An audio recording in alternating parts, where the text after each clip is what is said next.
Hello and welcome to the CWC Season 3. We are in the tie breaks, and today we're gonna see and start off this weekend with CC, that is Team CC, going from a Russian-speaking community against the French-speaking community, who is represented by Pyramid today. We have on one side Vladimir, Dimitri, Bezdomi, and some player that I really cannot pronounce his name. Maybe someone from the chat is gonna help me how to pronounce this. Not sure, man. It was a last minute substitute and they needed confirmation from the referees. On the other side, from Pyramid, we will see today Malm, Nerevar, Archetype, and Yort. This time playing on, let's check out the map. The map will be Pangea, or at least that's what it says here. Interesting, interesting. We already see the players going for the first ban phase. We got Norway, Catherine de Medici. The Magnificence is banned. Remember, this was the turn 37 win by her. A definite impressive move there. Ethiopia, Mali, Zulu, and Lotaro will also not be playing today. That is a bummer. And we are going into the first pick phase. The first pick phase, it looks like Vladimir is gonna go for Peter, Russia, as the leader. We got Malm going for Catherine de Medici, the Black Queen, not Magnificence.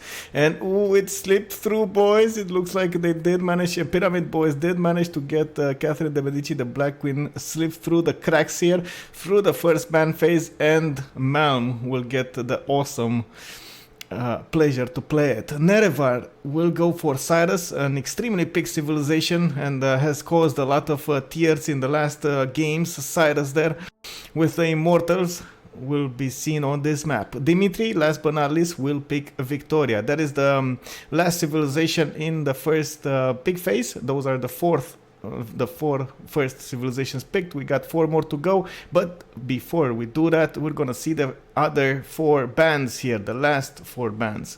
We got Mongolia and Dido written right off, and we're still waiting for the last 2. And oh, we got look at that, Alpha Male is the name of the player who subbed in. That is the translation. It looks like we got an Alpha Male coming from the Russian community today. Rome will be the 9th ban, and let's check out the last one. A few more seconds, 28 seconds to go. Let's go. Japan, wait a second, really? Japan on Pangea getting banned? That doesn't seem right, but it was a must pick in the previous games, so maybe you can see the writing on the wall here.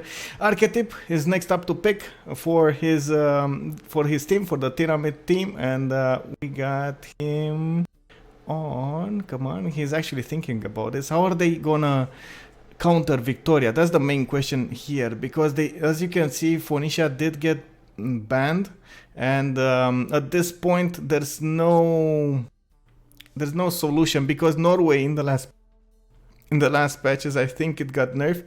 Not sure if the nerf got through 3.16 too, but the Holy Side nerf actually put Norway to the ground. It's definitely not a good civ anymore. So yeah, problematic. So Archetype is actually gonna go for a seeming civilization, going for that Frederick Barbarossa, the German Empire, will be seen today with those amazing Hansas. And let's check out who Tsetse will bring to the table. An interesting choice, I would say. Frederick Barbarossa is one of the civilizations that you don't actually want to see in a game. It's really hard to sim, defend, and rise up to the challenge, especially towards like before the mid game. When Frederick Barbarossa was nerfed, losing its extra district before guilds, it got really tough to play it at the beginning of the game. Bezdomi is gonna go for Simon Bolivar, and we got the Alpha Male going for Teddy Roosevelt, the Rough Rider. Oh, this is, I mean, you gotta feel you gotta see the irony here, right? Russian Alpha Male going for an American civilization called Teddy Roosevelt, the Rough Rider. I mean, come on, boys. You gotta see this. Yort, it looks like went for Qixing Huang, and we may see some culture shenanigans today from him, as we've gotten used to. China is getting one of the preferred civilizations that go for a culture victory. Not sure if Yort will make it. I have yet to see the Chinese Empire get the win here, especially against maybe Russia, especially against Russia. Actually, Vladimir will be playing it today, so not sure of his chances, man. Not sure of his chances. We're gonna see. He definitely has the option to counter and maybe snatch a lot of wonders from Russia, but just those Russian great people, especially of the culture kind, are just so impressive, man. When it starts getting those musicians or musicians in English, it's just impressive to see. Always impressive to see. A few more seconds to go and we're gonna go into the first map. I'm not sure exactly how the remap tokens are being counted today, but I do want to find out. Let me actually, I'll tap here really quickly and go for, there was a result, no, not the result schedules, no, it was,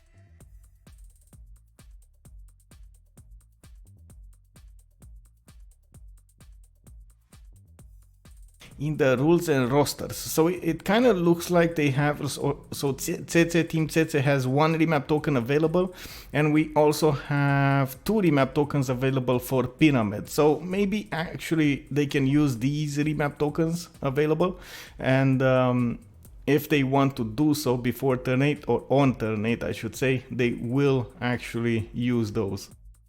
And there we have it. We're starting to load into the game. Hopefully we're not gonna see any disconnects here. It is not unusual that sometimes we do see a disconnect, especially with the BSM, the better spectator mode, which is actually a little bit, like just a tiny bit hacking the game and making us spectators be able to see a lot of those intimate details of the players in the empires.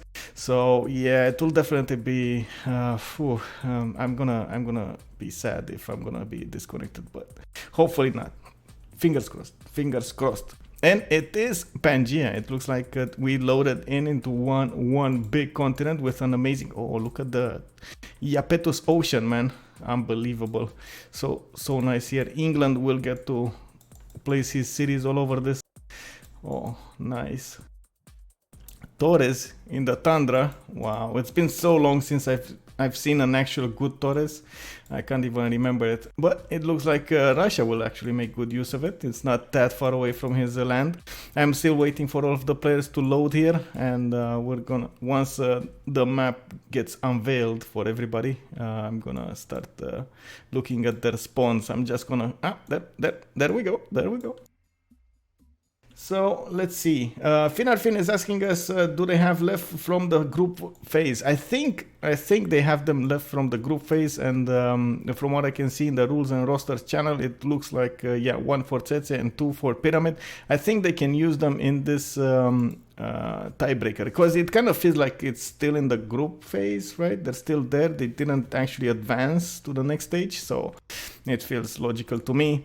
Let's check out what's happening here. Vladimir will with Russia today, and did spawn on this 2-tile lake, and it looks like he does have quite a lot of ship in his capital. Oh my god, this is quite nice. And not to mention he has very good lovers. If he decides to go for Dance of the Aurora, the extra adjacency from a flat tundra tiles towards his holy sites, Lavras actually, it's gonna be amazing. Spices to the south of him, not to mention some horses to the southeast. Overall, I think it's a good spawn, and we're gonna see how he decides to expand, not to mention sim his way to victory. Russia in a prime position to go for that culture victory. Next to him, he does have Malm, that is with the Persian Empire, and it looks like he also has a really good spawn at the beginning. He's gonna probably move on that stone tile. As far as I've seen, players do like to prioritize those 2-2 base underneath the cities. They think they get a lot more production, and he does, like, look at this choice. Like, where is he gonna go? On the extra amenity, which is again really important, especially for the new meta right now. After the apocalypse of the amenities, of the new entertainment changes that Firex has put out, is definitely more important to have those extra amenities in your empire. Is he gonna go for an instant olives amenity, or is he gonna go for the 2-2 stone? I think Mal right now has the choice of his life. is gonna set the tone for his empire in the next turns. We got London on the coast, the alpha male. It looks like today we'll be playing with some ships of the English type. We have him with, I wouldn't say an extremely good spawn. He does have 1-3s to the south, he does have a 2-2 base, 2 amenities, 3 amenities in his cities, but actually 4 with the turtles in the first, third rings of the first capital. Ooh, nice. I gotta say that's nice. The problem is food availability. Having 2 fish will give him extra food here, but it's gonna be a problematic endeavor here. He could use the sheep, but again, not sure if he's gonna grow that city really fast. Look at that, 7 turns until the next pop, working that 1-3, getting the scout out. It's gonna be a little bit of a problem. He does have a good coast to the north and to the east, not to mention to the west, not east, sorry, east is mountains. And it looks like no reefs. No reefs. 1 reef next to his capital, and that's about it. That actually makes it quite sad for his campuses. Oh well, it happens. It happens sometimes. You don't get it everything you want, right? He will have amazing gold. That's gonna be one thing. Let's check out the next civilizations. To the south, there's no one. We got in the middle here, to the direct east of England, we got the Lanero Master. It looks like who's this? Who this? Not sure exactly who picked this name, the Lanero Master, but it kind of confuses me right now. I wanna know. I think the only one missing is Bezdomi, and it looks like he actually even renamed his city, his capital city, to Saint Petersburg. He's a really big fan of Saint Petersburg. It looks like cool. That works for me. We got him today with Lake Spawn. He does have a 2-1 base, not a 2-2 base. He will have quite a few tiles to work at the beginning. The 2-2s next to his capital. Look at that, 5 2-2, or actually more than 1, 2, 3, 4, 5, 6 2-2s. And it looks like he will have some horses and some good other settles to the east and to the west. To the east, he could plant a city on that CivRus tile, getting an instant boost in his amenities, not to mention working that coffee for an extra culture point. Always nice. The Grand Colombians will probably go, oh no, actually wait a second, if this is Bezdomi, it looks like London and Grand Colombia will be friendly here, and because they will be friendly, it doesn't look like England will have an enemy on the coast, so really nice for him. He's gonna make that goal, give that goal to his team. To the northeast, we got Dimitri here with America, the Rough Rider persona, of course, and it looks like he did move on a 2-2 tile, probably, I'm not sure exactly where he was, but maybe on this 2-1, and he will have that 2-2 base that everybody's craving for. He does have amazing campuses to the south, +3s, +4s, here and there, not to mention a really good river setup to the west and to the north and to the east. He is on the green continent, and by the looks of it, he does have on the same continent Germany, to the far northeast over there, and on another continent he has France Nerevar. Remember, the Rough Rider persona does get +5 on defense on his continent, not to mention +5 on offense on other continents than his capital. So he's gonna get +5 against oh, this is the moment of truth.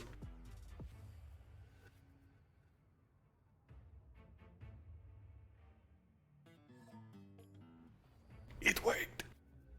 I actually managed to get to turn through. Oh, I was, man, I don't know how to say it, but like a few sweat. I sweat a little bit there. It's yeah, it's problematic. Every time it's problematic, man. I don't want to drop from the game. It's such a weird experience. So yeah, I was saying that America will have a +5 against France, not to mention if France decides to attack him, he's gonna get to defend his chokes quite easily with that +5 that America gets on his continent. A prime civilization to have on the front lines.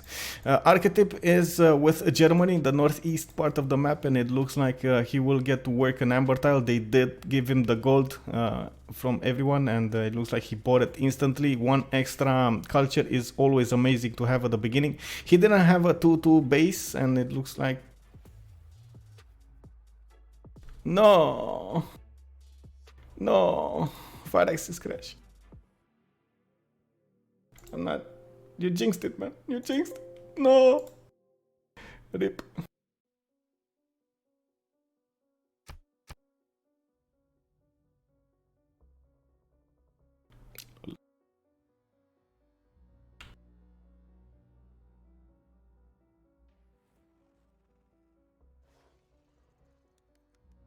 Man, getting jinxed like this. Not like this, man. Not like this. You know that Matrix scene when the girl was about to like someone pull her, like the agent was pulling her thing uh, from her head, and she was like, not like this, not like this. Well, that's exactly what happened here. Not like this.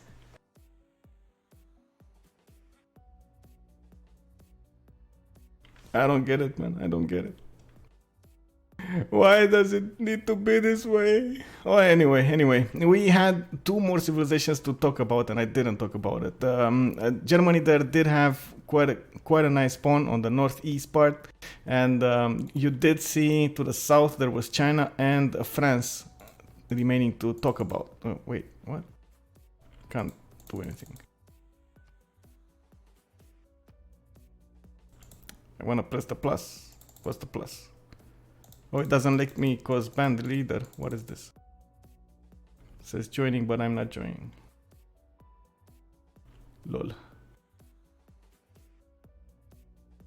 Wow, it looks like yeah.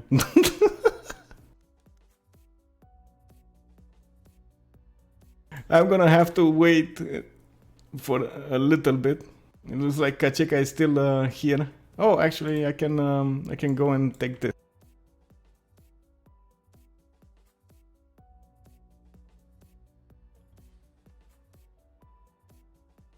Sorry, guys, 1 second. Okay, so this is the stream from Kacheka, and it looks like we got all of those, things that I cannot recognize here, all of the Cyrillic language that unfortunately I do not know. So I'm gonna just say what's happening on the map here. It looks like he's watching what's there with Russia, and it's probably talking about what Persia will do here. I did have remaining to say about China and France. Unfortunately, they are in the southeast here, and it looks like he's more focused on the northwest part. A bit unfortunate here what's happening, but we got a few more turns to go until turn 8. Archetype did tell me that they will relobby in at turn 8, so that will be fine. Or at least for me, it should be fine. Hopefully it's gonna allow us back in. That usually fixes the problem, getting that relobby. Usually like 100% by now fixed the problem. Not sure exactly what is happening with BBS. But right now, France, let's talk about the spawn. So we got him with the Fur Continent. He has 3-2-1s, 2-3-1s, not to mention +3 campus in his capital city. He does have another +5. It is a little bit further away, and he's gonna need to buy those mountains, and we'll see if that actually works. Right now going for that 2-3 deer, and it looks like he does have a second scout on the way. Amazing land, by the way, to the northeast, not to mention to the southwest over here, and to the mountain ranges, fresh water from the rivers, not to mention campus locations, is just like prime position. He does have some floodable terrain that you just saw on the west side here, flooded a little bit, but hey, that happens. What can you do? You gotta plan around it or suck it up. That's about it. Still didn't see China. He did glanced around China, but there we go, China. No, give us China.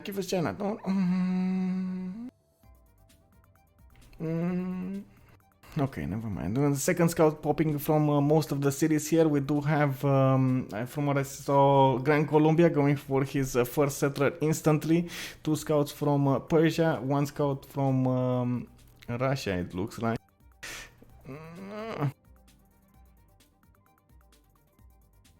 Yeah, Phobos, I understand. Thank you very much, man. It's still an apocalyptic 6 turns here.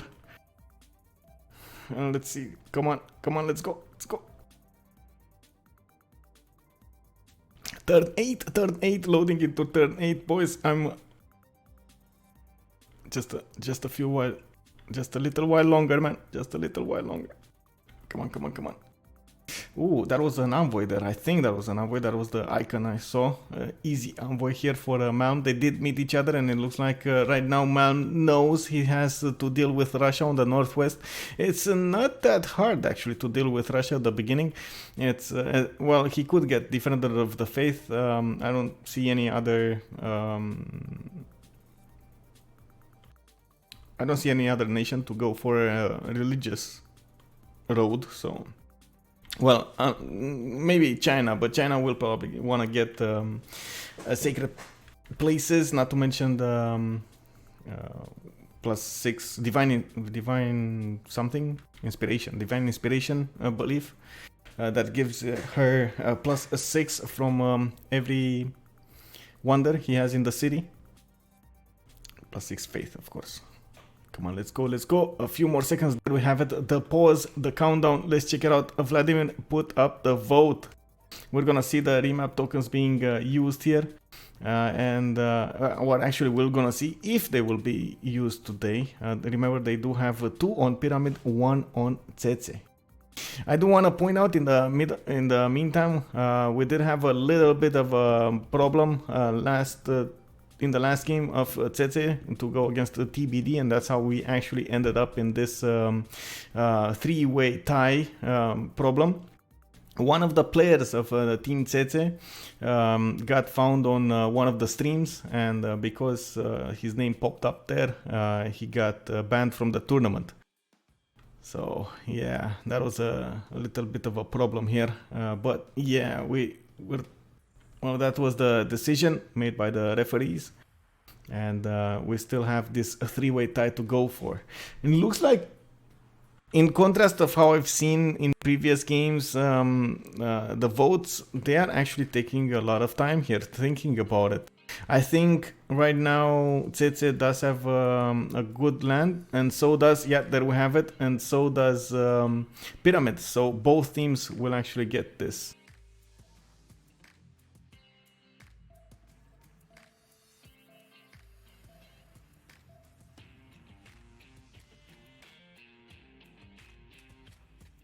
Okay, they're gonna probably go into the next turn, and yeah, there we have it, relobby.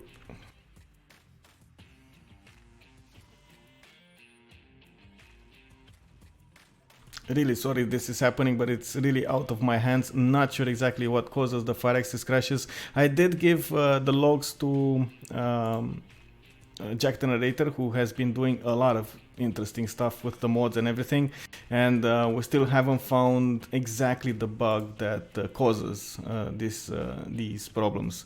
It's happening during turn loading, and it's almost 100% of the time, so it's a bit unfortunate what is happening there.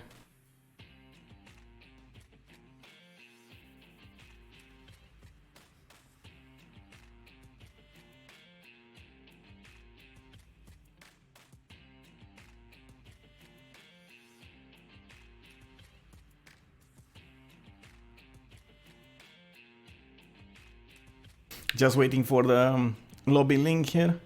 That's how we actually get into the games with Steam links. You can easily get them from the host's Steam profile. There we have it. I got a link. I got a link.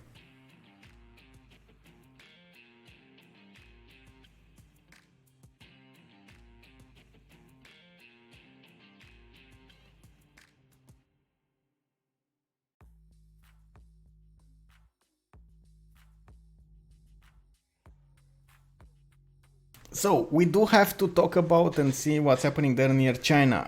I did see quite a lot of details from France, Catherine de Medici persona, but I'm not sure yet exactly about his all-around land. I need to check out his southeast especially. I do feel it's gonna be an interesting war at the beginning, especially between Russia and Persia. We'll probably see Persia go for that encampment and Fort Magnus in the capital city. That is the usual tactic. So I'm expecting him to go the same way here. And I'm not sure if France will go for an encampment, but I do feel like him and America should go, and especially maximize the bonus output damage that they can get against an enemy. Definitely France can go to an extreme level, plus 17 against an enemy, which is really good, like really good. That +1 spy that upgrades to +2 spy really easy, and with just one mission, and then you insert it into an enemy city, get that easy +6, and then you do everything else. Oh man, printing and a general. Oh, that's just like too good to be true. One of the reasons that Catherine de Medici, the Black Queen, was banned.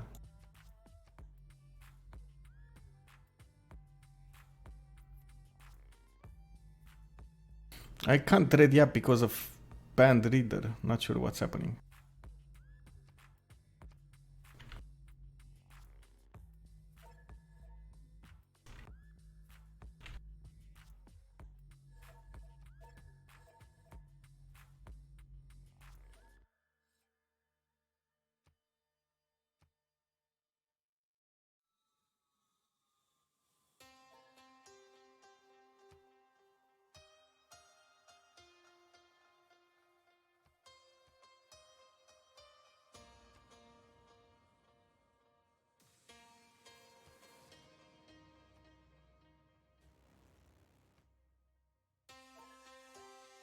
Kick.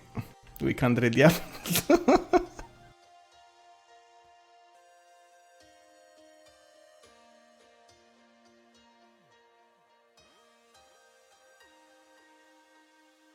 That is alpha male, I understand, right?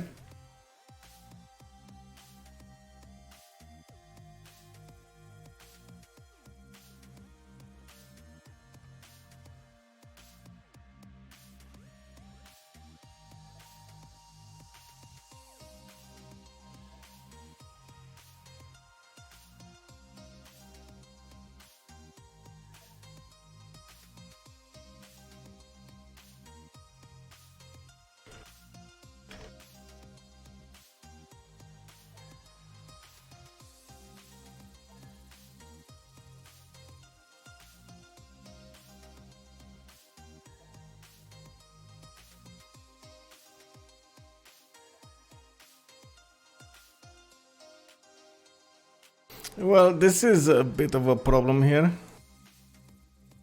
We can't, like, nobody can read yet because of this band leader thing.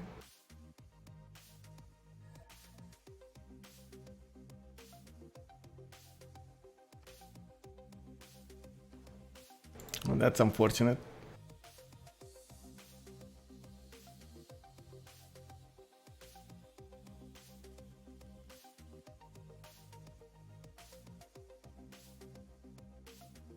We're gonna try another relobby.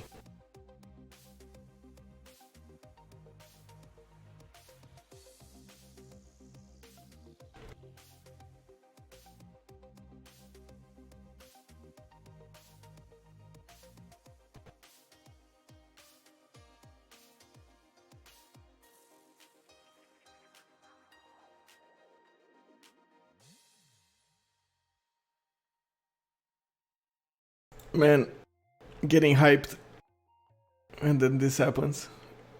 The fight against Firaxis is ongoing every time, man. Every day, in the weekends, in the in the weekdays.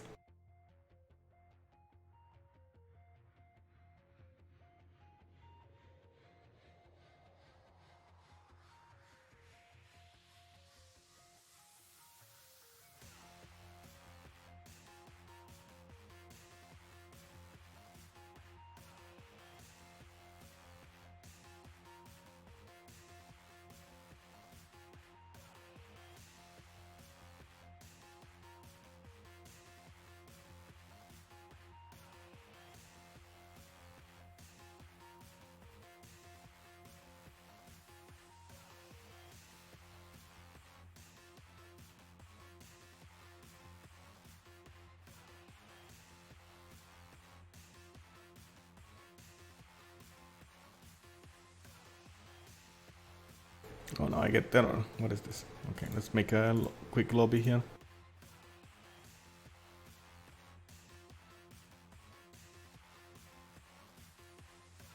Wait, what?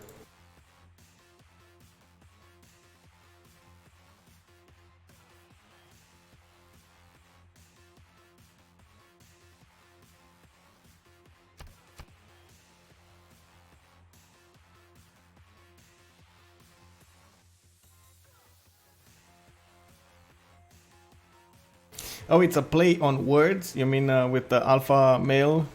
The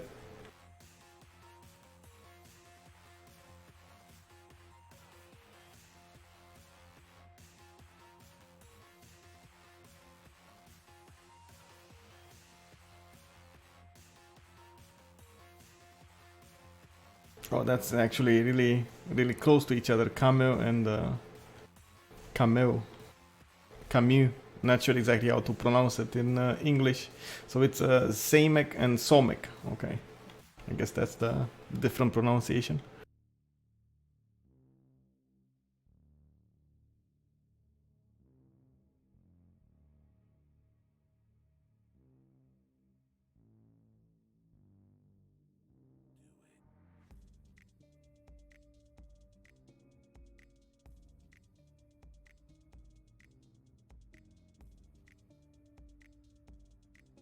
Right now, the players are asking the referees and the organizer what to do in this case. Like, we can't re-lobby, and yeah. Imagine this happening at turn 50. Oh, that would have been a disaster. Somebody disconnected for some reason, and oof. Nobody could, and he couldn't get back into the game.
I think one of the organizers is there, but I'm not sure because I don't see the channels. It's like everything is hidden. Everything is private here in the CWC, and we're waiting to see the conclusion in the channel.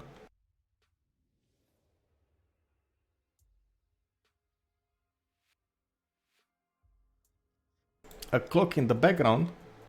No. You mean the one up there? That's not a clock, that's a thing that should catch mosquitoes, but it's not always doing its job.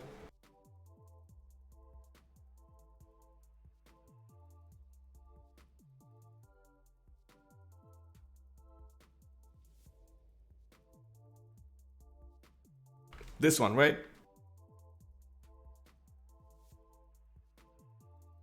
Oh, really?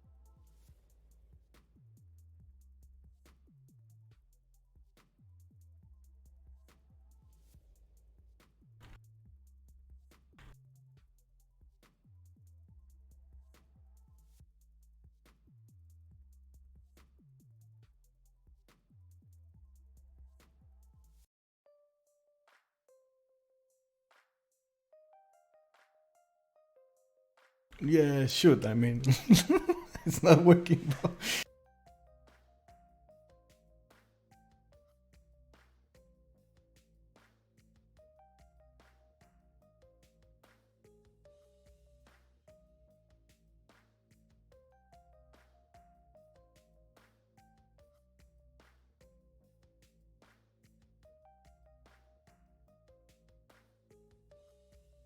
I'm still waiting to see someone who's gonna talk about something here, because at the moment we're just sharing GIFs. I guess I can share this with you. Let's see. I'm not sure exactly what's the rule on sharing the channels here.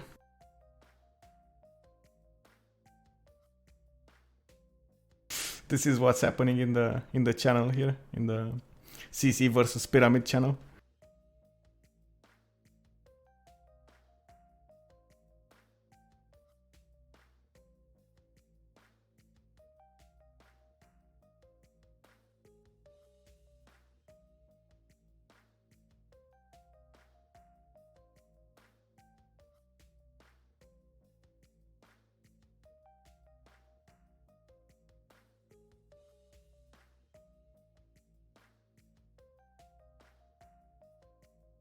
Oh, this is the scene I was talking about. Not like this, man.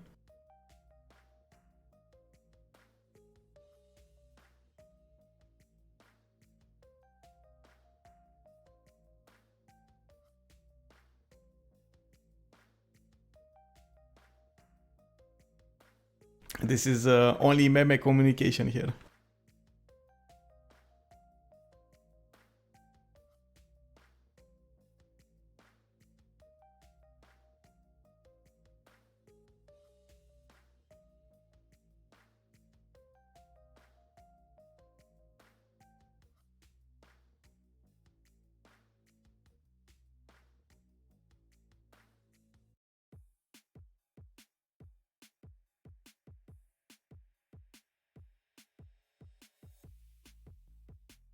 Oh, we got Nerevar typing. Let's see. Was this? Ah, no, he froze. He deleted it. No.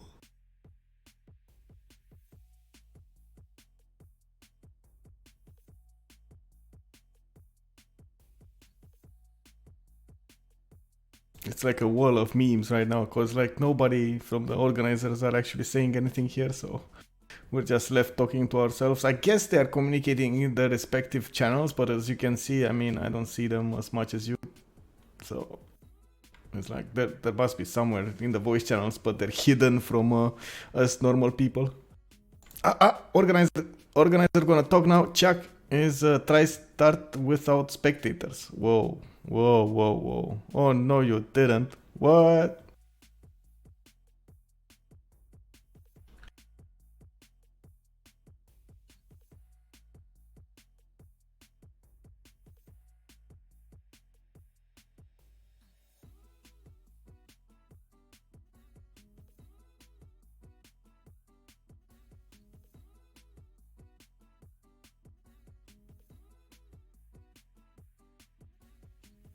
Exactly, man. It's the new language of the internet. Memes. Oh, we actually have Wex here in the channel. Ooh. Okay, so it looks like we're gonna try this with ew. Oh no. Oh no. This is not cool, man. Not cool.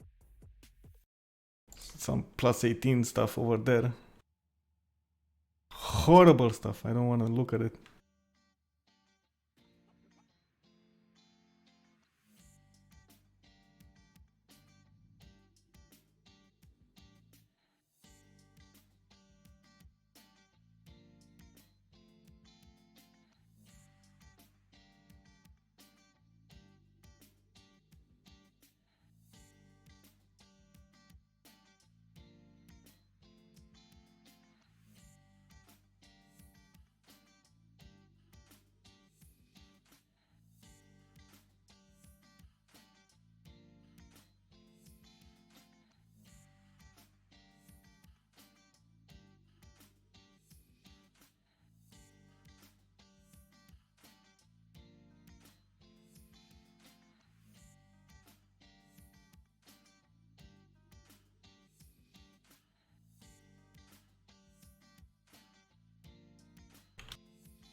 So it looks like they're trying to re-lobby and then sharing the lobby with us afterwards. Not sure exactly.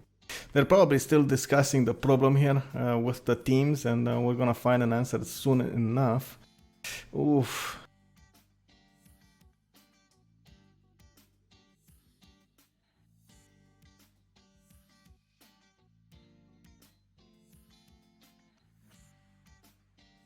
+40 content, definitely, man.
I think the only option here would be to force the remap and start from turn 0.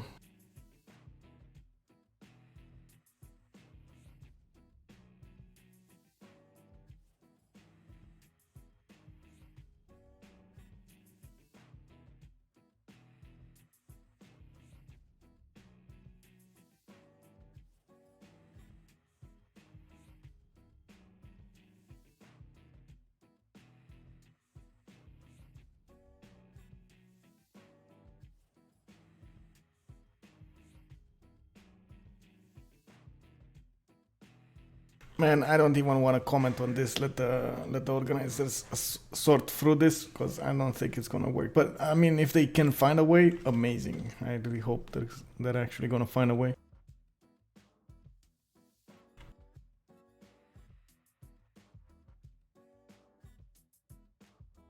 It might be connected to the new patch, or it might be because of a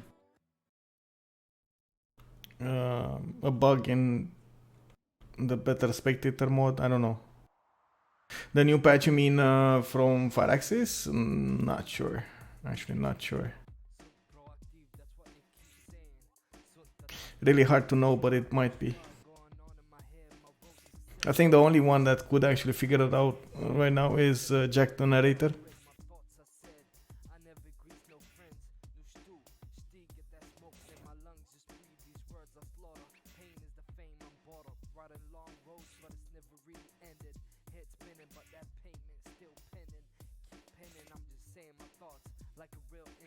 The mod, I'm not. Did they update MPH? It might be. But I know I shared with Jack Generator the logs before. Not sure exactly what happened there, or if he had time to go through them. Yeah, there we go. We have a new map here.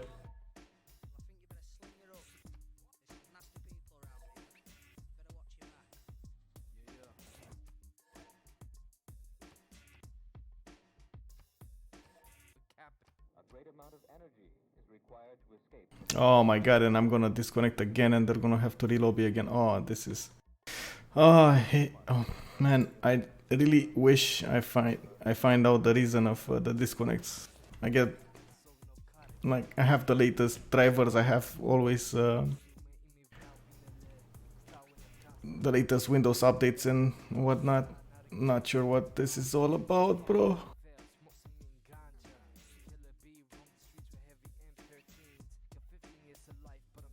Fireaxis crashes. The problem of the century.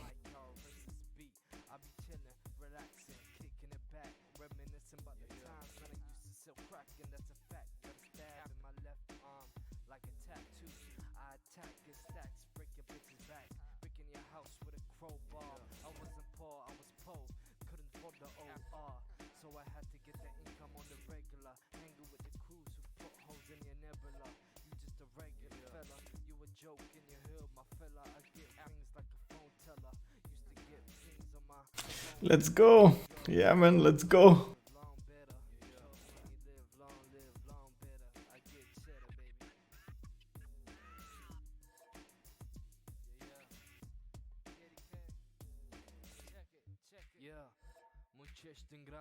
Sunt proactiv, that's what they keep saying. Sunt atractiv, nu șua, going on in my head, my work success going on, I'ma end up dead, my pen get bread, these lyrics going end up red, my thoughts are said, I never greet no friends, nu știu, știi, get that smoke in my lungs, just... Oh, I think they went for the same map here. Not sure exactly if they're gonna fit in the... if they're actually gonna spawn in the same place, but it might be. I know there is a chance if you put the game random seed and the map random seed over here, you get the game set up on those like exact seeds, and then you get the players in the same order with the same civilizations and everything. There is a chance you're gonna spawn exactly the same, but I mean, I'm not sure about it. I haven't tested it myself. I just heard the rumors, and you know what happens with rumors. They might or might not be true. Maybe you guys have tried it before.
Oh, they're actually going through the ban phase. Oh no.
Yeah, I don't see any other possibility here. But I'm worried. I'm worried if they do the same thing. I mean, we're just gonna end up relobbying, infinity relobbying, which is definitely a problem. I guess they're gonna get the free remap. I mean, it's still gonna be the same map. I'm not sure if they're gonna get the same spawn. That's the problem here. And remember, BBS is actually changing stuff like actively on the map. So one is the map generation and the other is BBS generation, which happens right after the map is generated, but before you spawn, you actually see the spawn.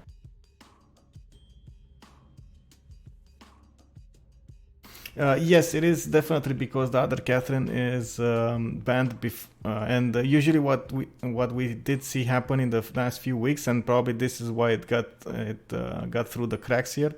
We did see the players go for the both of them, for both Catherine de Medici personas banned in the first ban phase. So you wouldn't see that, or in the second one, yeah, the first one actually. So you wouldn't see anyone pick either of them. So yeah, that's probably the reason why.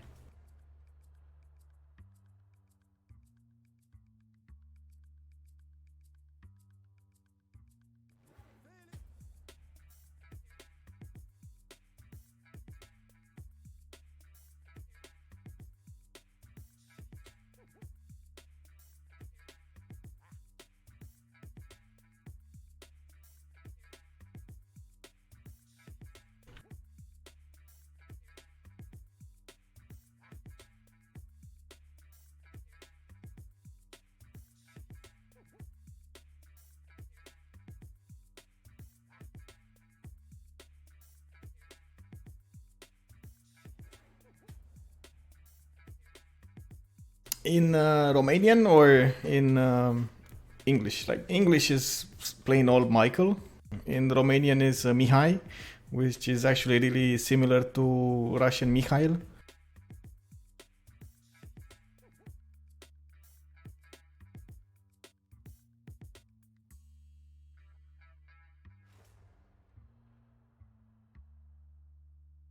Thank you for asking, by the way. It's not that usual. People ask me about how my name is pronounced.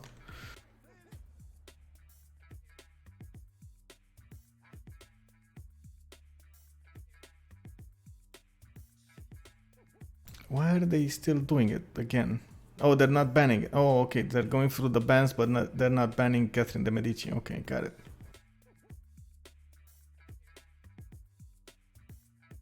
So they are actually trying to recreate the exact scenario here. So we get back into the lobby. So what happened is the first pick who banned Catherine, well, it was the second pick, but doesn't matter. They banned in the first order, but without Catherine de Medici Magnificence persona. And then we're going for the second. Is it? I feel like these weren't the bans actually, but sure. I mean, whatever. Yeah, okay, okay.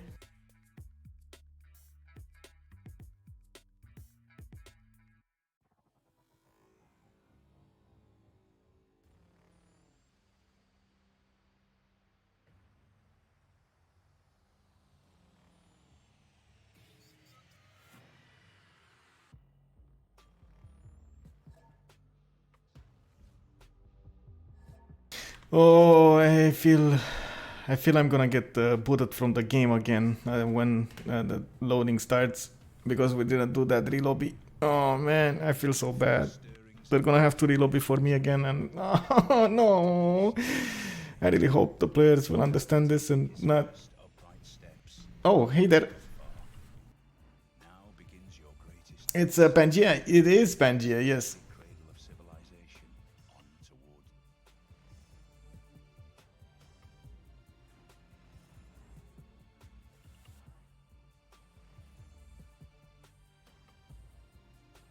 I really hope the players don't hate me if I get booted again. But this is the... Oh, wait a second. They actually got the same spawns. Boys, we got the same spawns. We made it, boys. We did it. Let's check it out. Let's check them out. So we got Northwest, we got Russia, we got England to the west here, we got Gran Colombia in the same spot, we got America in the same spot. To the east we got, there we go, Germany. We got France that is, it's not actually the same spawn, but you could count it. It was here. So I guess he could move and settle here. It should be fine. Settle on the cattle.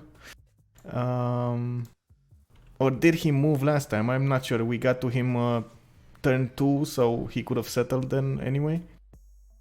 Oh, he also moved the previous time, so okay, so it is the first setter. Oh my god, and he didn't see the first. Man, oh man. Oh well, I guess it works. It works out fine. He's gonna settle the cattle, settle the stone next. He's gonna get a 2-2 base with amazing tiles to work. Not to mention he's gonna be closer to this +5 that he has there. It's not bad. China, we were talking about China. Yort. He's to the south of Mount Vesuvius, southwest of Mr. Nerevar over here with France, and it looks like he does have one, I wouldn't say a really good spawn, but he does have an interesting spawn. Lacking a little bit of food, of course, with his religion, he's not gonna be able to go for feed the world, and he's probably gonna need to go, you know, that divine inspiration with sacred places. I don't think he's gonna go for the Mercury though. Honestly, I mean, I know it is the 2-2 base meta, but I still feel like Mercury settle would be better than 2-2. I'm just putting it out there. But sure, I mean, I'm pretty sure Yort will stay for the 2-2 settle. You know how it is, that mentality whenever someone does something and it's amazing for that particular spawn, everybody else wants to do it, even if they end up with hiccups, like there's no fresh water on the 2-2 or something like that. Well, yeah, I don't want to say it's that case, but you know what I mean. Extra amenity at the beginning is just amazing. +4 campuses to the east, +4 campus to the west, and actually 2 of them. It's gonna get quite a few of those second settlers, good second settlers I should say. And I'm really interested to see, oh, wait a second, he did move this, wait, this is turn 2 again, okay, cool. So he did move on the 2-2 and then southeast on the cattle. And let's check out Yort. He did move away. Oh, he moved up. Oh my god, no. Settled in place. Okay, there we have it. That's the answer I was looking for. China did settle on the 2-2 base, and he's gonna get to work some sheep over there. Okay, overall getting that thing in his territory. Mount Vesuvius to the south of Washington. Was this here before? I'm not sure if it was here before or not. And this is the moment of truth.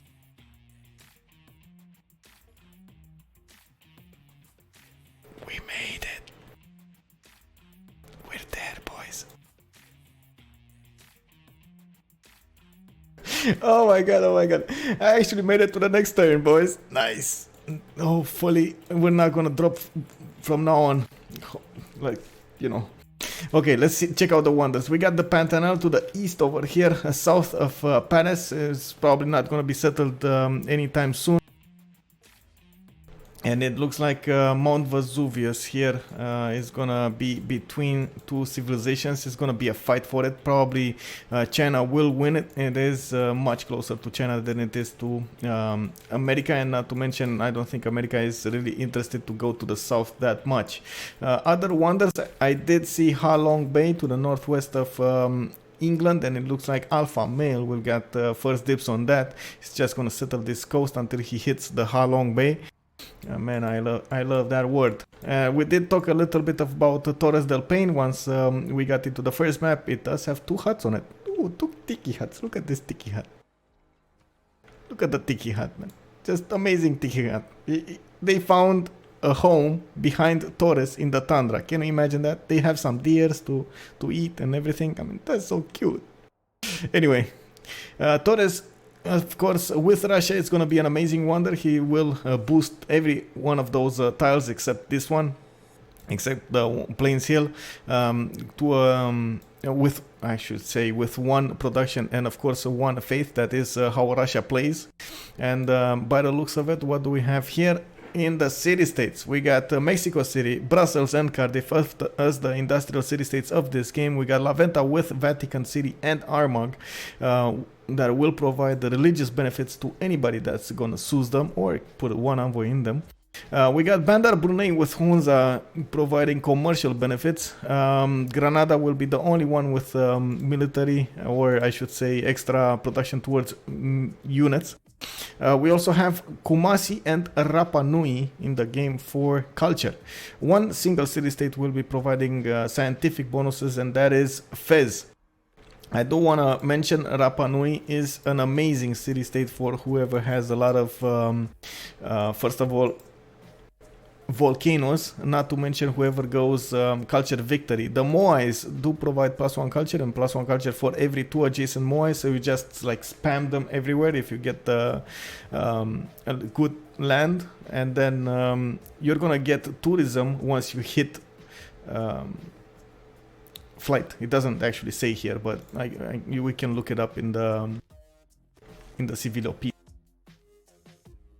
So the moais give you tourism from culture and requires flight. So you can imagine how much culture you can get if you get some of those volcanoes to explode, and then you place the moais on them and everything. It's just amazing.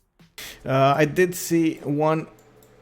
Wait, the first pantheon got chosen here, and it is Sacred Path. Was that really? Was that?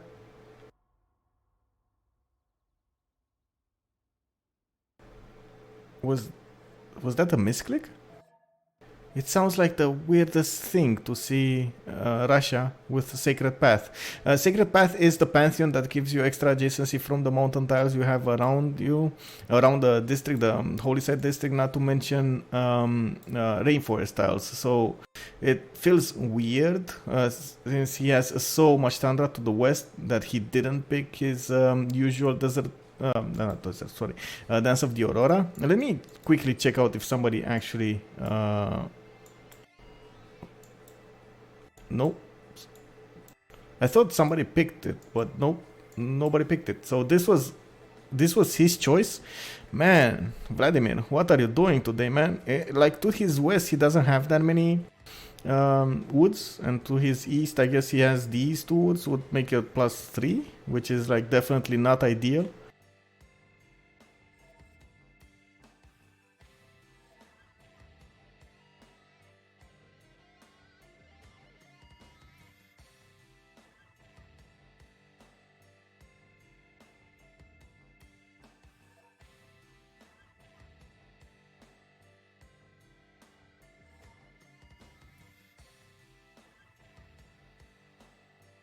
Oh, a little bit of a misunderstanding here, or maybe different moves. It looks like there was a hut being taken between Malm. Who's Malm? Malm? Persia. Okay, Persia and Russia, and I think they want to load turn 5 kick because they took a hut that they shouldn't have, or one took the hut before the other one, and in the previous game the other one took it, and so on. Oh, this is Grand Colombia renamed city. Was that yeah, man, St. Petersburg is the new Russia. Grand Colombia is the new Russia.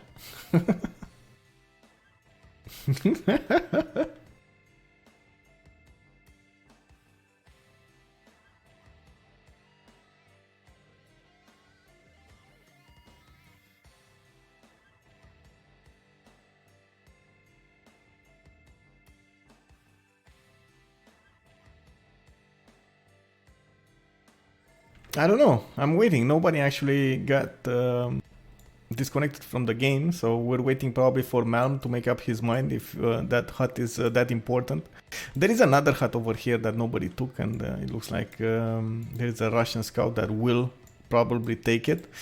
Persia's scout is going to the east, and another scout is going to the south. He decided not to pay attention to the north over here, and it looks like he went directly to the west. They did meet each other over here, like this is way before I got disconnected and I was on Kacheka stream, so I'm not sure exactly what happened because I was seeing from another perspective that it wasn't always looking at this. We do have London over here that right now is working those 1-1-3s instead of working at least a 2-2, so he can get a little bit more pop. I guess he wants to prioritize getting that settler out as fast as possible. He does have again good choice of land to the north, not to mention good choice of land to the east. He will get closer to Gran Colombia at some point, and soon Gran Colombia will find out there is China to go against, and oh man, we're gonna see some Laneros play against China. This is gonna be something, boys. So I think we do have an understanding of what's going to happen here. We know the civilizations, we know their spawns, and I think it is safe right now to get that poll going. Who is going to win this? Remember, these boys are right now fighting in the tie breaks to see who's going to get the first and second seed in the semi-finals. That's really important, especially because the first group already has, like the group A already has two teams, and we're going to see who's going to play in there. And we got the Ulysses going in the group A.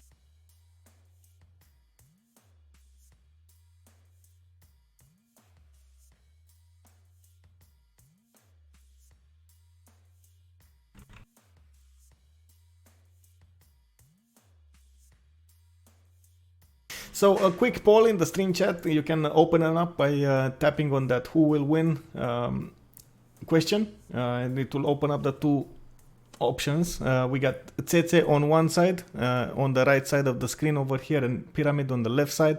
Alpha Male on England. We got Bezdomi on Simon Bolivar. We got Dimitri going for Teddy the Rough Rider. We got Vladimir playing Russia. And this is from Tsetse. On the other side of the court, we have Yort, Archetype, Nerevar, and Malm.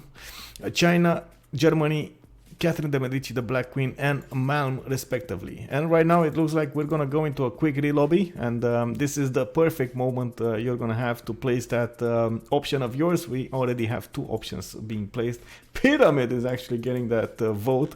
And I do wanna point out two things. First of all, man, Russia, free sim, Russia. Well, it's not actually free sim, but he's going to need to fight Persia for a long time. Persia also on the east side, he has America, and it's not on his continent, and so definitely he's gonna get the +5 over him. His Russia will probably get Defender of the Faith, so I wouldn't count on Malm's chances to actually take over Russia as soon as possible. I'm really wondering why Russia picked Sacred Path. At this point, I'm a bit confused about that choice, because definitely looking at the land, we saw a much better Pantheon in Dance of the Aurora. So I don't know, man. We have to prepare for the game until morning. Yes. River Goddess was good too. Yeah, I guess, especially the extra housing that it gives you and amenity, right? You get one amenity from River Goddess, so it's like what, two extra adjacency, two faith adjacency for the holy sites. You get two housing and one extra amenity. That's just amazing. He did have good rivers to the west, but oh man, just compare that to +8, +9 Lavras. That would have been just awesome.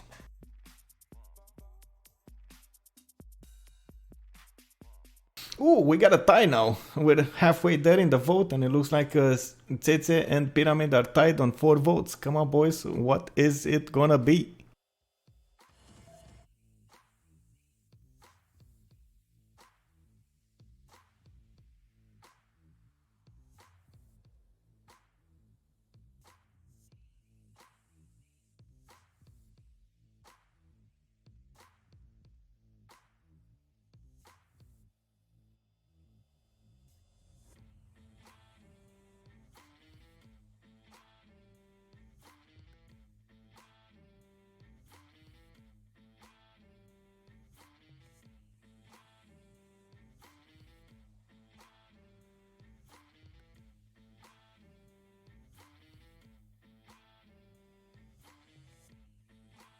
From the first stirrings of life beneath water, to the great beasts of the Stone Age, to man taking his first upright steps, you have come far.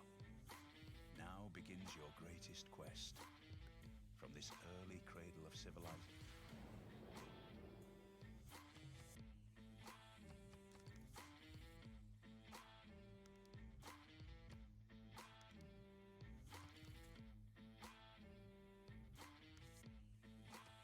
Okay, back into the game. It looks like the referees did ask Russia over here to give the hut to Malm, and probably that's exactly what's gonna happen. I'm thinking it's about this one. So okay, so it looks like Malm will just slowly stroll in there and get that hut. Not sure exactly why we went turn 5, because it looks like it's gonna take him a while to get to that hut.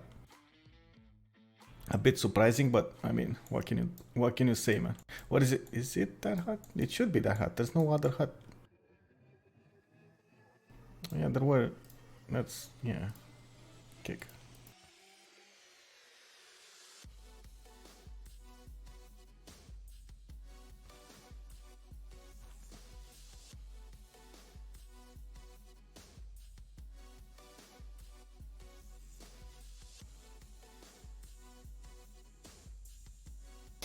Right now, oh my god, 9 and 9. This is the closest vote we ever had, and it shows why this is a tiebreak. We got the equal opinion here between Tsetse and Pyramid.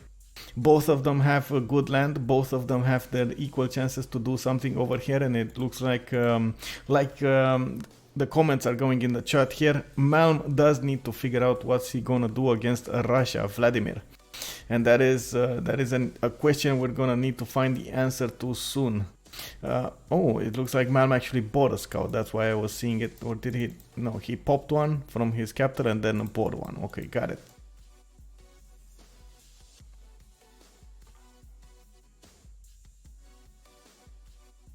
What do we have here? Still Saint. Oh, he's gonna get. I hope he's not gonna choose another Pantheon here.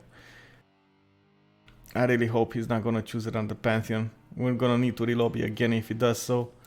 One good thing that I guess you could say Sacred Path does is if he places it here on the 1-1, it's gonna be a +3, actually +4 Lavra, which is not bad. Definitely not bad. I'm still a bit surprised about what's happening here, and the fact that we went back like 3 turns instead of 2 turns. Well, actually 1 turn. Malm just needs to get this hut. Let's go. He needs to go through that forest into the Tiki hut, into the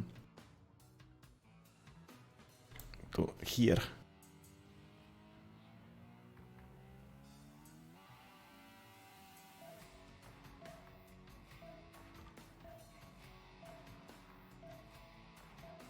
I don't see yet China figuring out he has Gran Colombia next to him. And ooh, look at this. Mount Vesuvius started to blow up. Amazing.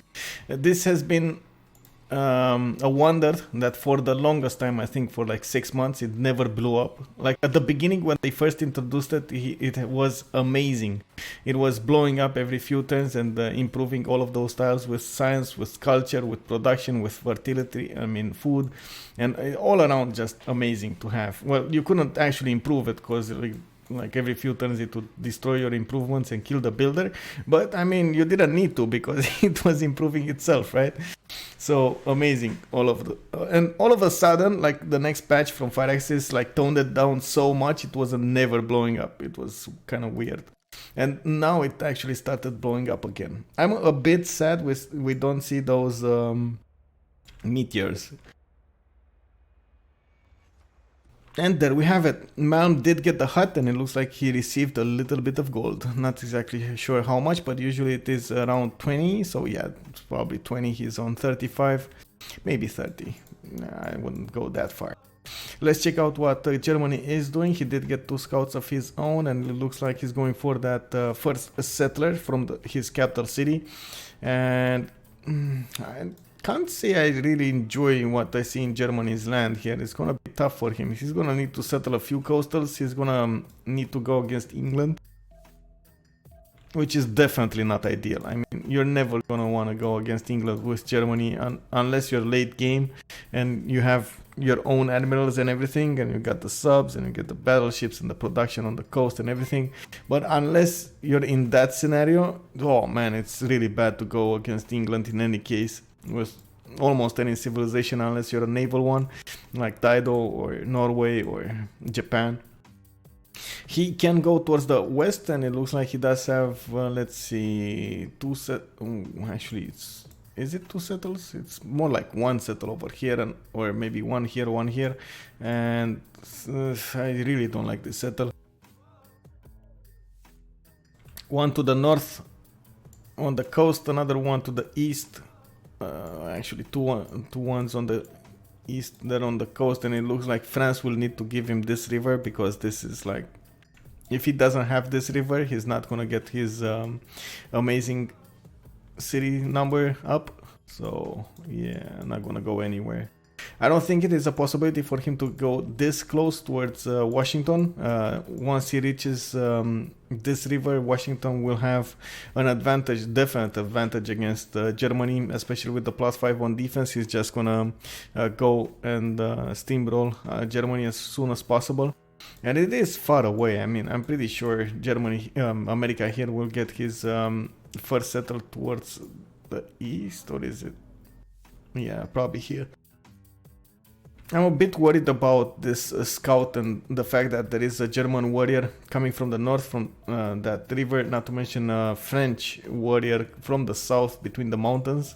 And it looks like if America is going to send his settler to the east over here, which he will probably do, we might see a settler snatch from Germany. He will see the warrior coming, though. It's not like a scout. The settler does have 3 vision around him, so he will see the warrior way before anything's gonna happen here, hopefully. Hey Redmire, thank you for the follow, man. And let's see, can he change his pantheon or need the same? It needs to be the same. If you do, so we got the same rule move always in the games, like even in the normal games from CPL, and I think CivFR as well has the same rule, and it states that you need to do the same moves, especially because we had a lot of issues in the past with players trying to get a little bit of an advantage here and there. Like for example, if he went to the east and scouted over here, you know, they have a set amount of movement on the scouts, so they would get a little bit of an advantage because they saw other tiles. It's not good. Where is Russia going?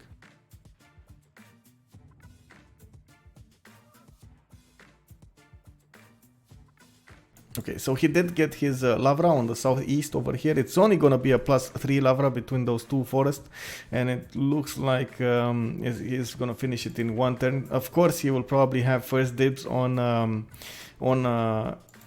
religion here, and oh, there we go. We got a Grand Colombian scout right next to China's capital, and it looks like he did find out where China is. One thing that I did not talk about is China's stone availability. Why is stone important? Is because he needs Stonehenge. Usually China, definitely like 100% for it to work, to have its meta right now going through the roof, he needs stone. And he doesn't have stone. At this point, I don't see a stone tile, which is really sad here for Yort. He was probably basing his strategy around those stone tiles, and he doesn't have them. Oof, this might be a really hard game here.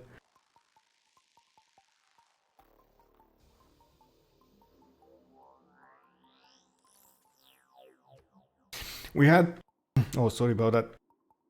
We had a few more pantheons chosen. God of the Sea on England. We also have, what was it? God of the Forge on someone.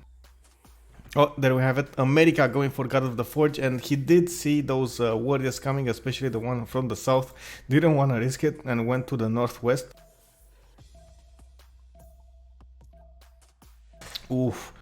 That was bad. Something went through the other way, through the airway. Oof, that's hard, man. That's hard.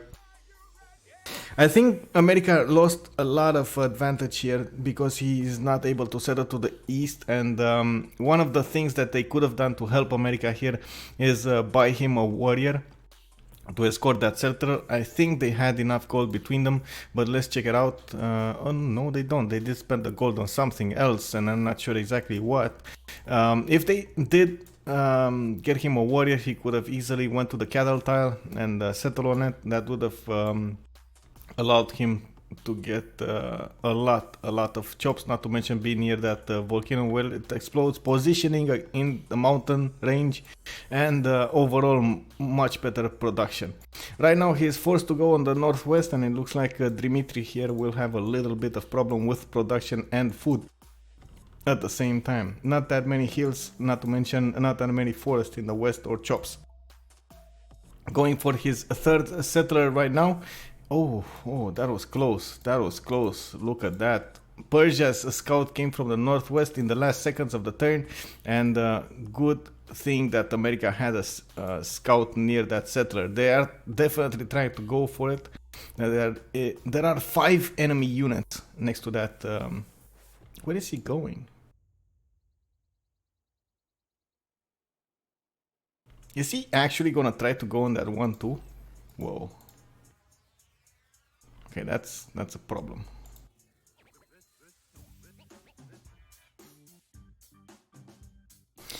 Campus 5 tiles east of Pasargade. You're talking about this one? This, the plus, yeah, this is definitely a +5. There is also, look at this, a +6 to the east between 2 geothermals and 2 mountain tiles. It is, of course, in danger because you do have a volcano over there that is active, so not sure if he's actually going to want to do that. And right now, Malm is going to go and settle between those mountain tiles, which is problematic to say the least because he doesn't have production. He's gonna need to find out horses. He's probably gonna find out bronze working soon enough to reveal his iron tiles, and let's check out what's happening here. It looks like yes, there we have it. We got America that is gonna settle next turn. He is between 4 enemy units with only a scout, and it looks like they're going for it. They have positioning against this city, and right now this settler is in trouble. He did switch it with a warrior. The city will have extra strength, and not sure exactly if these scouts will actually get to attack it and kill it. I don't think even with the one scout they could have attacked and kill it on a hill, but I don't. He didn't have promotion on it, not to mention, well, he could have gotten it, but it's rare that you're actually gonna get to move before the 3 moves, so yeah, better with a warrior, better safe than sorry. There is a warrior from France coming from the northeast and a warrior from Germany, so definitely once Dimitri settles this, he needs to get gold from his allies to get there we have it. They did give him the gold. He's gonna, let's check out the moves. So right now, from what I can see, he's actually trying to force another move from Germany and Persia and of course France, so he can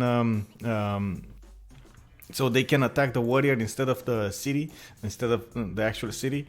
What he needs to do is plant the city, move the warrior out, and instantly buy a warrior in the city, so he can first of all get 2 units next to that. And oh man, I have some weird stuff around insects, man. Insects weird. Imagine having a device to kill them and they don't die. Kick. Mutants. Anyway, a lot of action here. America needs to do something, and it's all up to the wrist here. The moves in the wrist. What's it gonna be? He's gonna need to do it fast. Probably Germany, probably France is watching what's happening here, and is he gonna make it? Let's do it. No. Oh, he didn't this turn. Okay, so they got the city under siege. There is another warrior coming from the east, and they will get to attack it. Oh my god, look at this. Look at this. They're doing it, boys. They are doing it. Slowly but surely they're doing it. They will take out America's first city.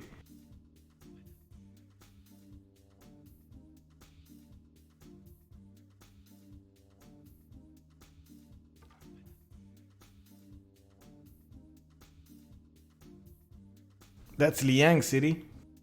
Which one? Wait, what?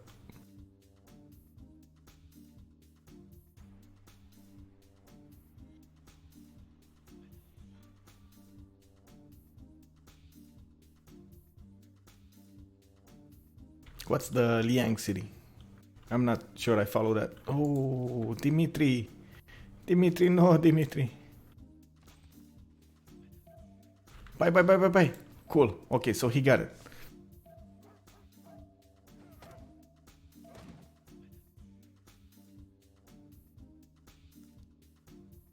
Let's go, Dimitri. Attack the warrior. Kill it, kill it, kill it, kill it, kill it, kill it. Nice. No.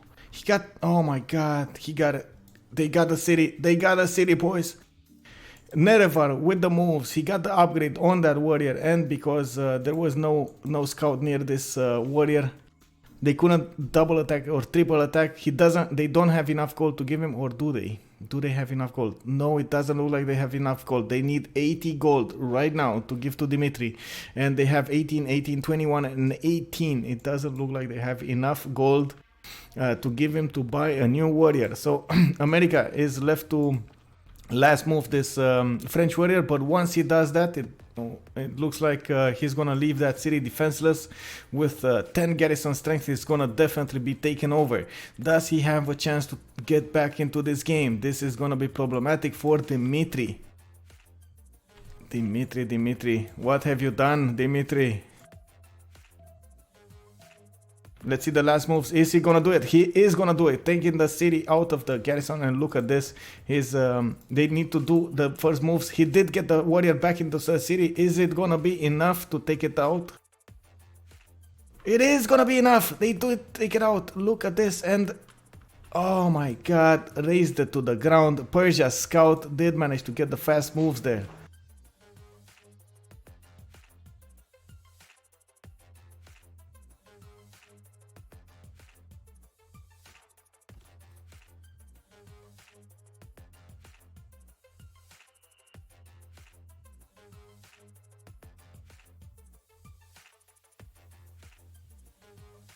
Unbelievable result here. Unbelievable result. Sorry for that.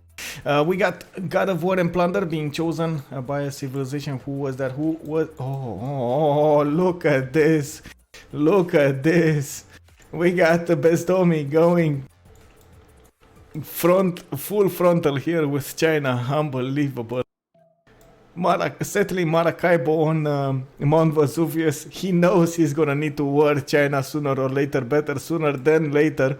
He did manage to push the city of Chengdu to be settled in the north there, near that fertile, near the lake, and only got 2 of those tiles from Mount Vesuvius. While Maracaibo is actually working 3 tiles of his own, actually 2 tiles because it's pop 2.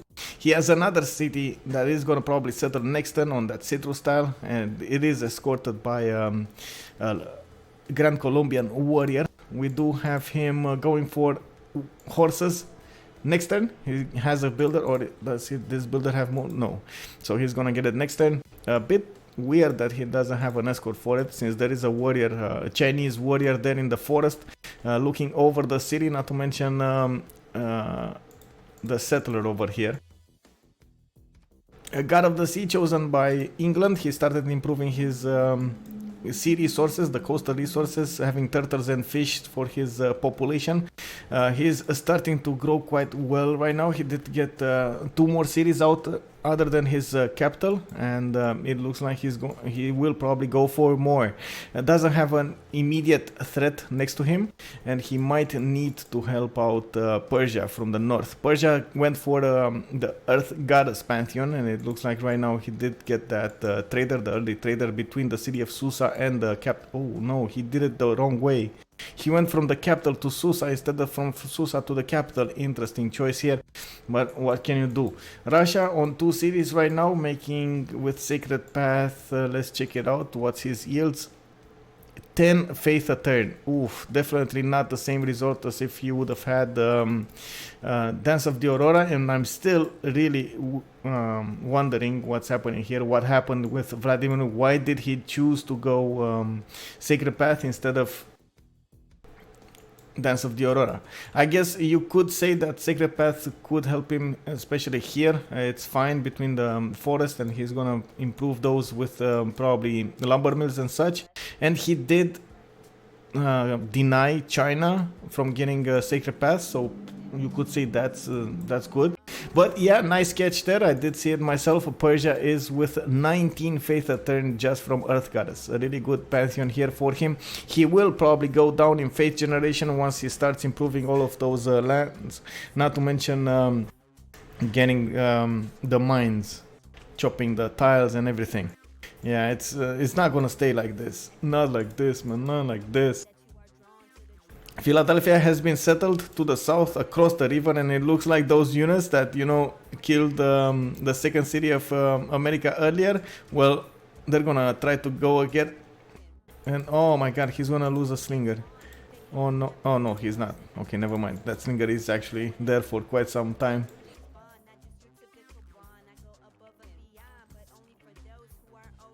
Let's go, Dimitri, let's go. You gotta get back into this game, man. You gotta do it.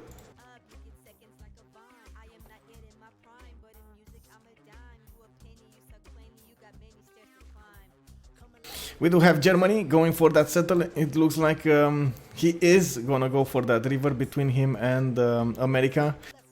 No fear, archetype here is gonna go for America on his own continent. Oh, this is beautiful to see.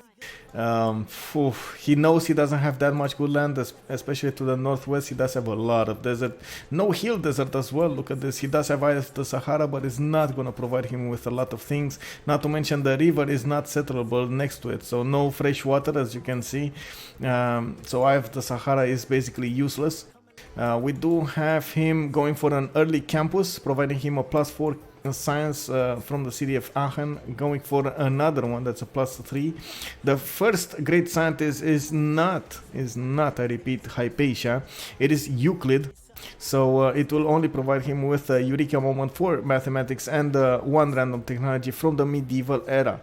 He will need to actually get a few projects or just get the scientist points as is. He's with the God of War and Plunder Pantheon, so I'm expecting him to go for commercials. I was wondering if he's gonna go in Camels, but it looks like he's not gonna go in Camels, which is kind of a interesting choice here, since definitely America will have the advantage on defense. Over here, China did get quite a few of those archers. His third city out, the city of Longxi, to the northwest of the capital of Xi'an, northeast actually, northeast. And he's right now gathering troops near Maracaibo. Maracaibo has one single archer on defense, going for another archer. And it looks like we're probably gonna see more units coming from St. Petersburg. Do they have the strategics? One main problem that we've seen happen, especially in the tournament games, is a strategic resource availability at the right time. And we've seen quite a few games that went much longer than they should have gone, especially because the players didn't go for their strategics when they should have had, and they waited to improve them. Especially in a 4v4 setup, is really important to help your allies with more strategics or strategic resources as fast as possible, improving your horse tile, improving your iron tile, getting that strategic income. We do have 3 archers coming from China going towards Maracaibo. We will probably see some horses coming from Grand Colombia. As you can see here, he's right now, let's check it out, 14 horses, so he can definitely get a horse. And let's check out what's happening here in the Rough Rider city. He did manage to get one of those, there we go, the general points, and only him, France, and it looks like Persia are making general points, which is definitely interesting. We got Russia for settling Persia. Ooh, this is another frontal attack here. Dimitri is not gonna have any of it. He's not gonna get Persia. He's not gonna leave Persia alone. And it looks like, even though he does not have a general and at the moment no religion, he's not that far from a religion. He's 2 turns away, actually 1 turn away from getting a religion. He does have 2 Lavras going for his shrines. He's gonna try probably to get Defender of the Faith. Even Crusader would work at this point, but I think Defender would be better to help his cities. It would be really, really good against Persia. France, it looks like, is trying to build cities towards America as well, and they're probably gonna try to triple team America as fast as possible. Dimitri here is definitely on the back foot. He did lose a city. He's not now trying to get his encampment back, or get back with the encampment. He would have been really far away if he would have gotten that third city, not to mention the encampment. With God of the Forge, he will probably make classical units and ancient units really fast, so definitely not a problem there. And France, look at that, one turn away from finishing the first project. 16 points out of 30 for the Great General. 3 civilizations of the game are actually going for that early general, the classical medieval one, which will provide bonuses to horses, to swords, to crossbows. It's amazing. And Germany here, about to settle that city near the tobacco tile. It looks like he's gonna have a ball getting those bananas, not to mention working that extra amenity.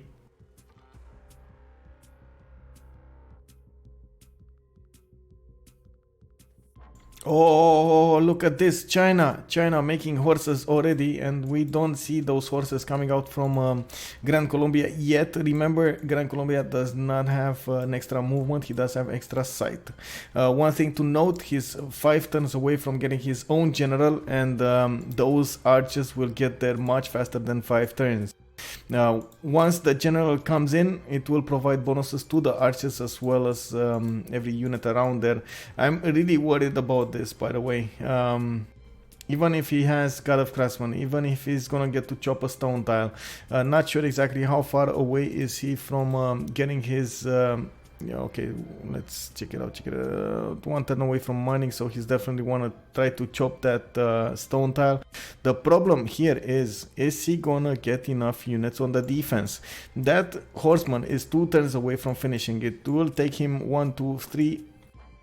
1, 2 actually, 3, 4, 5 turns more to get to the Gran Colombian city.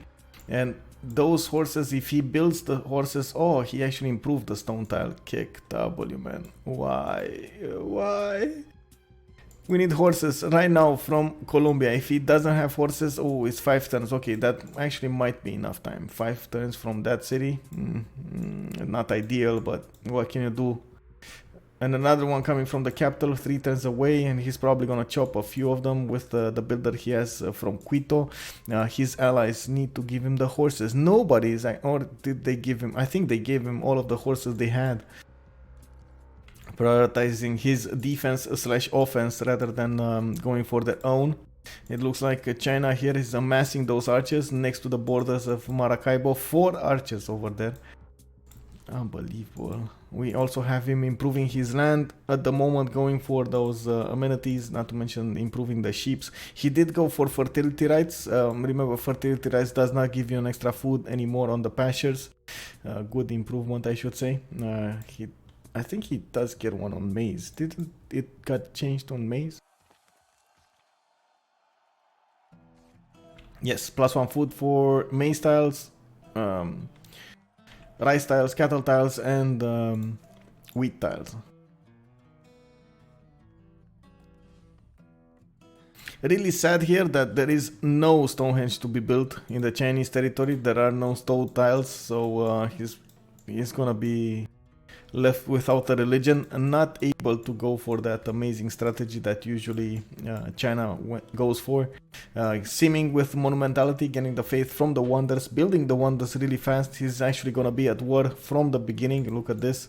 The great Chinese wall of archers is afoot here. We got 4 archers in a line. Look at them.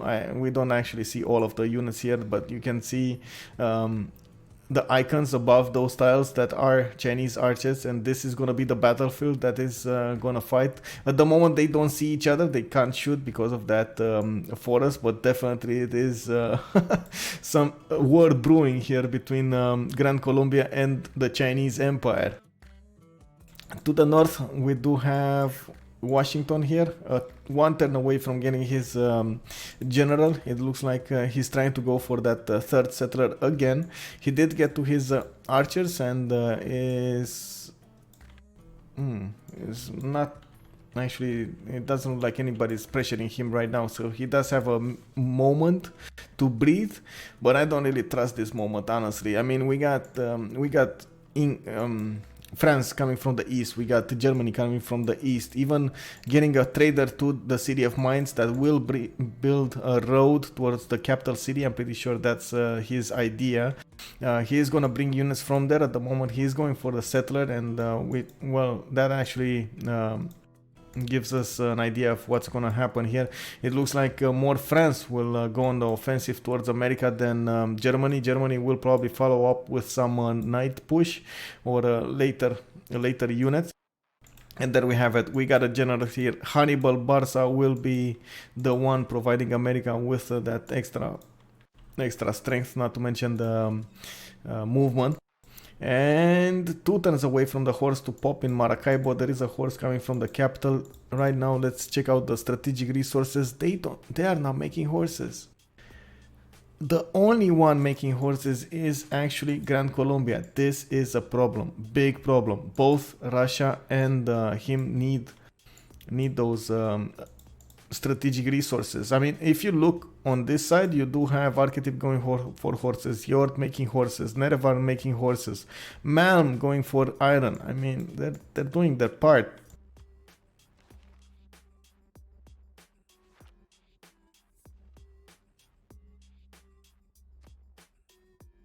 Yep, and there we have it. He did go down a little bit in faith because he lost 2 tiles. There was +2 faith on this iron tile, not to mention on the horse tile.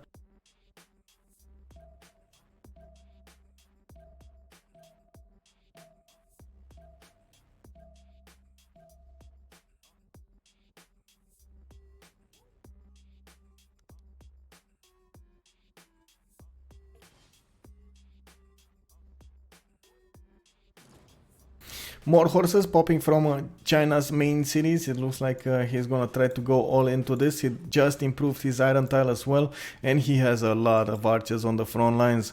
I don't really fancy his economy though. He's only on 4 gold a turn. Definitely not working that -1 card. I don't think he got to his political philosophy yet, but probably not that far away. Going for a government platzer right now. Needs to get his ooh, look at this, Liang going in Chengdu. Nice. We got on one side, we got Governor Moksha in St. Petersburg will provide extra culture for Gran Colombia, and Gran Colombia just got his second horse tile improved, so he's making 4 horses a turn. That might actually be enough for him, but I don't really like those numbers anyway. On the east side, we got Paris here with Goddess of the Hunt getting amazing tiles on those deers, not to mention the furs. Just look at this, he just improved 2 of those fur tiles, 3 food, 4 production, 3 gold. Amazing. Also the other one is 4 food, 3 production and 3 gold. Just amazing gold, not to mention production and food. All around is really nice. So the fur continent goes, this is the red continent, so he's gonna go towards the southeast over here, but he doesn't have that many others. Another one over here, but that's about it.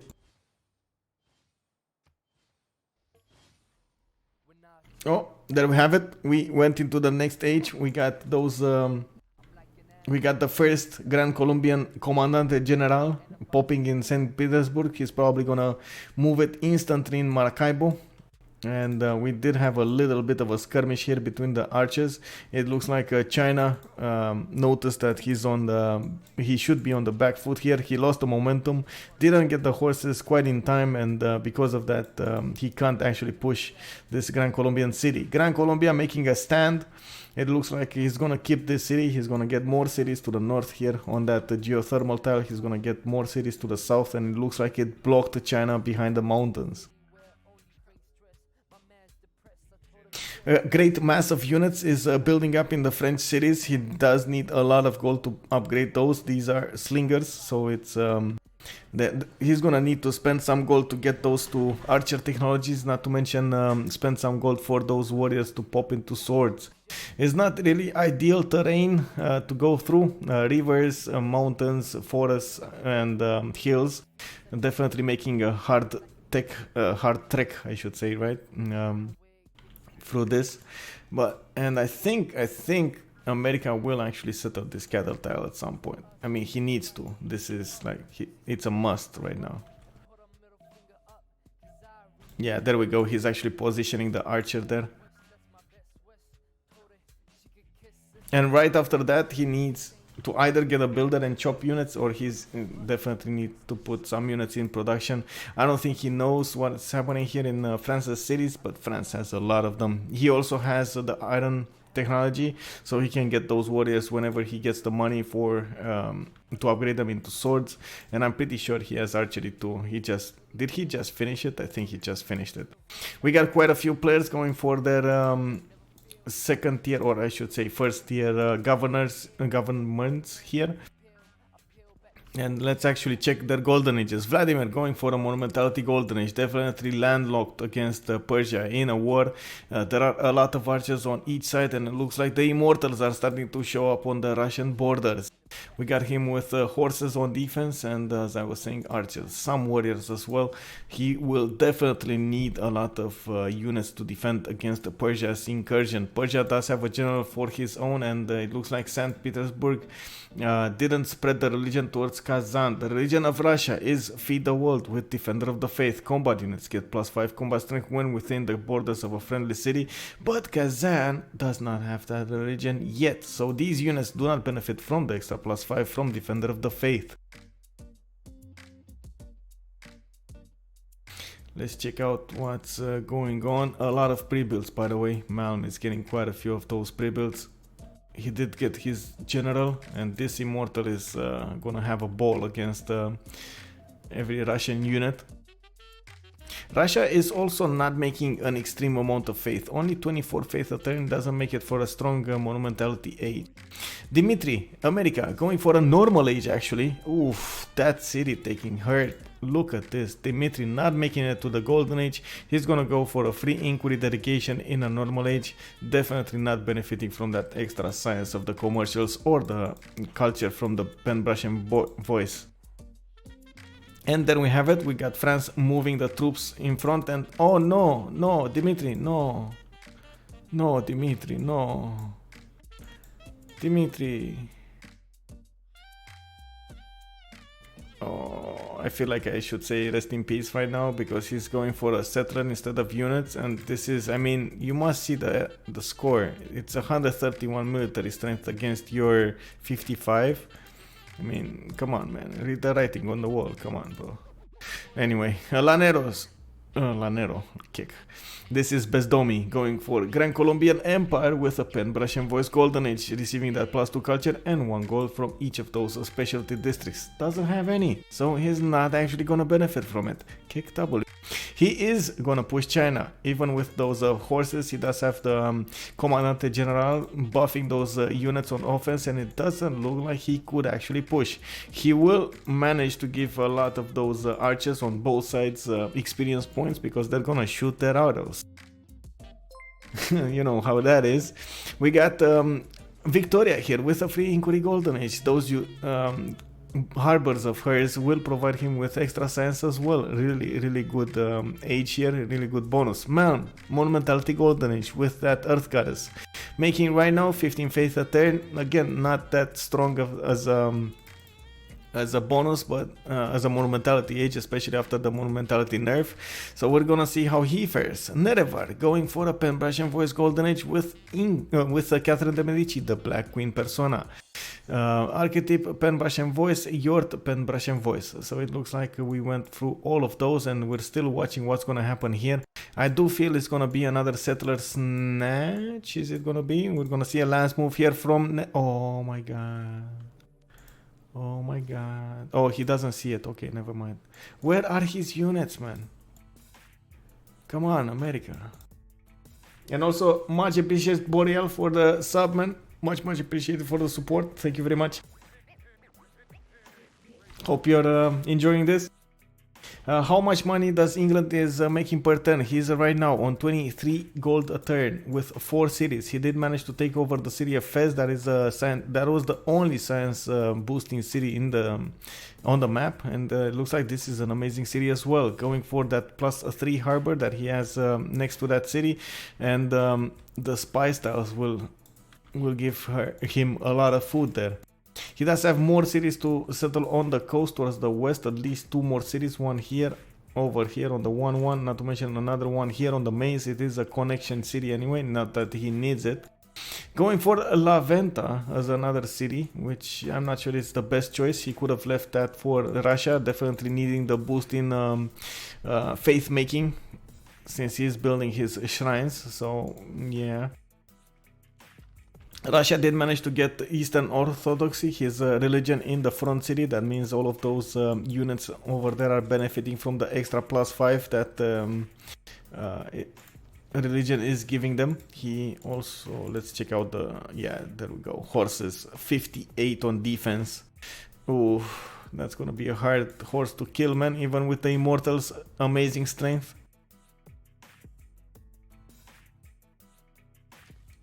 Oh no. Dimitri. There's only one French sword that is pushing in with a general. It looks like Dimitri will not settle the cattle. He is gonna go for the 2-2, and I think he's gonna shift enter his archer away. The problem with that is if he goes for the cattle tile, he will probably lose it to this sword. The sword will have 3 movement. Oh, okay, so okay, never mind. He actually went. Oh, that's so good. That is actually so good. So lucky of Dimitri right now. He needs all the luck he can get, by the way. Lost a city early game to 6 units, 6 enemy units, scouts and warriors alike. And right now he's trying as much as possible to catch up to that, and it looks like he's going to be pushed by both France and Germany at the same time. Definitely a problem for him. Germany that only has 2 archers over there, has a horse on the way from the north city of Trier, so it's going to take him quite some time to get there. I'm actually thinking right now if God of War and Plunder was the best choice here. He does have floodable tiles to the south of Trier, and yeah, it would have made an interesting city if he had the floodplains pantheon. But I mean, he doesn't have more floodplains other than that, so I guess whatever works. Yep, there we have it. About to, oh my god, even his city is rebelling against him. Come on, bro, units. Yeah, I feel like screaming right now. I mean, America, he must see what's happening. He must see those units going for his cities. He must see that he needs to do them. Why is he still building settlers? Like, move away from settlers. Build archers. Build swords. Like, get a classical unit. Get builders. I mean, what? So much. So many problems from one city being taken over by the enemy. Losing a city, you don't think it hurts you so much, but in the long term, it hurts you. So, oh my god, they bought him a horse. Is this why you are talking about why, or asking me about why, or how much Victoria is making, as in alpha male? Whoa, I mean, yeah, he's gonna get Ancestral Hall, build those harbors everywhere, get that extra science, get that extra gold for his team, and just look at that. He's actually gonna get to buy another one next turn if he wants to. Wow.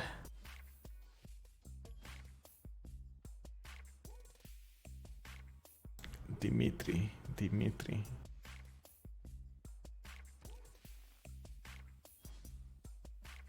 What is the monumentality nerf?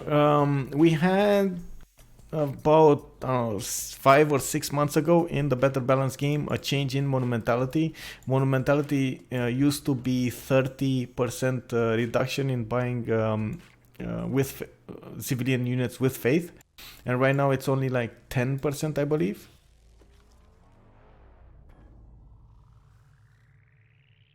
Oh, actually I can see on Vladimir. Yeah, it's only 10%, so you used to buy them a lot cheaper. Basically nerfing everyone, yeah, religious civilization in the game. It used to be that Tamar was great. It used to be that Poland was amazing. After the monumentality nerf, not so much. You couldn't do as much, you couldn't sim as much, you couldn't get as many things out. Ooh, really lucky here. That archer lived with only 1 HP. He didn't manage to get the returning shots on those immortals, and it looks like Malm needs to get more of those immortals on the front lines.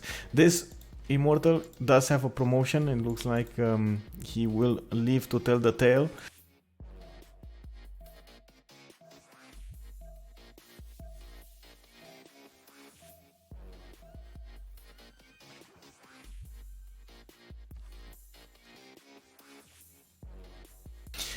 Problem is, first moves. Will we see Malm go for the first moves? Will we see... Oh, it looks like actually Vladimir has the first moves here. He did move away his horse instead of attacking and left Malm's immortal to live. He could have... I think he could have traded a little bit here. Taken out the immortal and then... no, what's happening? What's happening? Dance Master. Oh, he switched the horses. Okay, that's what's happening. It looks like this horse doesn't have a promotion. It got shot down by those archers, and right now he's in danger of dying. He did get the city of Chengdu to build walls at this point, and it looks like there is a horse in the choke to replace that endangered horse. And from the north, oh, look at these scouts. They're gonna go towards Baltimore probably. Why is he not going towards Baltimore? Probably waiting for this settler to get there or something. Applying more loyalty pressure on Baltimore is always a good thing, and getting more cities next to it is definitely the way to go. Again, not that many strategic resources here, and it looks like Washington... Ooh, that Hannibal Barca great general got pushed back into the city instead of giving bonuses to this horseman. This horseman is left to fend for itself.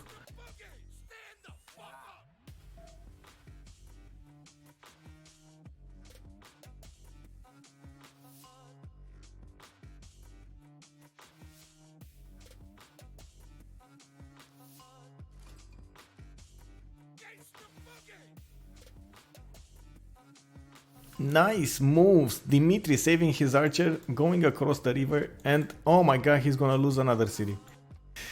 Oh man. 10 turns rebellion, or he's gonna lose it to France. Oh man. This is painful. I don't know about you boys, but I feel like this is painful to watch here. Dimitri made lose 2 cities because he didn't build enough units. He is trying to make up. He did get quite a few settlers built from the main cities, but still doesn't have enough units on the front lines to take care of this incursion. He knew he had 2 enemies on the east side. He knew he had to put up with their armies, and didn't build enough units to withstand an attack. Because he thought he's gonna be safe here. He is right now on 5 science and 9 culture a turn, losing to both France's units and Germany's units. Ooh-wee. To the west over here in the Persian versus Russian war, it looks like Russia is 1 turn away from finishing his audience chamber. He did get quite a few of those swordsmen pre-builds, the warriors, the archers, and not to mention horses over there to defend his city. Only 3 Persian immortals are actually pushing through there, and it doesn't look like they're actually gonna do anything about this. He is... oh, he's doing it. He's doing it. He's gonna try to kill the horse. He did kill the horse. Oh, Malm with the last moves here, getting Vladimir by surprise. And let's go back to this city of Baltimore. What's gonna happen here? They did not give enough gold to America to get that city, to get a new unit, to get a new horse, and because of that, right now Dimitri is in definite trouble. There are units to the south, especially that scout, that need to be taken care of. The 2 scouts actually from there, so the city is not going to be under siege. Is it going to survive? I don't think so. I mean, these scouts kind of kill them, like take a lot of damage if they go against the city. The city is a 35 on the garrison, especially because of that horse inside, and only the swordsman with the horse actually can't do anything about it, especially with the archer support from behind. 3 archers will get to shoot that city, damaging it slowly but surely. If it is under siege, the city, especially when it goes down enough in the garrison health, the other units will just take it over. Easy peasy. There is a Grand Colombian horse coming from the south to help the city of Baltimore, and it looks like more units are showing up from France and the city of Germany as well. Ooh, lucky shot here. A volcano just exploded near a French sword while he was passing through the river over there, and it damaged it to half. This is bad for Nerevar, but I guess it's a little lucky for Dimitri. Hey, Space 444, thank you for the follow, bro, and welcome. If you do have questions, I gladly encourage you to put them out there in the stream chat. Let's check out what America is doing here. Come on, buy a horse, buy a horse, buy a horse. No, not enough gold between them to actually give him enough to buy a horse. It looks like they're gonna need to wait to do that. They did manage to kill one of those south scouts, and it looks like the next one will probably die next. Oh my god. Oh, the city of Baltimore. Oh, the pain. It's gonna flip. I mean, this city has no chance. It's either it's gonna flip or it's gonna die to France. I mean, at this point, I don't think it's gonna happen. Dimitri, what have you done, Dimitri?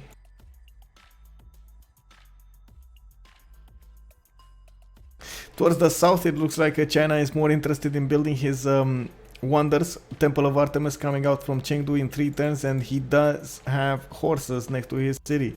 It doesn't look like it's gonna go anywhere. China has enough of units on the defense to make a difference here, and it looks like even the Comandante General Antonio Jose de Sucre is standing in the city of Maracaibo, just chilling over there, knowing he's not gonna do anything. There is actually a Chinese scout pillaging those horse tiles from Gran Colombia, which is always a good choice, especially if you wanna take out the strategics of your enemy. Not to mention, he has in sight one of those traders, Grand Colombian traders. Nice, man. Easy 50 gold. We got 2, 4, 5 cities on Gran Colombia, and going to sim quite a bit here. He does have campuses. This is a +5 campus coming out next turn. And let's keep watching what's gonna happen here. The city of Baltimore is already under siege. It's gonna be put down by those French archers. Not to mention, he has a sword. Oh, he might take it this turn. With all of those units, he might actually take it this turn.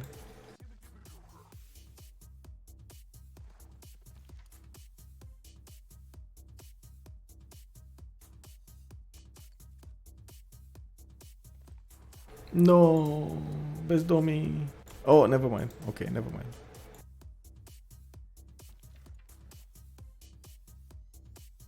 Still didn't get that city from under siege. Problem. That city is gonna fall 100% next turn.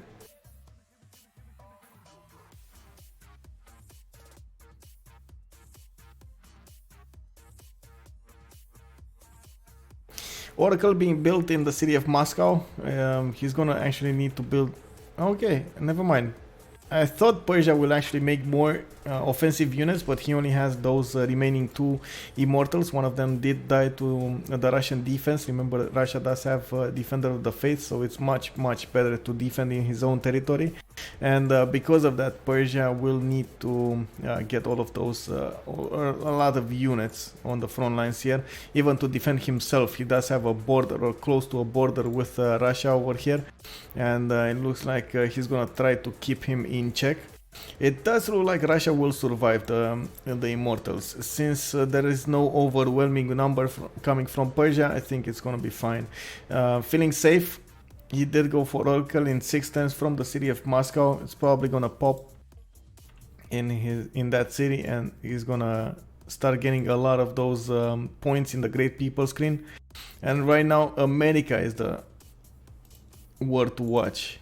Gran Colombia will not get to push China in the south. China will get to finish the Temple of Artemis in Chengdu and is spreading with more settlers towards the east, just getting them from that city.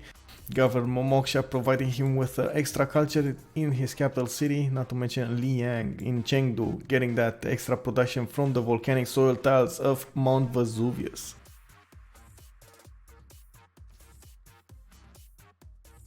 It does look like between the two French swordsmen and the horsemen, they do have enough strength to take down the city, but I think they want to go for that. Oh, look at this. Gran Colombia's horse cannot attack the French horse. The French sword. This is impossible. Look at this. +6 fortified defense, +6 ideal terrain, not to mention the +5 from a combat general, +4 from oligarchy, and +3 from intel on opponent's movement, getting that extra diplomatic visibility from France. One of the reasons France is always banned. Catherine de' Medici, the Black Queen, made its way, slipped through the cracks and made his way into this game. In the back foot here, Nervar is actually simming. He's getting the commercial hubs up. He's trying to get more gold, not to mention trying to get more science out of it. He should be in a pen, brush, and voice, right? So let's check it out. Yeah, he's in a pen, brush, and voice, getting a lot of gold from those commercials.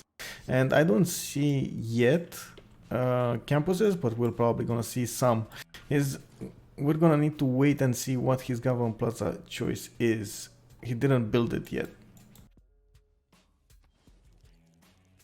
I do like his placement of districts, and this is the turn that we're gonna see if Baltimore fall. Is this the turn? Come on, they need to do it. Nerevar here definitely has the opportunity to take out Baltimore, and there we have it. There we go. They made it. One more city falls from America. Dimitri here losing his second city of the day.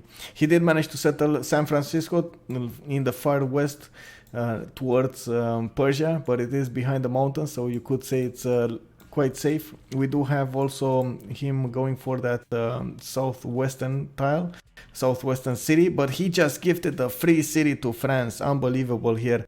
He might actually lose his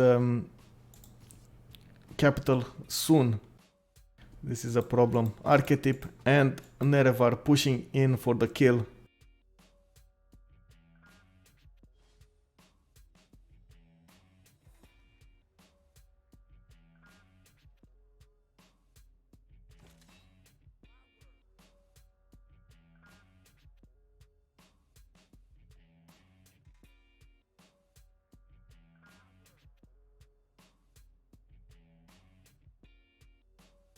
Oh, definitely. Honestly, I don't contest the placement of the city of Baltimore. The only thing that I mentioned is the fact that he should have had units ready to defend that city. I mean, whenever you go on the offensive like that with a forward settle, that's how it's called. The city of Baltimore was forward towards an enemy. You need to get units to defend that city. Like, prepare for a counter push from the enemy always. Otherwise, he's just gonna, like, especially when you see your enemy for settling you and then just having 50 army strength. I mean, come on, that's like, not even a choice. I mean, you gotta go 100% against that city because you're gonna take it. It's an easy choice. That's the only thing I wanted to mention about that city. Unfortunately, he went for those extra settlers. The extra settlers, sure, will provide him with 2 more cities behind this, but not enough units to defend what he has coming from the east side. There are a lot of archers which do have promotions right now on them. They will start peppering those swordsmen with arrows, and slowly but surely those swordsmen will go down.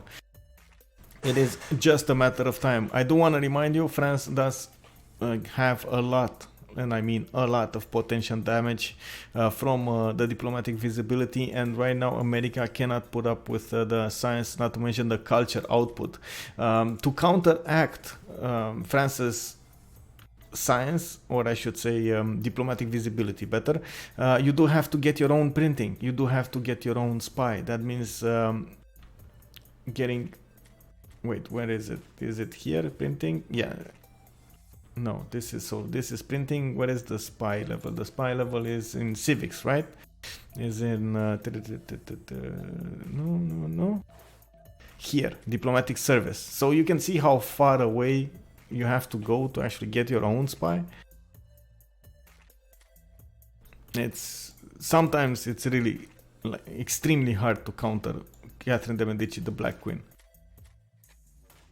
Yeah, exactly. The French encampment right in the face of Dimitri here. Definitely, the French players wanna set the mood of this game, set the tone. They wanna say, "We don't care. You're America. We will beat you." Or in this case, "We don't care that you are from Russia. You gotta turn 37 win. Very good. Yes, we have better strategies than you." And they do. Look at this. At this point, they are totally outmatching Dimitri. Unfortunately, he did go for too many safe moves instead of going for his, or I should say not safe moves, risky moves instead of going for his defense. And because of that, he paid the price. He did probably think about the +5 on defense that America has. But I don't think at this point it's enough to save him.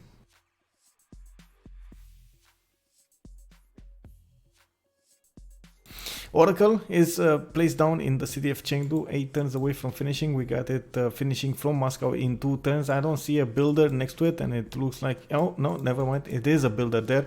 Let's check out next turn how many turns that builder can actually take out from the Wonder. I don't actually think it's going to be that much. He should be around maybe 3 turns.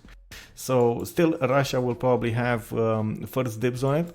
Also building Mahabodhi temple will allow him to get his religion finished here with another 2 beliefs from those apostles. And it looks like slowly but surely he is expanding to the west side, settling the city of Tula in a non-freshwater settle.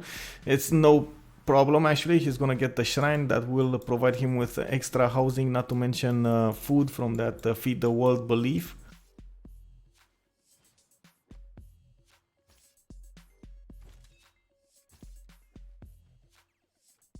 Pyramid scouting in the beginning changed the whole game. They took a city and allowed Germany and France to further settle. I totally agree with that statement. It was amazing, and you could say that it was also unlucky a little bit for Dimitri because he didn't see how many units he had around him, and the moves were a little bit awkward. He did have also a little bit of bad luck with the attacks there, having a low roll against that scout, against the warrior. I mean, there was a warrior, a level 1 warrior that should have been killed, and he was like left less than half a second away from getting that kill on it, and yeah, it just didn't want to die. Archetype being there with the actually it was a French warrior. Nerevar was there with the first moves and got that upgraded as soon as possible. That actually tipped the balance. Ooh, America pushing back in. We got Dimitri on the offensive here with his general ready. France was gonna be on the defense this time, and is he gonna get the city of Baltimore back? I'm not sure if that's gonna happen. We got already Nerevar, 21 science, 31 culture, going for a victory in the city of Baltimore. He might get the +3 in there. Not sure if that's gonna happen actually. We do have Moksha in the city of Paris, Pingala already in the city of Lyon, and I don't think he's that close to getting his 6th, I believe, governor point. So we'll see. We shall see. In the meantime, on the west coast here, it looks like England is happily settling everywhere. He did get 2, 4, 6, 7, 8 cities, soon to be 8 cities, and it looks like he's just getting gold for his team right now, making 39 gold a turn. We do have Nerevar with 30 though, so that actually makes up for a lot of things here. And we just saw the Oracle finish. Look at this. Oracle in the Russian city of Moscow has just been finished. 2 turns away from getting Mahabodhi in St. Petersburg, and it looks like he's going for those theater squares. The theater squares will jumpstart the generation of great writer points, great artists, and great musician points from those lavras, and it's just gonna be amazing overall. Right now, going for 83 faith a turn, Russia definitely will get to settle and expand his territory with, and not to mention improve his territory with faith. Getting victory in the city of Kazan and Bengala in the city of Moscow. It looks like this is the meta right now. Being forced by BBG to go Moksha first into Pingala, kick W. Warlord's Throne is going to be built by the city of Washington, and it looks like he's going to go for that less maintenance for his units, not to mention extra production into making them. Ooh, still attacking into those archers, getting them with 2 hits. Always good to have. Come on, America, you gotta move. It's gonna, oh my god, the first moves here from France were on point. Seeing that American sword in low health, attacking it with 2 archer shots and then getting that sword. That's just beautiful to see. 3 attacks before America could even move. So fast.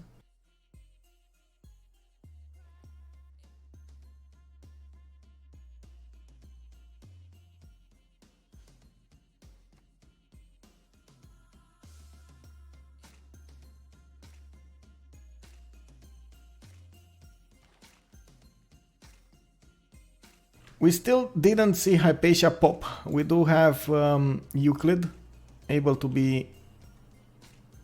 Oh, I think Germany actually passed it, and probably China will take it. We have quite a few going for 1-3 points. Even Gran Colombia is making 3 scientist points a turn, going for more campuses. He did get this +5 over here. He has another, what's this, a +3? No, +4. Yeah, I just saw that's geothermal beneath the city. Another one here, this is a +2, and it looks like he's now on 39 science with 36 culture, going against China's 27 and 24. And look at this England, 60 and 27. He will definitely boost his allies into the science department. At this point, it looks like Germany did not go on the coast. He does not want to handle at the same time as America, England on the coast, so this definitely wants to stay inland. He will probably settle that ship actually next turn, and he's gonna try to stay as far away as possible from any kind of sea, ocean. Can you please check continents between France and America for French stream? Yes, sure, man. I think I did this quite a lot here, but sure. I mean, I'm happy to do so. So we got America with the +5 on defense to the north of the city of Baltimore, and we got to the southeast with another continent that will provide him a +5 on attack. Is that enough, bro? I think it is enough.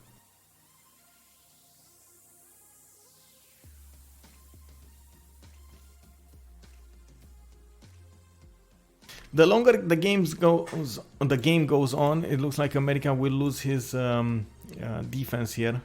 Just saying that because we have a lot of difference in science and culture at the same time between France and him, not to mention Germany and him. 29-25 against 7 science. Oof, I don't really fancy America's chances to defend this. This is a must right now. He must go for crossbows, a lot of them. That's his only chance. I don't think he has even the time to build one single campus. What he needs to do right now is just spam archers, go for crossbows. His allies, especially England, will give him the gold for them. He's probably not even gonna make it to his to his mercenaries card. That's how fast France and Germany will get higher tech units against America. And once France gets to castles, coursers plus crossbows plus that spy in Washington is gonna be game over. I'm definitely gonna call it now game over for America once France reaches castles. Is he gonna go for castles fast enough? Not sure. Right now he just finished machinery, or he's going for machinery. I see it on 7 turns, but sometimes this is a bug, so not sure if he actually got it. After machinery is printing, but he can go instantly for castles.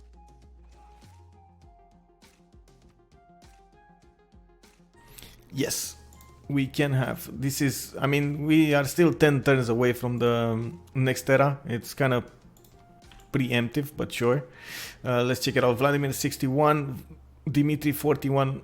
We got 42 out of 50 for this guy for oh my god, Gran Colombia. We got Victoria on 59 out of 59, definitely getting his on, yeah, there we go. Malm 53 out of 54 getting his, Nerevar 43 out of 52, Yort 35 out of 41, and Archetype 47 out of 55.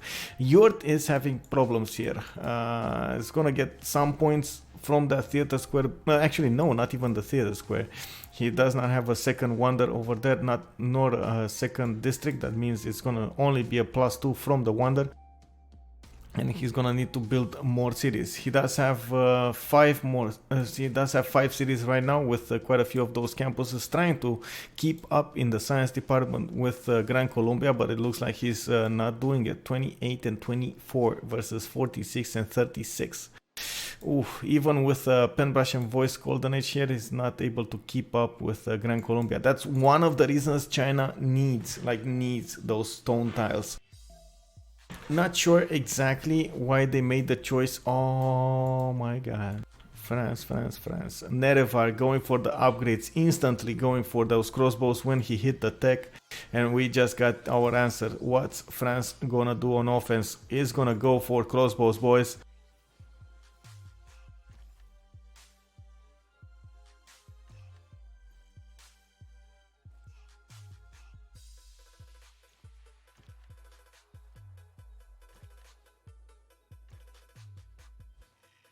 Can he even? I don't think he can shoot from this on this, right? Okay. Can he? Does he have enough visibility? Sometimes it's really sketchy how this works.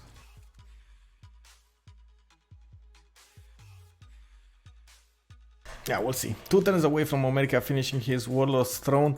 We got Audience Chamber that's going to finish in France's territory, and I think that is a good choice in this case. He doesn't need more production into units, not to mention he has a healthy economy with all of those commercials, and he has also science, getting a campus, a +3 from the city of Lyon, and he's going to get that extra pop in the cities with governor, extra food and extra housing, not to mention the extra amenity. Always good to have from Audience Chamber. I think most of the games you're gonna find it a must have. Germany to the northeast did seem quite well with the Hansas, only +6 in the capital city, not to mention what is even that from the capital city.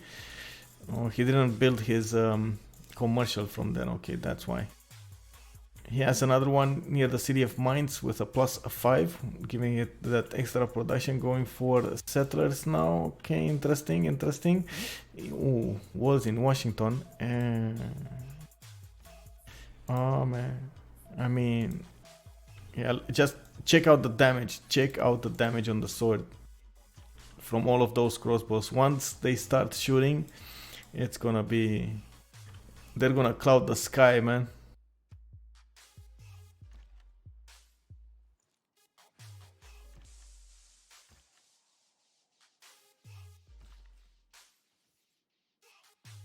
Still, I don't see enough ranged units from America to actually defend Washington. At this point, I think France has a really good chance to take over Washington soon, in the next 15 turns maximum. Let's check out what's he doing for technology. He's going for construction right now. That means he's going, yeah, there we have it, construction into castles. He's 2 techs away from getting his spy. That's not that far away.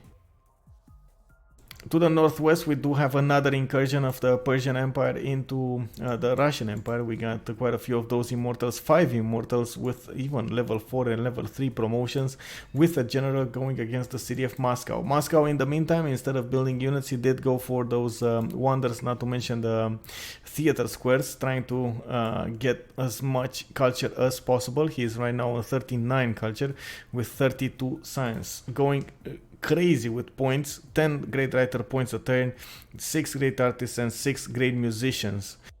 We do need him to make units. I'm not sure if he realizes what's going to happen here, how many of these immortals are actually on the border here, and if he can handle them. But at this point it looks like he's missing quite a few of those units.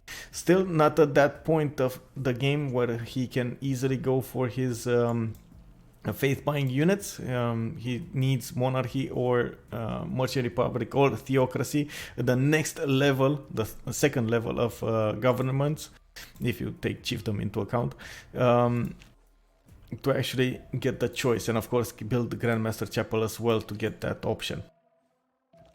And then we have a last move push from Persia. It looks like he's gonna attack the city.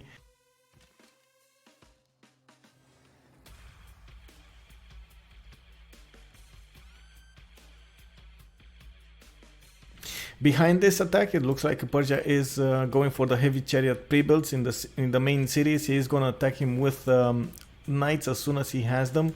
There's not that big of a difference in science, so I do believe they're both going to have them at the same time. We do have Malm with 34 science, 18 culture, while Vladimir is 34 and 40. Definitely an advantage here for Russia, just because he's going to get to the mercenaries card, the next tier governments, much faster than Persia. That means he's going to work more cards, get more units out, and build them fast. Build them faster and everything. Like, it's going to be overall much better for Russia here. He did finish his religion, getting lay ministry. Each holy site or theater square district in a city following this religion provides +2 faith or +2 culture respectively. So each holy site will get +2 faith, each theater square +2 culture. And pagodas, providing him with an extra diplomatic favor point per turn. There is an ongoing discussion, especially in the forums here, if the pagodas are too OP. At the moment, I have not seen them being that OP, especially if you take into account the number of diplomatic quarters buildings that you can build and get diplomatic favor from those, and usually players do ignore them quite a lot. From the games that I have casted, especially in the CivFR community, they do prioritize getting those diplomatic quarters, and they take into account the diplomatic victory, definitely.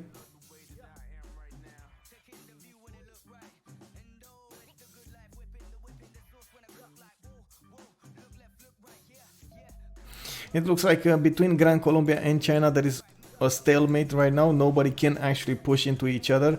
There's no way for Gran Colombia to guarantee a win against the Chinese Empire, not to mention he needs more cities here. He needs to sim above his enemy right now. That's the tactic. And did I just see Nerevar unlock castles, or was that a visual bug? Did he just go for castles at this point or unlock it? If he went... No. Wait. Oh, no. No spy. Okay, never mind. No spy. That's my answer. No spy.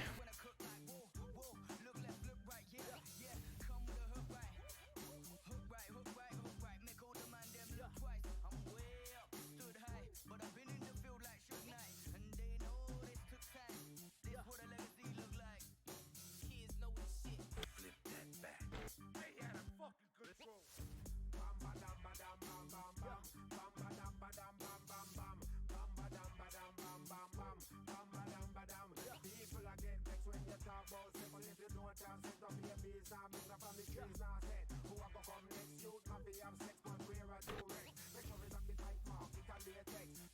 Another answer from French viewers. Would it be possible to reduce the logo of CPL at the bottom left corner to see the chrono? I mean, why? You don't hear it? Oh, I guess you don't hear it because it's my stream. Kick. Yeah. Yeah, bottom right. I mean, sure, bro. Well,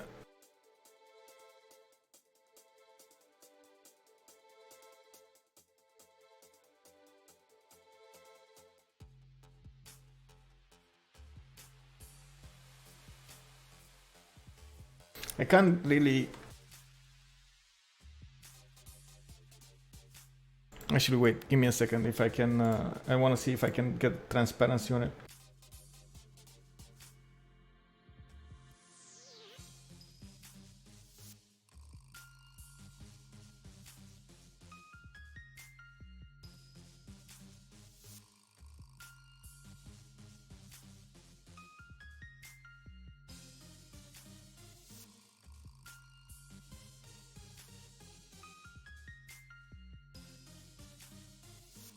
No, did it work? No. Oh my god, it didn't work. Kick.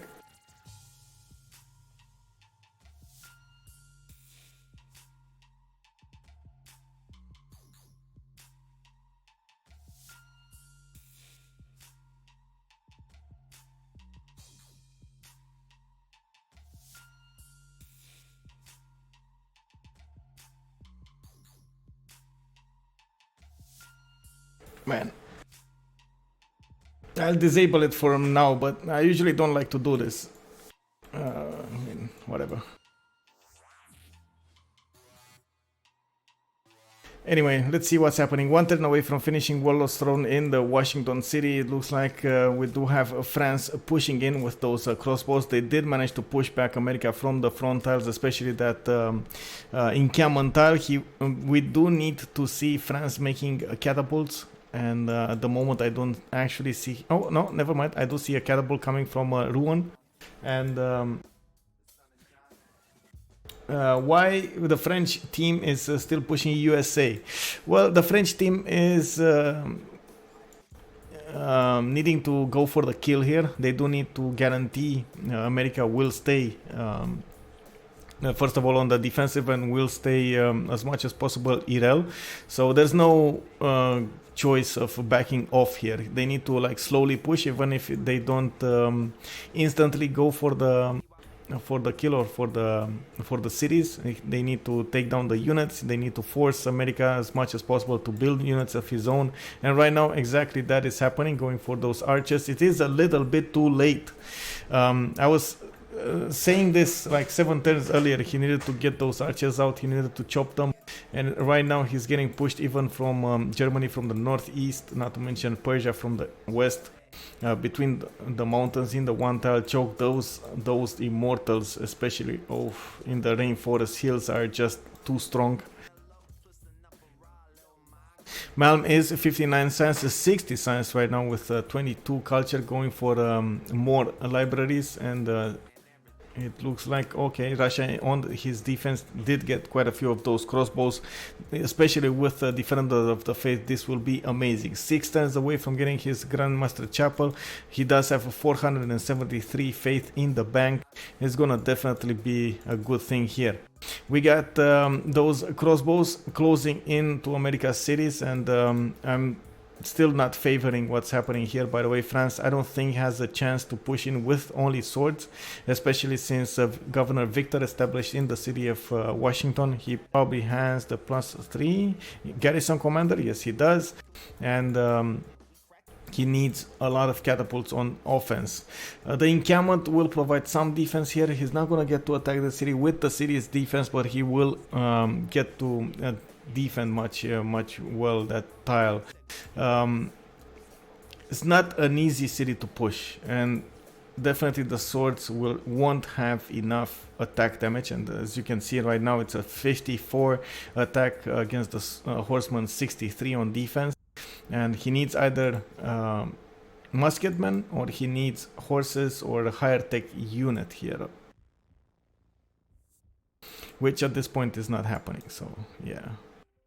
Walls are starting to be built in the city of Xi'an, and I mean the Great Walls of China. They will provide him with extra gold, not to mention culture, later point in the game.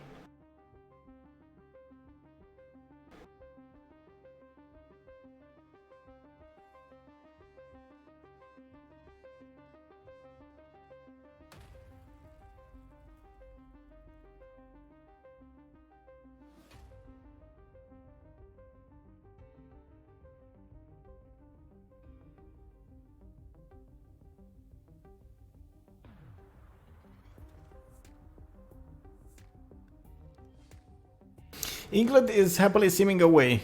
His job right now is just to make gold, is to get those admirals, get the next era as a golden age, make science, boost his allies all over the place, and that's about it. I don't think they have a strategy, or he has other strategy for him to go on the offensive here. He's quite far off from everybody, and I don't think he's gonna make a difference towards Persia. He's gonna make a definite difference giving gold to Russia than doing anything else. Germany on the east side is starting to get quite a few of those engineer points right now, on 4 engineer points, not to mention, let's check it out on the merchant screen, 8 great merchant points. Remember, he does have God of War and Plunder, and he's benefiting with extra merchant points from that. He did build the Great Bath next to the city of Trier, and it looks like he did get Liang in that city as well. Probably not having an extra, he doesn't have an extra a governor point to actually go for the right tree really fast, but once he gets it, all of these floodable tiles will get +1 production, which will make it a viable city. He's going for that builder from it, and it looks like he's going to improve all of those with lumber mills. It's pretty good, I must say. It's really good. What do we have in the era score screen? We got 71 out of 57 for Vladimir. We got Dmitry with 44 out of 40. We got Bezdomi with 50 out of 50. And Victoria with 72 out of 59. Malm, 60 out of 54 points. Nerevar going for next to Golden Age with 54 out of 52, and it looks like he's right now pushing in from all sides with bows, crossbows, and swords. A little bit of help with from Germany here, and oh my god, look at that damage on the swords. Archetype going for a Golden Age 55 out of 55, and Yort is actually 11 points from getting his 41 out of 52.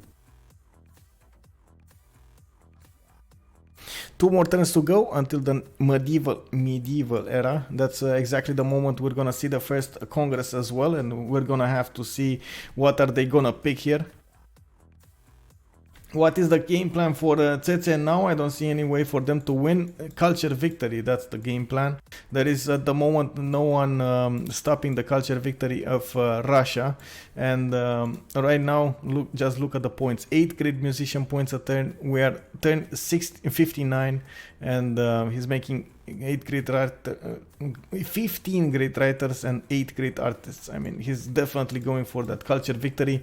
With the faith generation that he has, he will get the rock bands. He will probably play them in England if the game goes that far, and probably that's why Persia is trying to cut him off as much as possible. Trying to go for the city of Novgorod or maybe Hunza right now, and look at those immortals. They did need to back up from the attack against Moscow. Really high pop cities, going for Apadana in St. Petersburg. That Feed the World belief is making great additions to the Russian Empire here. In the city-state screen, we have, let's check it out. Granada being soothed by Bezdomi. We got Malm with Brussels, Nerevar with Cardiff. Not sure exactly why. And well, I guess I know why, because he's Germany and getting more points, more production from it. Yort went for Kumasi. We got Hunza being soothed by good old England over here. Alpha male getting so much bonus from Hunza. Rapa Nui not soothed by anyone by now, and is anyone? Yeah, so they do know about Rapa Nui. If Russia gets Rapa Nui, he's just gonna spam those moais everywhere. It's gonna be wonderland over here for him. A lot, so much culture, a lot of culture. Not to mention even here, like on this on these volcanic soil tiles, just this just gonna be amazing. Not sure why he didn't choose it yet.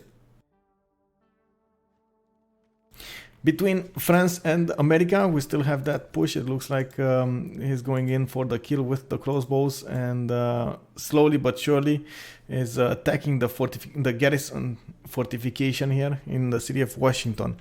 The garrison is 57 strength, and that is a lot. And I don't think America is that close to his next. Let's check it out. We got America 6 tons. Oh my God, 6 tons away from machinery. Man, that's sad. That is sad. I do think Melm figured out he's not gonna get to kill Russia, so their next best thing is to attack America. The sooner Germany is left alone to sim, and that means not needing to make units to go and attack someone. That means being left alone to get a lot of cities out and having good land, but he doesn't really have good land. The faster he's gonna start spamming out those culture districts, the theater squares. The thing is, Germany is one of the best civilizations next to Pericles and of course China to counter any kind of culture victory because of that extra district. At this point, I don't really see Archetype going for it. I don't think he has yet, but we can actually see that no guilds 2 turns. Okay, so in 2 turns he's actually gonna get that extra district slot in all of his cities, and we're gonna see if he actually spams those theater squares, but I'm pretty sure he will start spamming those theater squares. With pen, brush, and voice, especially in the second era, Germany will get amazing culture. One of the tactics is to go also for commercials and just spam those theater squares out and getting the science at the same time as your culture. Not sure if he wants to go that route. At the moment, Russia is not running away with tourism. Only on 35 tourism a turn. It is definitely not enough to push or to topple the defense of the enemy team. Still 0 tourists in the game for anyone.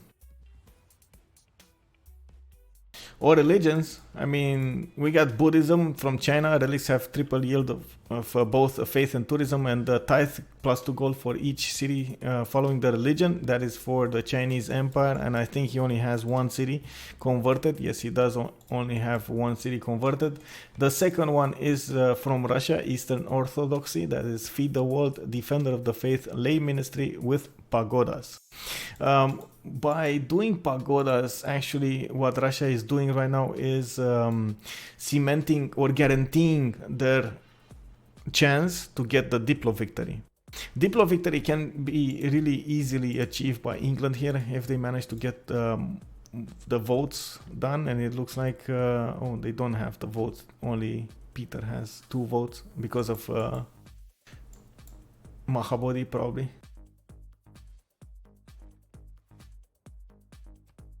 Kick. Yeah, I do think America will fall first, which is so weird actually, especially since America does have that +5 on defense. It is such a weird event here to see America fall first on his own continent. I mean, just look at his continent. It's like, wow.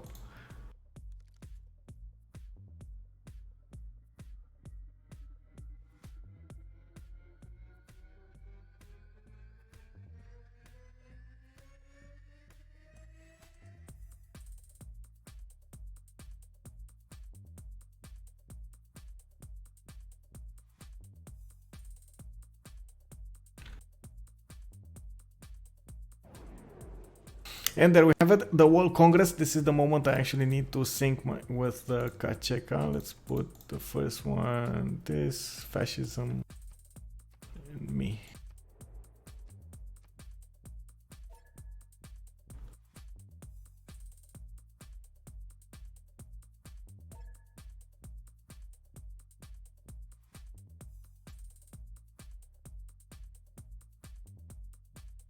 France says take our advantage and get wrecked. Not +5 against France. What do you mean?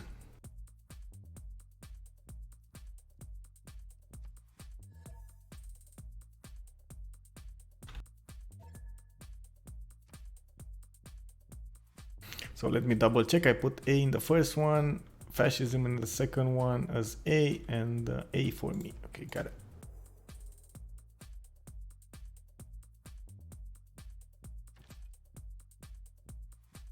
They have Diplo. They do have. Well, actually, right now the pagodas didn't go through, and it looks like... oh. They didn't spend their points yet. They're still thinking about it. Only the Russian team spent theirs. Look at this. No Diplo favor at all.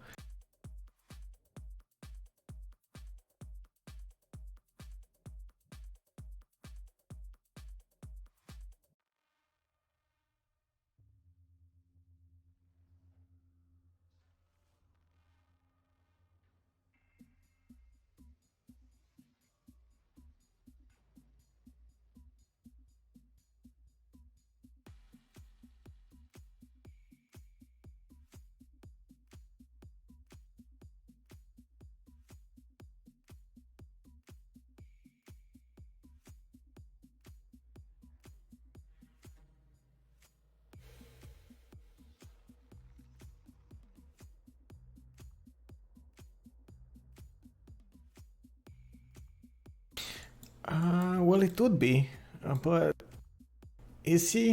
Because he's not like at the moment. He needs more science. That's a certainty. He doesn't have the mountains. He just settled a few of them. He needs to build a few campuses there. 47 science versus 67 is definitely on the downside here. He does have definite a culture advantage, right? 77 against 47, and he's gonna get a lot more. He's gonna get the advantage of using his faith, and it's making a lot of faith, 182 faith a turn, buying those units. You could say that he could Cossack rush at some point Persia, but I don't think that's a possibility. That's even a possibility. I mean, by that point, Persia will just get like field cannons, and it's gonna stop that, or pike and shot or something. I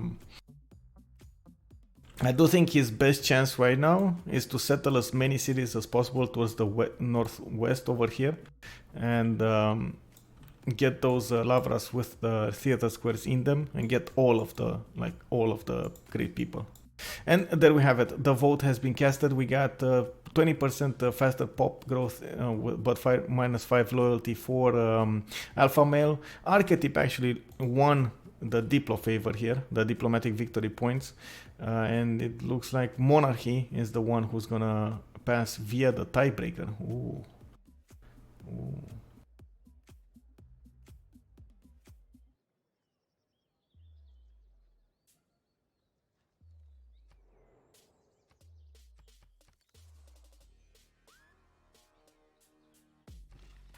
Interesting choices there being made.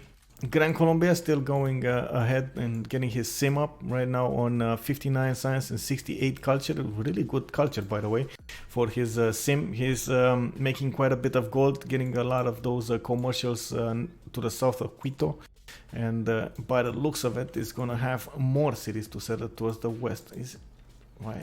Whoa, what is this Chinese horse doing here? Oh well. We start seeing some crouching tigers from China in the city of Xi'an, and he's started getting that culture from his wall tiles. Doesn't have enough of them, definitely, to have an advantage, and it looks like he didn't settle all of his cities to the east. It's gonna take a while until he actually gets all of those cities, but at this point it doesn't look like it's worth it. We start seeing the catapults show up next to the borders of America, and that's going to be a definite problem for him. What's he going to do in the next few turns when those catapults will start smashing into the city walls of Washington, definitely taking them down slowly. One thing that he could do, but it's too late, and I don't think he would have had the technology anyway to go for the medieval walls, It's gonna take. It's gonna definitely put a dent into those catapult attacks. We got a lot of archers on the south here of Persia defending the city of San Francisco, which will all soon turn into crossbows, by the way. I did mention this before, but oh man, oh look at that, Nerevar getting printing next turn. Where is his spy? He probably got the spy already. Where is, let's check out the damage. So this is only +3. Right now it's +6. Come on, let me click. Come on. Yep, +6 on Intel. And his spy is still not in America cities. He would get a +9 just from the level 1 spy. If he gets that spy to a level 2, and which he can easily do, he will get +9. +12. Kick.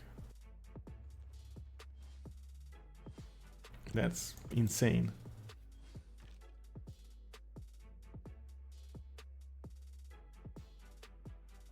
120 science England and 80 culture Russia. Well, I believe Pyramid understands what does it mean. Yeah, it kind of feels like at this point CWC has the lead in the both departments. The only drawback they have is army.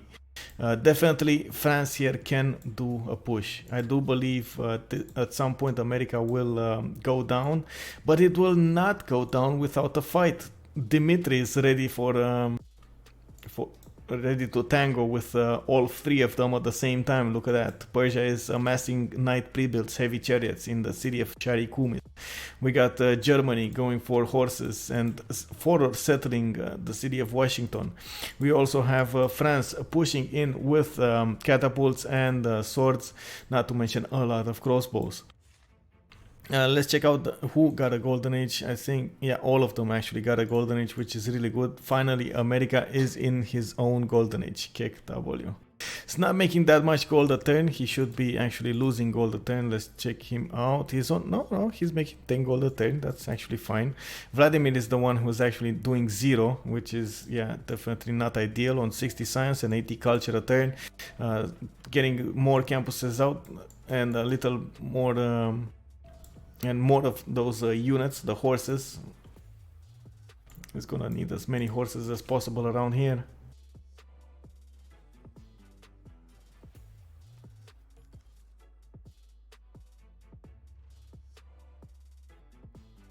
Oh, finally, Francis. Oh, look at this. Francis spy just got in the city of Philadelphia. He does have wait, what? Why did he? Oh my god, no, that's only a +9, bro. +9 intel on opponent's movement. Look at that. Easy peasy.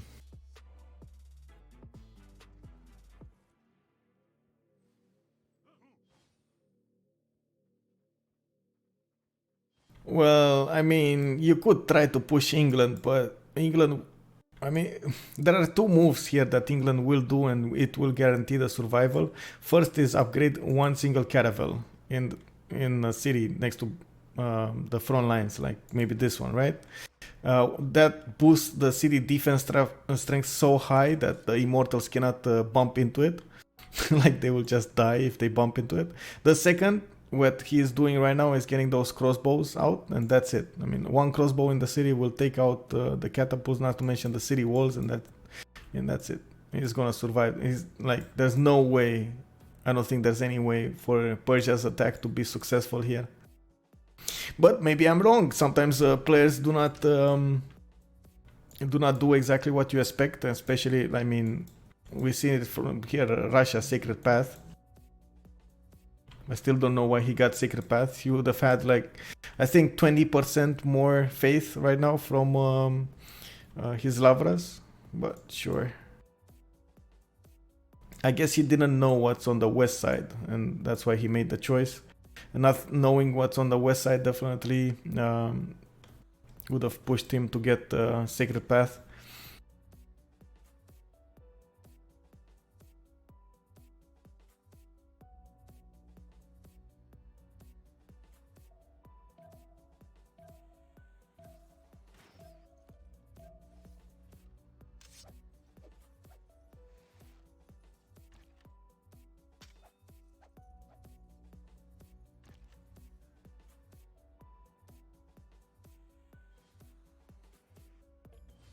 Yeah, I do think so myself. He will definitely prefer to finish off America, but he must try to do something against England and Russia at the same time. I guess that's the reason of all of this army, and yeah, that's the end of that attack. Just look at that. He just not sure exactly why, but instead of going for it, he went back. Kick. Oh, America, America. How far is America from getting his... Where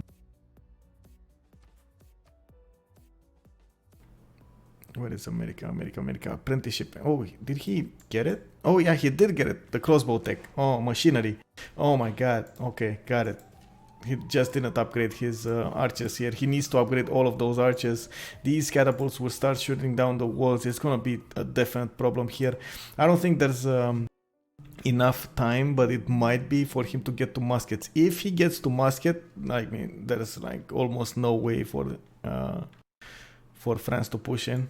Even with his amazing +9 right now, he would need the extra level in the spy, and he's not doing it. Not sure exactly why, but... Oh, there we have it. Knights coming from Persia from the north side. He does have a general for them as well. That is Boudica.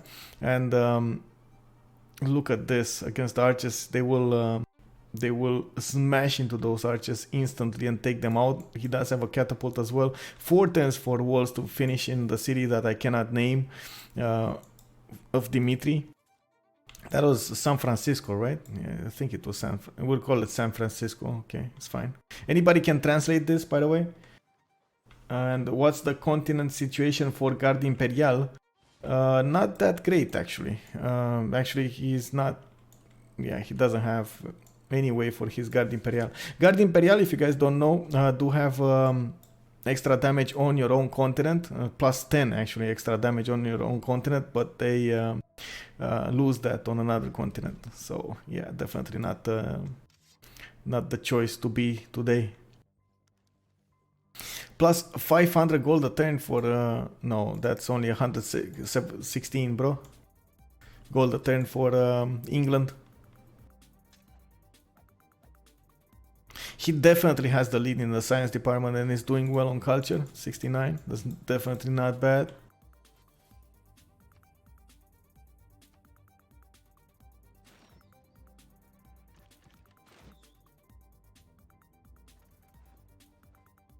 The positioning of the original capital of America here is definitely a problem for France.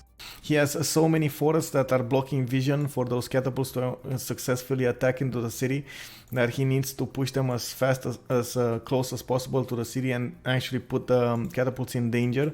I'm actually really surprised they didn't give him a lot of gold at this point to upgrade all of those archers into crossbows. He needs all of them, like literally all of them into crossbows right now, and he has so many, and he cannot upgrade with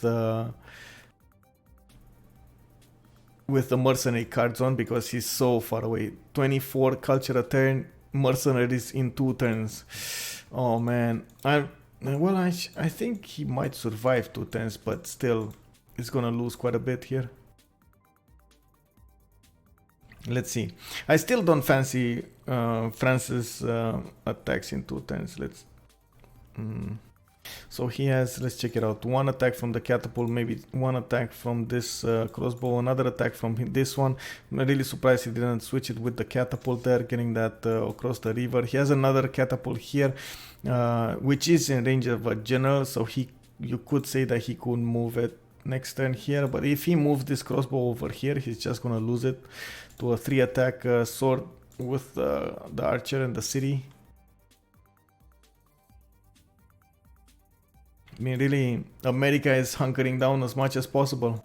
But there we have it, Persia pushing in with those knights. On the defense, we got Dimitri's swordsman with the +5 on his own continent, trying to fend off this attack. They do have an extra +5 from the river here, and it looks like those knights on attack are less than the swordsman's strength, which is definitely not ideal. There are quite a few American archers on the defense there behind those units, and it looks like right now he just popped a spearman. Oh, there goes the city's walls, halfway there.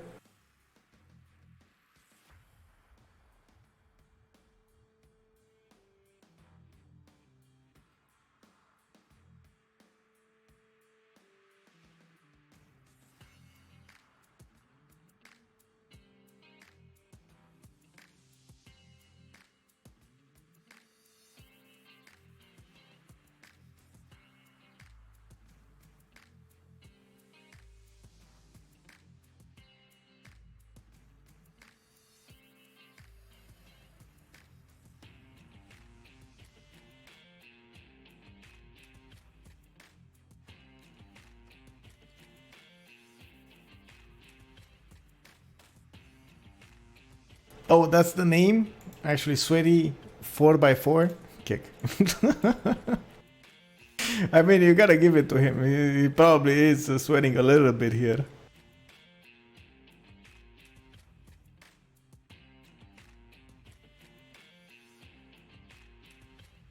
You can only read simple Cyrillic from Serbia. How do you read this American series name? I don't know, bro. I mean, I don't know. I guess only Russian fans that are in the stream here can tell us what's happening here. Oh, look at this. There is actually an attack here. It looks like Persia did redirect his army towards Russia. Russia is gonna try to see what's happening there. He might actually get one of those traders. Is he gonna get a trader? Oh, wait a second. It's pushing in. Oh, that's actually quite bad for Persia. It's gonna get pushed on two sides. What Russia is doing right now is actually trying as much as possible. Oh, he's not finishing the attack. No time. Malm had another immortal able to shoot the Corsair. No time. Will Vladimir get the first moves out of there? That's the question. He is the host of the game. Will he be faster than Malm? Let's check it out. The turn has started. Come on, Vladimir. Yes, it did. Yes, it did. Running away with both courses at the same time, even upgrading one of those. Easy peasy, boys. We got a catapult in range of the sweaty 4x4 city here of America, and actually instead of attacking the city's defenses, he's going for those swordsmen. It looks like he's trying to get more promotions for the catapults, which is not bad. At the level 2 promotion you do have extra strength against the city's defenses, so definitely might make a difference here. We got America starting to pop crossbows on his capital city, but his capital city is almost without any kind of walls.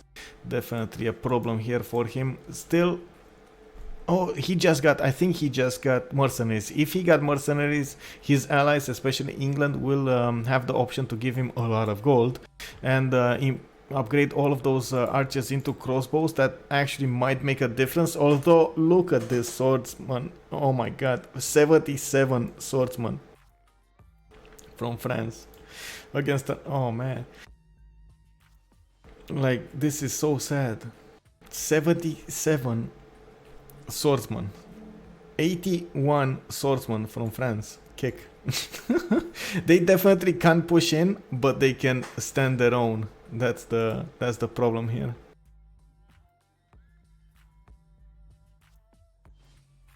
Balance. That's the reason France is mostly banned here.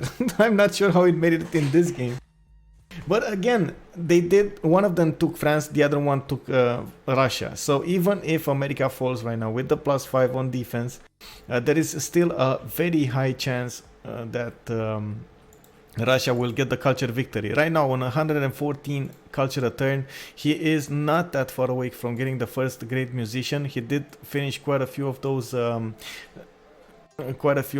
theater squares, not to mention finish his religion, and at the same time has the possibility of using his faith to buy units. He could start getting some theater square projects and getting much closer to his musician, but at this point I see him going for a harbor. Actually, he needs more gold. What's happening in the gold department? Oh, okay, so he's losing a little bit of gold. Okay, that's not a big problem.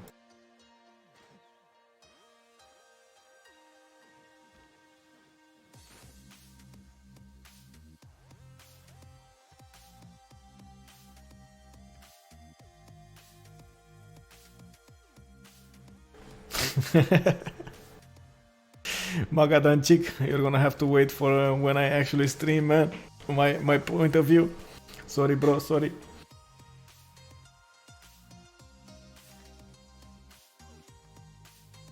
Let's check out what Germany is doing here. So he did get that extra. Oh, I really like what's happening here. Not sure if you guys noticed, but he does have Machu Picchu. Machu Picchu will give all of those theater squares amazing adjacency from the mountains around them. So this is a +5. This is another +6 And he does have, does he have more? No, this is diplomatic. Oh, he built it here. Okay, that's another +3. He has another one. This is a campus over here. So he's gonna spam these theater squares. Not gonna get that many writers, but he's gonna get a lot of projects done, which might actually give him a few of those musicians. Not sure if he's gonna make it though. Vladimir, it kind of feels like he has too much of a head start, but definitely can put a dent into Vladimir's win.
Finally, the first musician, the first tourist, 1 out of 26 for Vladimir.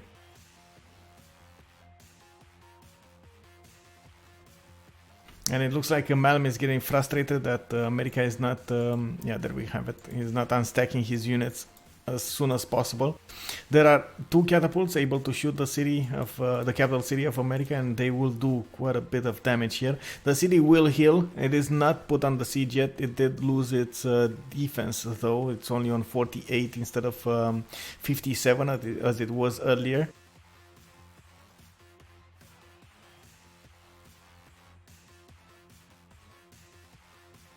What is Simon doing? His life is making units. I think he's preparing his Laneros push. It looks like he's spamming his coursers, and he did get quite a few of those districts built. 107 science, 89 culture. He might actually get to nationalism before he makes the Laneros push. The nationalism is over here. Diplomatic service, enlightenment, nationalism, right? And we do have Laneros, military science, the replacement cavs, light cav unit, which is kind of weird.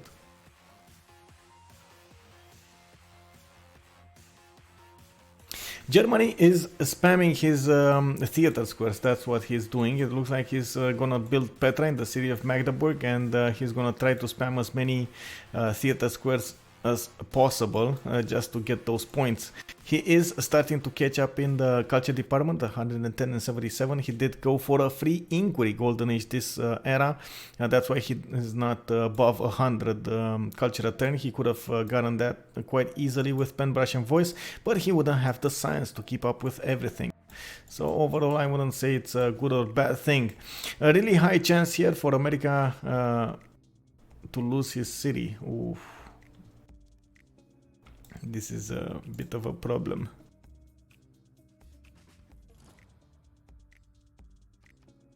Let's see, America. Oh no. Wait, what? Okay, never mind.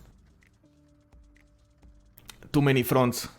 Too many fronts. Persia pushing in from the north actually made America spend too much energy on everything, or attention on everything, and it looks like his multitasking cannot keep up with 3 players at the same time, which is normal, I would say.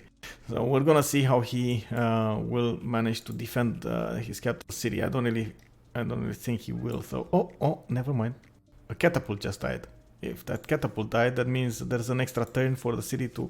Oh no, actually look at this. He has a level 3 crossbow, able to attack the city, taking it down a little bit. Then he has 2 swords that can attack it, but he might lose the swords actually. If it...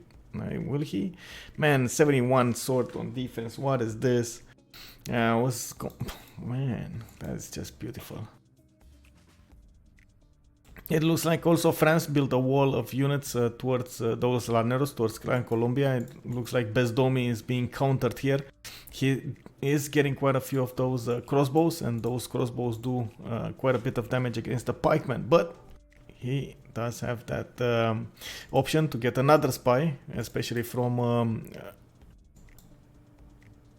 his capital city into Gran Colombia, and get that extra diplomatic visibility. Not sure exactly why he's not doing it. This might be a problem for him. We'll see. We also have China trying to build as many anti-cav units as possible, going for the spearmen that will probably upgrade into pikemen as soon as possible, and then into pike and shot if he ever gets there. We got him, that means China on 54 science and 48 culture. He's less than half. Well, actually no, it's actually about half. Then Bezdomi here, then Gran Colombia.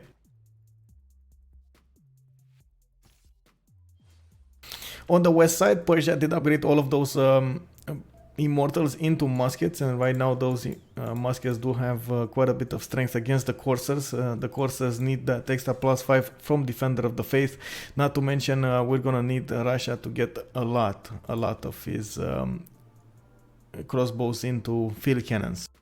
Metal casting next turn for Nerevar, or actually this turn we got metal casting next turn, and ballistics in 5 from Nerevar. That's gonna be a problem. 114 science a turn from France. He's in a free Inkuli Golden Age. He did spam his commercials everywhere and has a really nice setup over here with 3 commercials around the river and his government plaza, making these really good ones. Not to mention he has guilds doubling that amount.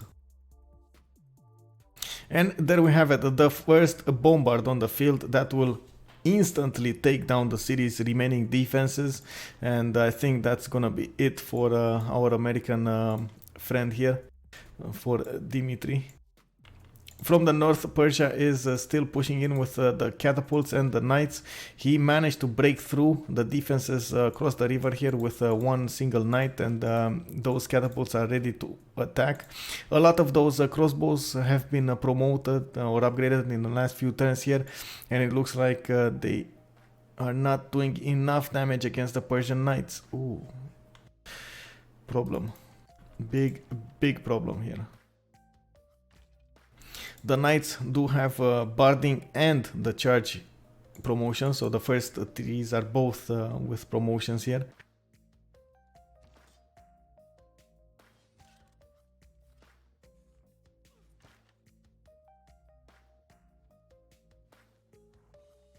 Why is England top military Civ on CC side? Top military? Oh, it's 597 military. Well, he does have quite a few of those crossbows. He probably has a lot of boats somewhere. I did see quite a few of them. I think they're...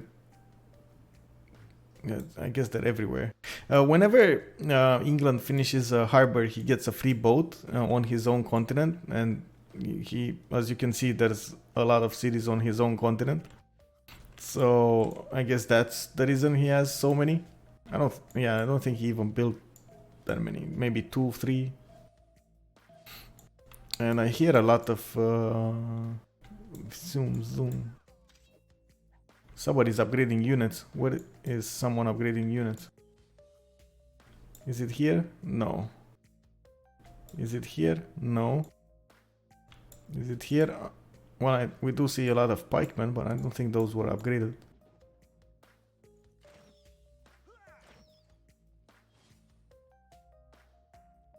Oh, okay. France going for muskets as well. Nice. But again, those were like 5 upgrades at the same time. Oh, there we have it.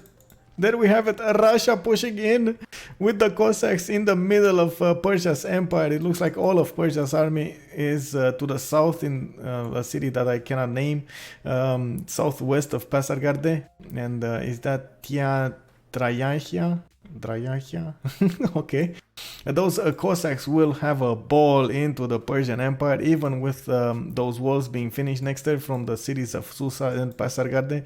That only leaves the Cossacks to pillage and pillage and pillage and everything. It's gonna be a disaster here for Persia. That is a next door neighbor of Russia. He's his enemy, and oh, it's gonna take so long for all of those units to get back there.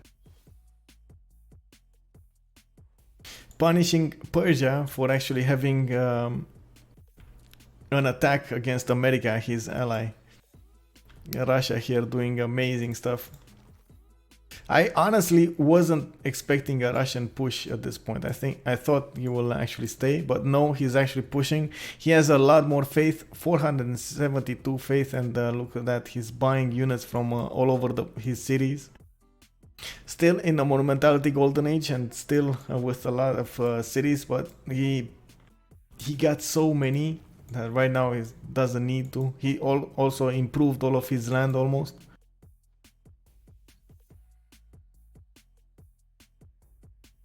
They will get vodka soon. And some piroshki, man, don't forget piroshki.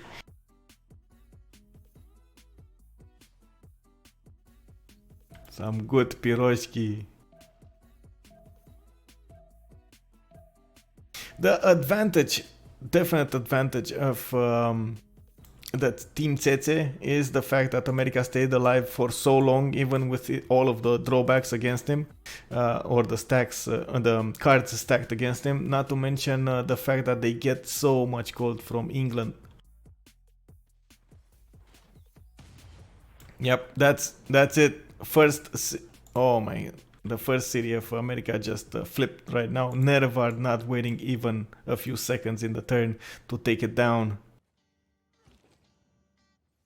What are the Cossacks doing from the northwest? Russia pushing in. Let's go. Let's go.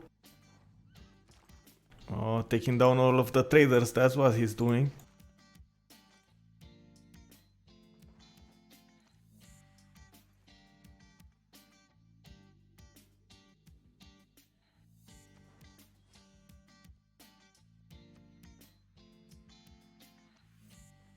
In the culture victory screen, we have Vladimir with 73 tourism a turn and already 3 tourists out of 32. He needs to do a lot more if he wants to get there. Archetype just recruited Isodor. Isodor will allow him to build the Forbidden City fast as possible, giving him an extra policy card to use, a wildcard policy card, a really good wonder by the way.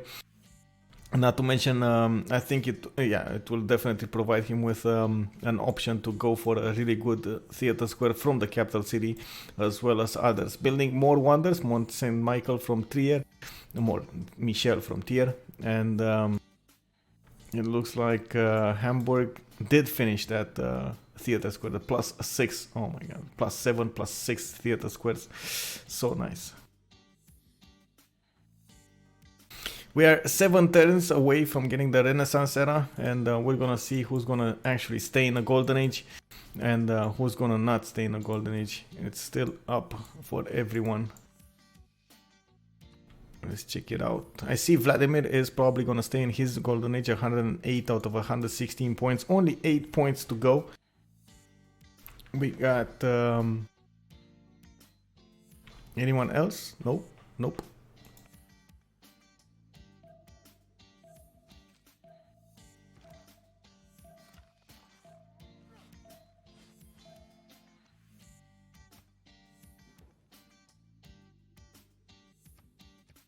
Oh, look at this. Simon 7 turns away from nationalism, or did he just finish that?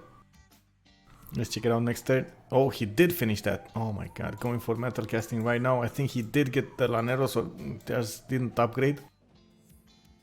It's actually going for metal casting.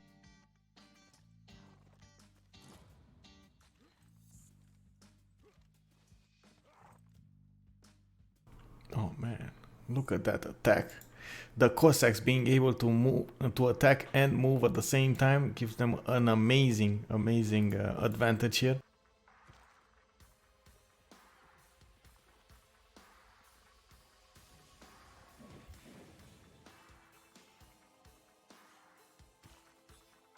Getting the gold, getting the pillages, taking out the advantage of Persia. Remember, Persia has an extreme advantage from those internal trade routes, especially with Magnus. He just lost a lot of a lot of strength in the cities, a lot of production in the cities, not to mention food and culture and no science, no, just and gold. I mean, and gold. 4 turns away from finishing ballistics, Malm is in trouble. Vladimir is on 108 science, 135 culture, definitely ahead of him. And by the way, Persia was in Penbrush and Voice, so he's gonna lose a lot of that culture when the next era starts. Cossack win, yeah. It kind of looks like Persia will be pushed away from America's northern border, but France is still gonna push from the east side. There is no way for America to take back his city, but he's gonna try to defend as much as possible in the next city, who, again, I don't know how to name it.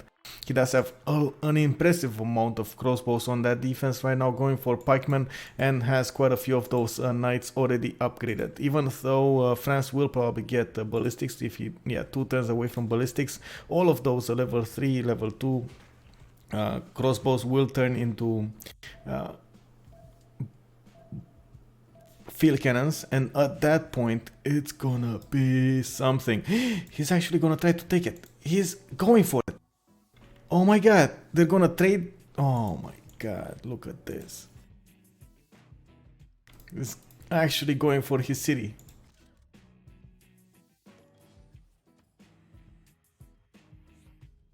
I think it's more important to see what's happening here in Persia's land, since he is probably gonna lose the city of Susa, which honestly it's not gonna be a good thing for Russia. And I say that because of the Russian spy which was in that city, but it's gonna definitely stop Persia from getting an extra piking shot, which is, I guess, a good thing.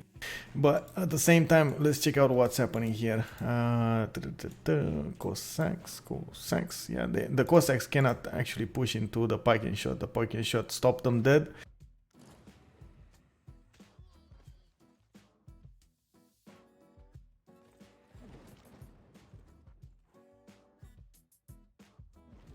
Oh, disaster for Malm here. Disaster, man. I'm actually really surprised he didn't have a garrison on the west side of Susa. He probably knew he will see Cossacks at some point, but he just ignored it. And at this point, it kind of feels like he did a bad thing. And oh my god, look at this. We got the Russia going for... Oh, of course. Oh man, Cossack cores. Those actually can go against the piking shot. Oh man, so many Cossack cores all around. Just pillaging and going against your city. Oh man, that's not gonna stop anytime soon.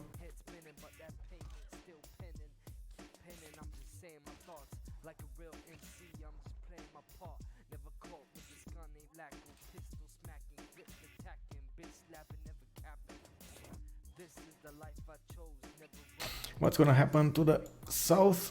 No Larneros yet from Gran Colombia. I don't think they have the gold on their team. But oh, they do. Oh my god, look at this. 1500 gold in the bank for Vladimir. They definitely have all the gold they need to give to Gran Colombia to upgrade his courses into Laneros. He has a lot of pre-builds. He has his Commandant General, and I think he's actually waiting for the next one. The Renaissance one is right now amassing the units toward the north, actually, instead of going against China. Interesting choice there. I think he wants to get more pre-builds, at the same time go and help America. And America is gonna take his city back. He's gonna stop this attack for a little while longer, even though he must see those bombards are next to that city.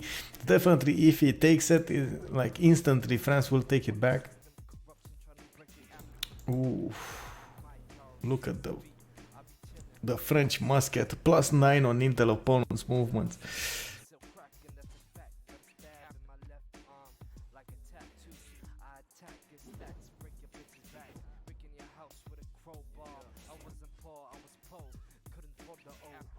What is a feeder name playing for America? What?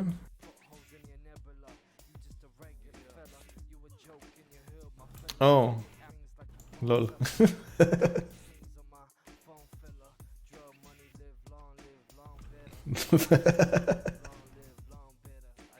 No, this one, right? Is this like što za fider na mere? That's how you spell it, or is like kick? I don't know.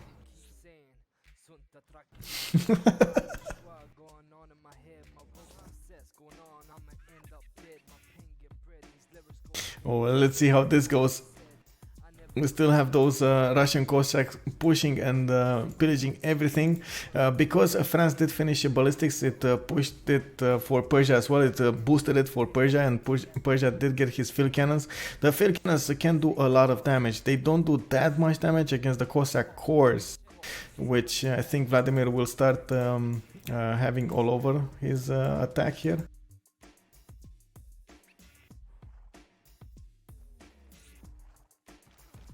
Or does he care to push anymore? That's another question. Does he care to push anymore? Another thing that is happening right now, Vladimir is using the extreme speed of the Cossacks. These are 5 movement units to move them from one area, from one attack area to another, and they just reposition into Persia's western city.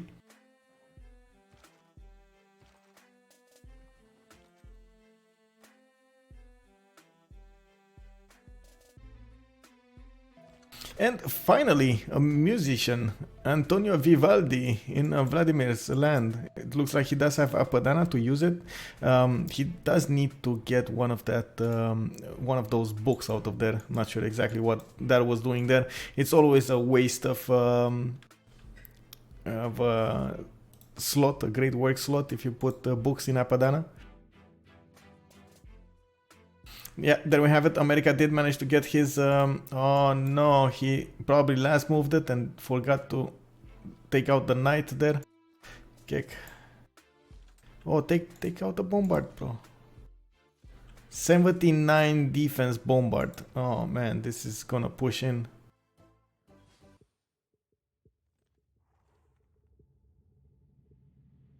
While we were all watching this, Archetype did manage to get to 184 science, 120 culture, definitely going berserk with the free inquiry golden age he has.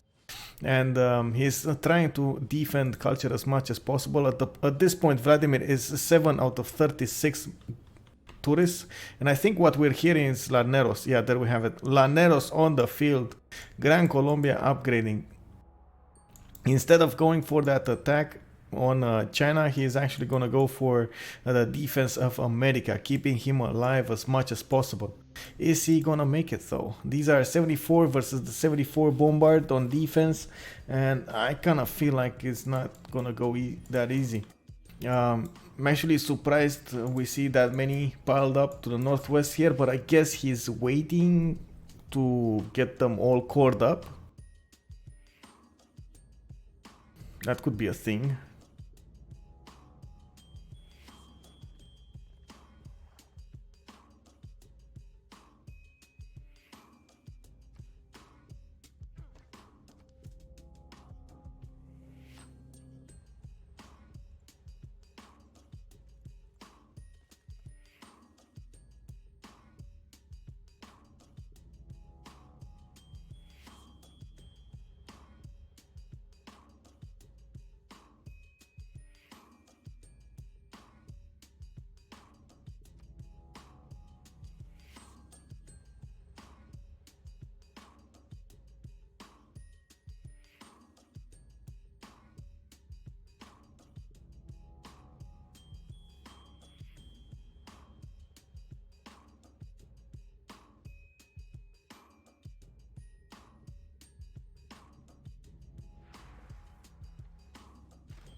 Oh no! Disaster for America! A flood came and took out the city. Oh my god, that is like total disaster here. The city is right now on only 6 out of 75 fortification strength, only 132 out of 200 garrison health. Even his units are with very low health. Even if he's gonna get some Laneros help here, it looks like he will have big problems to defend that city. It's gonna take a while for those field cannons to make it on the front lines, especially at a few more turns, 3-4 more turns. But oh man. At least we know America is not gonna go down without a fight. That's the main issue here. If America would have gone down much faster, this would have been a totally different game. In the meantime, we did have Germany here go for a lot of those districts, and right now is going for that defense. I was actually surprised. Let's see, 7 out of 36. Is that archetype? Yeah, that is archetype. So he took up the defense in the culture department. Spamming campus research projects. What's he doing here? Did he get... Who got it? Oh no! Newton has been taken by, oh my god, Gran Colombia. How did this happen? How did Germany, the greatest production ever with the Hansas, lose Newton? How did this happen? I'm not sure.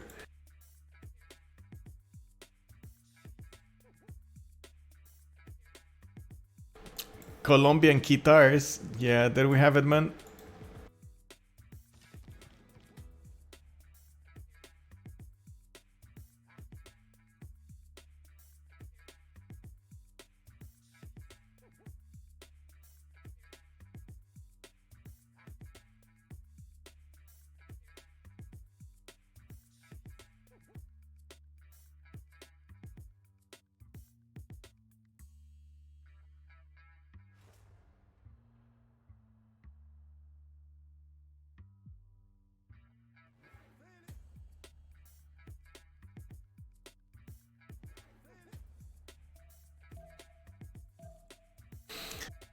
Wait, did I see some moves? Oh, I did see some moves.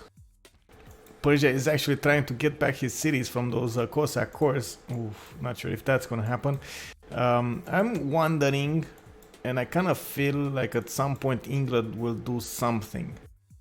He needs to do something. He has the science, 230 science a turn, 94 culture, definitely an advantage here. He will probably lose a lot of that science, but he is preparing for it. Getting the campuses out, getting the libraries, getting the universities, not to mention getting more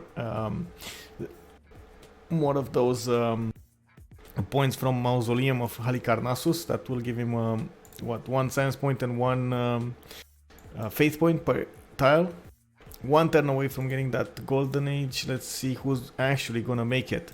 We got Nerevar, 85, he's not gonna make it. Archetype is gonna make it, 94 out of 93. We got 121 out of 116. Definitely a choice here for Vladimir to go for the next one. Dimitri is gonna stay in a normal age actually.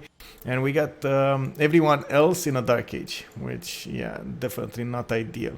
The Laneros did show up on the borders here of France, and it looks like they're actually gonna defend this, I think. I mean, the field cannons can make a difference, but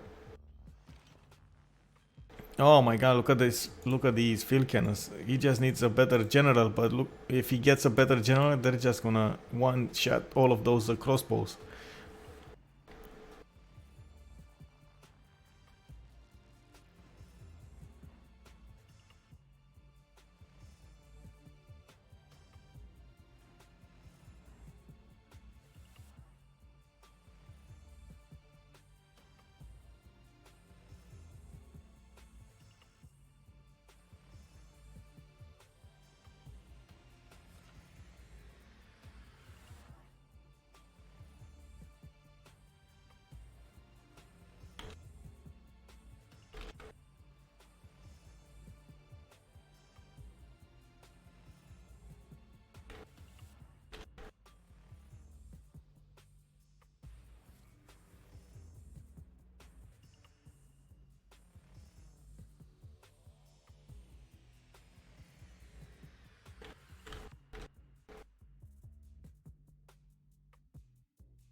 So let's have a quick poll. What do you think is more likely?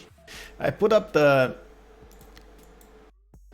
I guess the wins that they could get right now. I don't think domination is a victory condition, so I put up the other ones. We got culture victory Russia, which we know is going for it. He's 7 out of 38 right now, definitely with a lot of tourism on his side, 151, and is still getting more, not to mention a lot of military as well. On the second runner-up, I put diplomatic victory England. They definitely have a lot of diplomatic victory, diplomatic favor on their side. And oh, actually no. Oh yeah, then never mind. They do have, like, look at that, 175, 217, 163, 240 for the Vladimir. They could actually give. Well, it's kind of late, but they could give Vladimir 10 more points to make it to 250 and get another. I think it's another vote there. Yeah, so definitely it's an option here for England to go for Statue of Liberty and build that. Another thing that could happen is Russia going for it. Well, don't really see it happening. Anyway, the third option would be Science Victory Germany. That means they need to put off culture victory before Germany gets the science victory, which is a really hard thing to do, and that's why I put it in the third department. The fourth, of course, option is KEKW, and I see, like, we already have like 7 votes into KEKW, which is not surprising. A lot of people have liked that option. And Andy, what do you mean? What do I think? What do I think is likely gonna happen? We're gonna see Russia win. We're gonna see Russia get the culture victory here. Even for Germany, it's gonna be extremely hard to go for anything else. Right now, he just lost his free inquiry. He did go down a lot in science, 131 science a turn with 133 culture on defense. He's definitely spamming those theater square festivals to get some points, and I don't think he has enough. 9 great writer points a turn versus 29 great writer points a turn is not even close to what it should be. Russia could also spam out projects as well, getting more musician points, and I'm actually surprised he went for pagodas instead of going for oh, actually wait, he didn't have, yeah, never mind. No, pagodas, good choice. Solidifying his lead. He's gonna get really fast to everything, right? And I think that's the most likely outcome here. Oh, they just killed the city of Hunza. Kick. Okay. China is not gonna be able to put up a fight, and I don't think anybody's gonna kill him or Gran Colombia anytime soon. Even with France's amazing bonus on attack, it looks like it took him so long, even with that bonus, to take down the American capital, that right now I don't think it's an option to actually go forward into this. The Laneros are not yet caught up, and they do have a lot of damage on offense. 90 strength unit.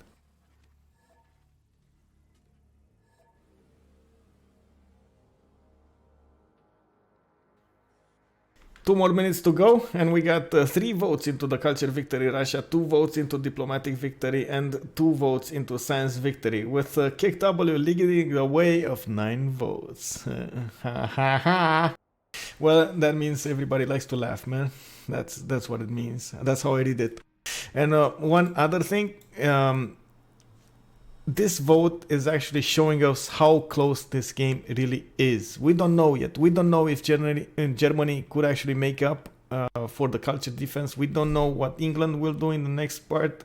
We don't know what if they will actually get enough points in the next 60 turns or something. Like, remember, to get a Diplo victory right now, they need a lot of those points. So they have 4 on Vladimir. That's not enough. Let's check it out. So first it's this, and this.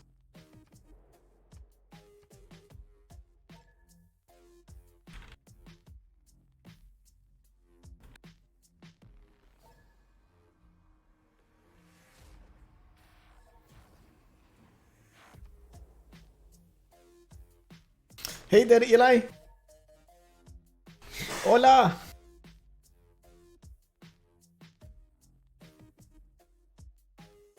Okay, there we have it. So put this silver and this. Okay, got it. We'll see how they choose.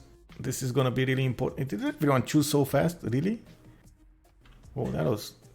Or did I just see it differently here? That was a fast vote.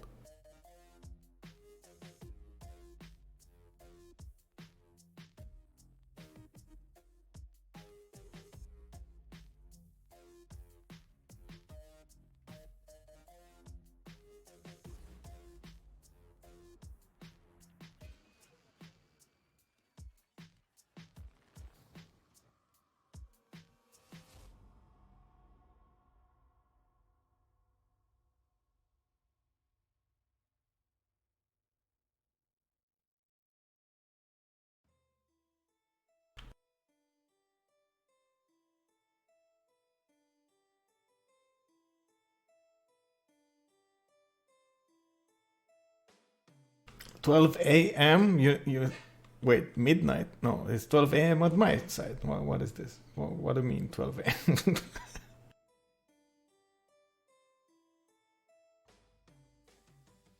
Yeah, it's normal. It's normal. I'm usually up this late. It's fine.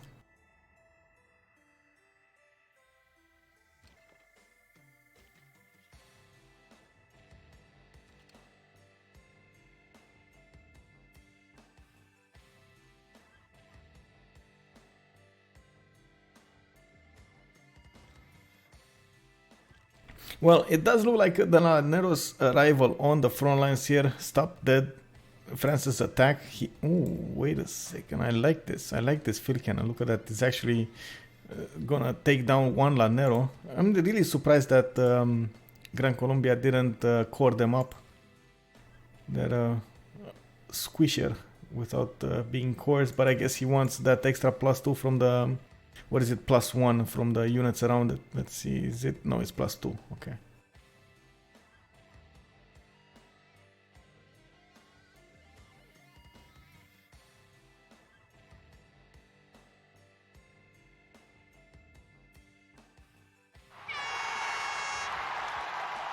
Hey! Thank you for the sub, man. CPP. CPPRCLD. Much appreciated, bro.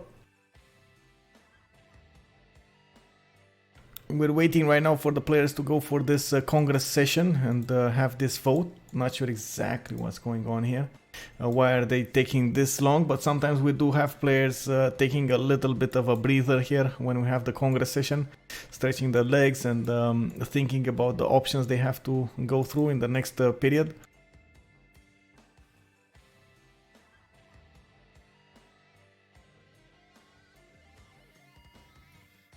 USA is not dead yet. He has 4 cities. He's gonna be defended by Gran Colombian Laneros, and it looks like at this point he's gonna be alive. He's actually gonna still be alive for quite a few more turns. And there we have it. We got Team CWC finishing up the vote for the World Congress. They did finish the private meeting they had. Let's check out the Yort, Archetype, Nerevar, and Malm.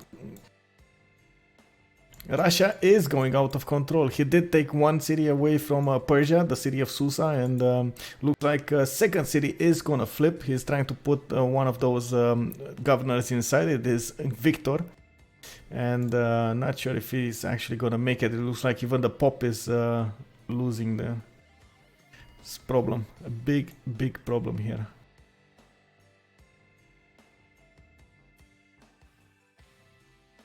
A lot of field cannons coming from England, from the south, and it looks like they might actually catch this Persian city in a pincer maneuver between England's units and Russian Cossacks with catapult support. Some field cannons soon as well. I don't think he's that far away from... Yeah, no, he's actually one turn away from getting ballistics. And remember, he has a lot of faith. 399 faith a turn for Vladimir. Definitely losing gold, minus 25 gold a turn, but he has quite a few gold in the bank.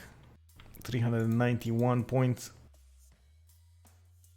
Definitely needs more commercials, more trade routes to make up for that gold, but he's not that far away from getting it.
What do we have here? Cancel trade routes too.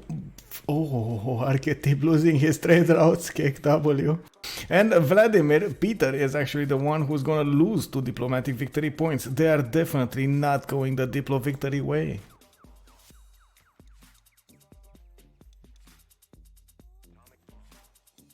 So at this point, I think we got the gist of this. The only option on the table is Culture Victory Russia. That is what Team Tsetse wants to do. That is exactly what France, the French team, Pyramid, needs to counter. And at this point, I think Archetype knows a little bit about this. He's actually spamming some of those Theater Square projects, trying to get musicians, trying to get writers. Look at this. He's actually only keeping up with Russia when he gets his projects, but still far away from the point income, especially in the great musicians. Normal. Look at that. Russia 15 great musician points a third. I'm really surprised we don't see Russia spam more of his or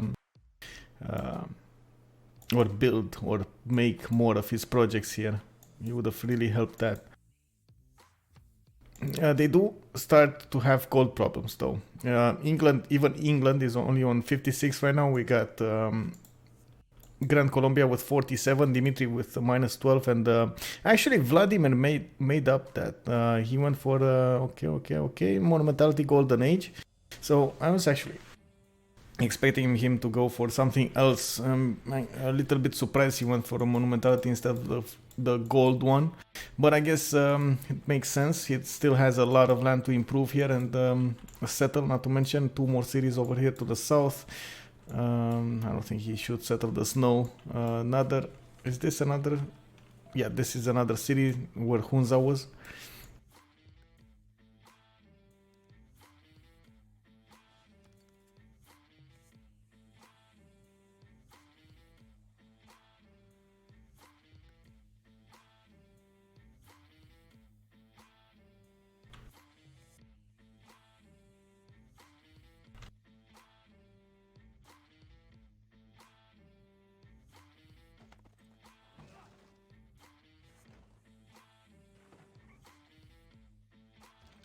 And there we have it. England is starting to push that Persian city.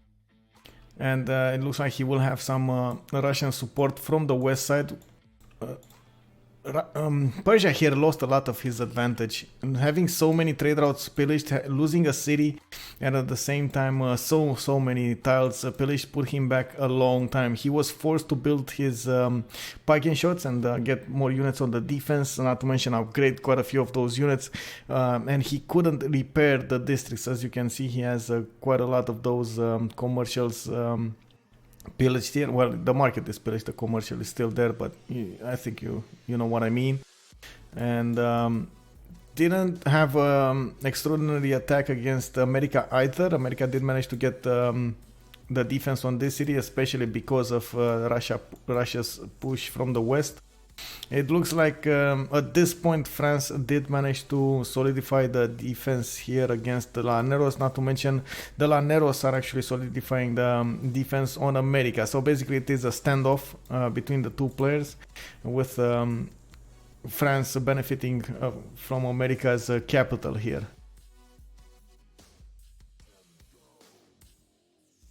No attack from Gran Colombia into Chinese land. At this point, he doesn't feel it's necessary. He's actually going for... Wait, what? Encampment? Oh no. Is he going for... What? Why? Encampment? Oh well. Just so you know, I'm wondering why encampment, because like the ability of Gran Colombia to get a general is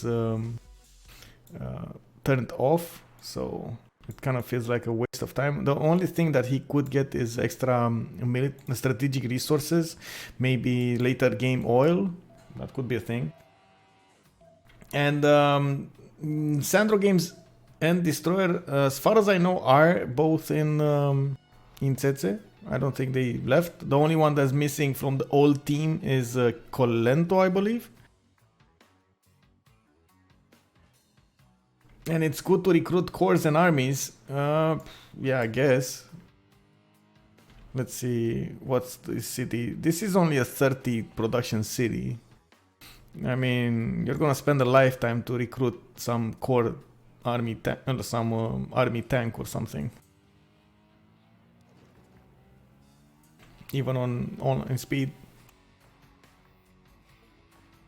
This attack right now looks like it's gonna be interesting. We got those English field cannons pushing from the south into Persia's musketmen. The musketmen, sure, are good against the field cannons. They do have that plus 10 promotion, and I think this is a plus 10 promoted. Yeah, Tortoise, there we have it. And England just got hit to his scores. Oh, they're gonna make Swiss cheese out of these muskets, man. Kick W. More great people of the culture kind are being recruited in Russia's land. We got great writers, great artists, and great musicians soon there. Germany needs to step it up and make more projects, and it looks like he's not doing that.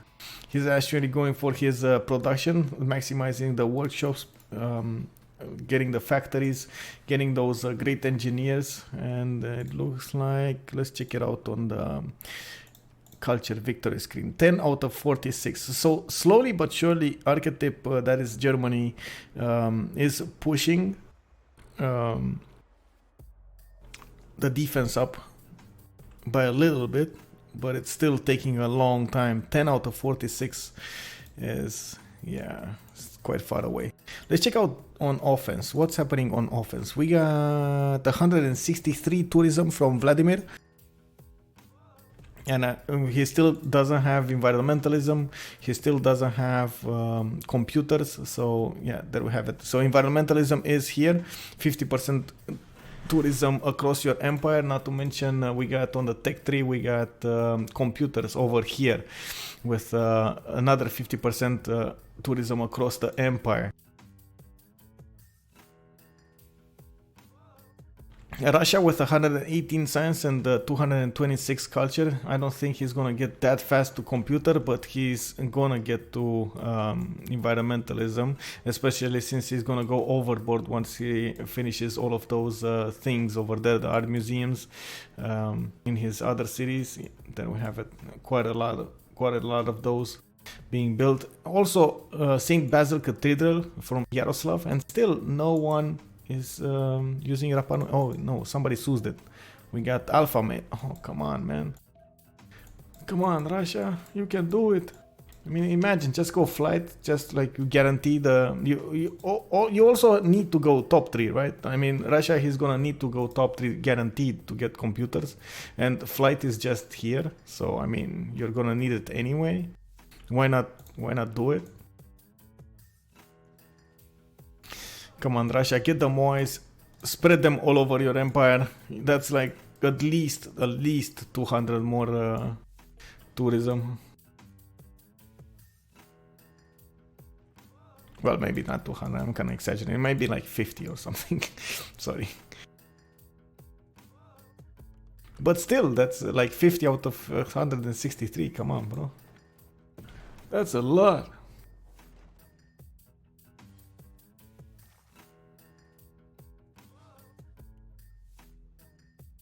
It looks like Persia is gonna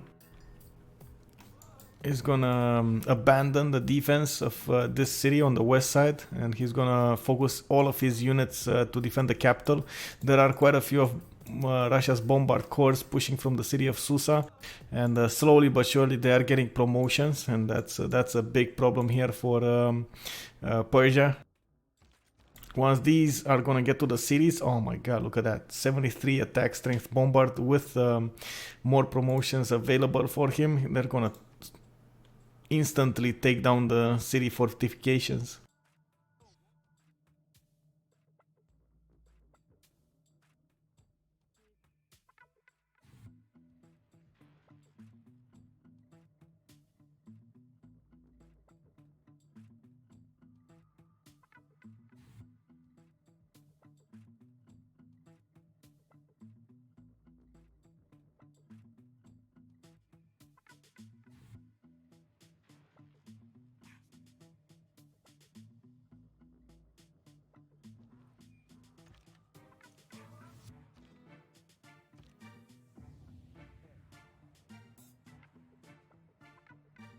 Oh, this is news to me. They do not have the CC role anymore on the Discord. They do not appear in the roster channel. Actually, let me double check that.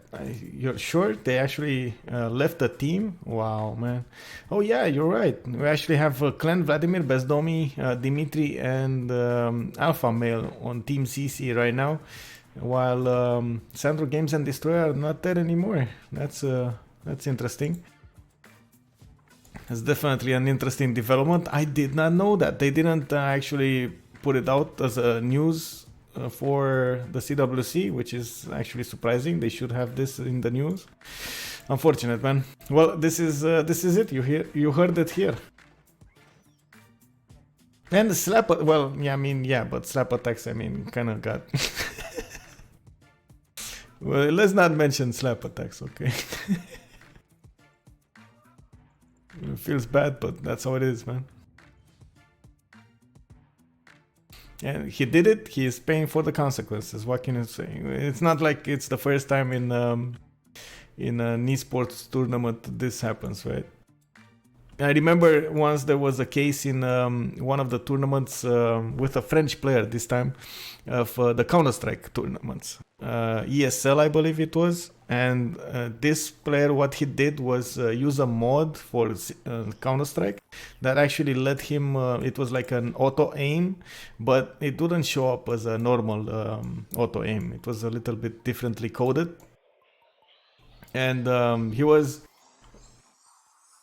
No, not Olaf Meister. He was definitely a French player. He was the one who was jumping and shooting with the sniper.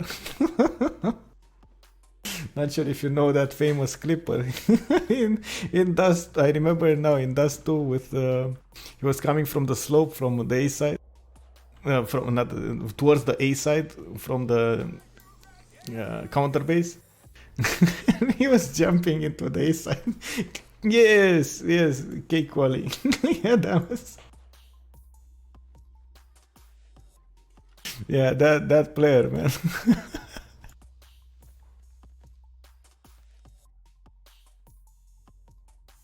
Kukli. I still don't know exactly how to pronounce it. Yeah.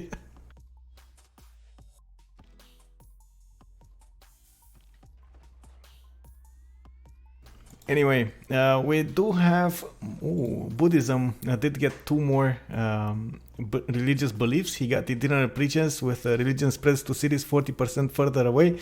Not to mention mosques allow production of mosque +3 faith and missionaries and apostles +1 spread. Not exactly sure what he wants to do with all of this. It's not like he's gonna get any more monumentality ages that he could use, and it's kind of late in the game anyway for him. He's on 98 science and 39 culture, comparing him to his neighbor Gran Colombia with 177 with 90 culture. Amazing result here for Gran Colombia. He does have the better land, I would say. Behind all of this, we still have England with 227 science Saturn and 113 culture, and Archetype with Germany is struggling to catch up to all of this. Right now, Russia, with the help of England, did manage to encircle the city of Persia, and it looks like this turn they will probably take down like half of it at least. Let's see, is England gonna pay attention to his field cannon? Come on. No, he just died. One field cannon core bites the dust, kick W. We got the Russian Cossacks on. Oh, was that? No, that wasn't a push from him. That was an attack of the city. Okay, there we have it.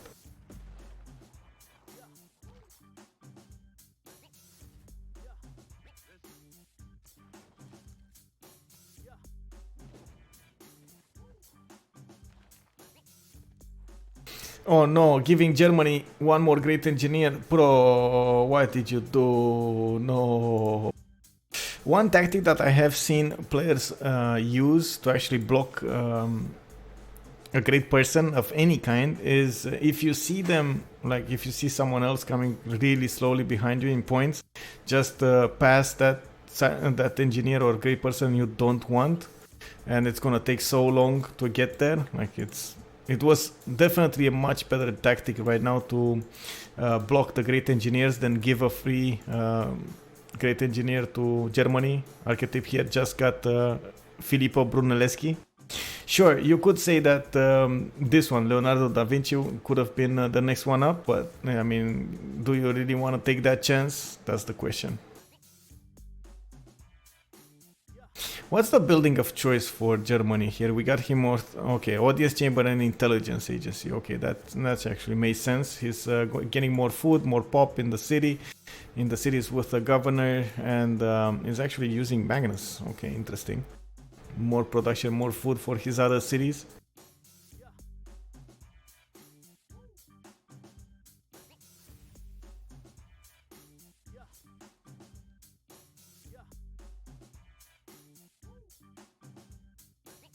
Oh, I know the case with all of, and I know that that how to say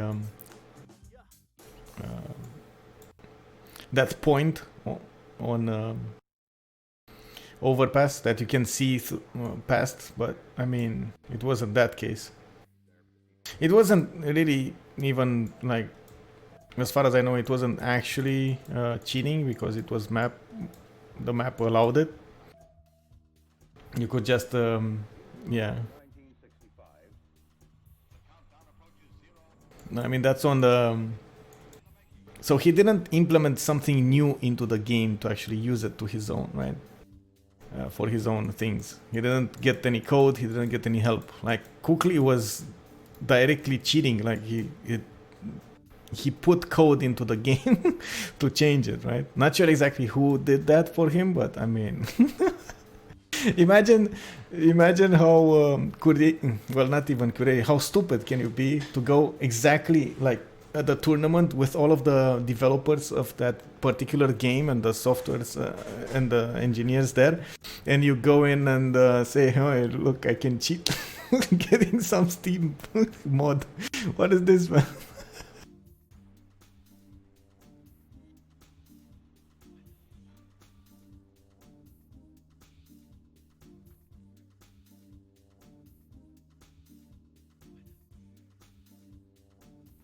Oh, it was definitely stipulated in the tournament that you can't do that, like as a written rule.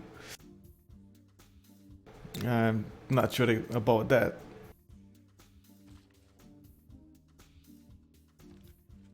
I kind of feel like they wouldn't have done it, especially with so many people watching, if that was in the rules.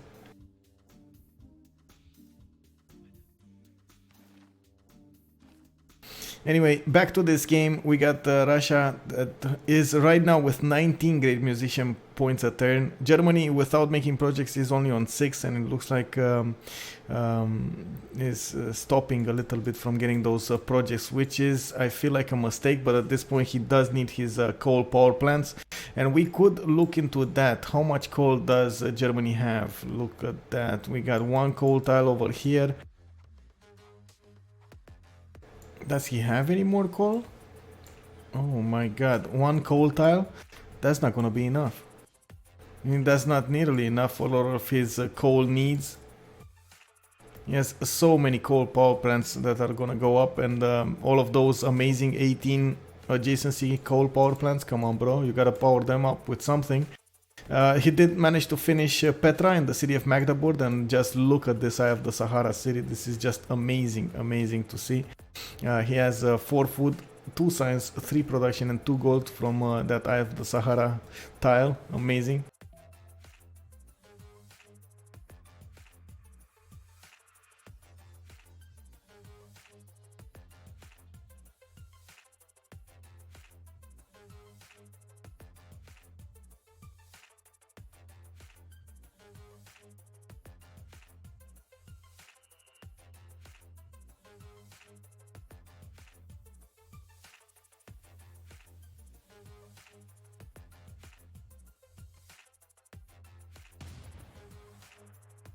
Oh wow, did you see that shot? Man, the Laneros didn't even care.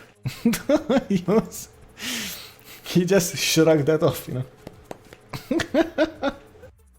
Look at that bombard taking out the Laneros. 48 strength bombard against Laneros is 91 strength. What is this? This is a Laneros core, by the way. We still don't see a push towards China, and it kind of feels like they left China alone. I guess it's kind of easy to understand why. He's basically irrelevant to the game, but he's actually making quite a bit of gold. So he is the most, how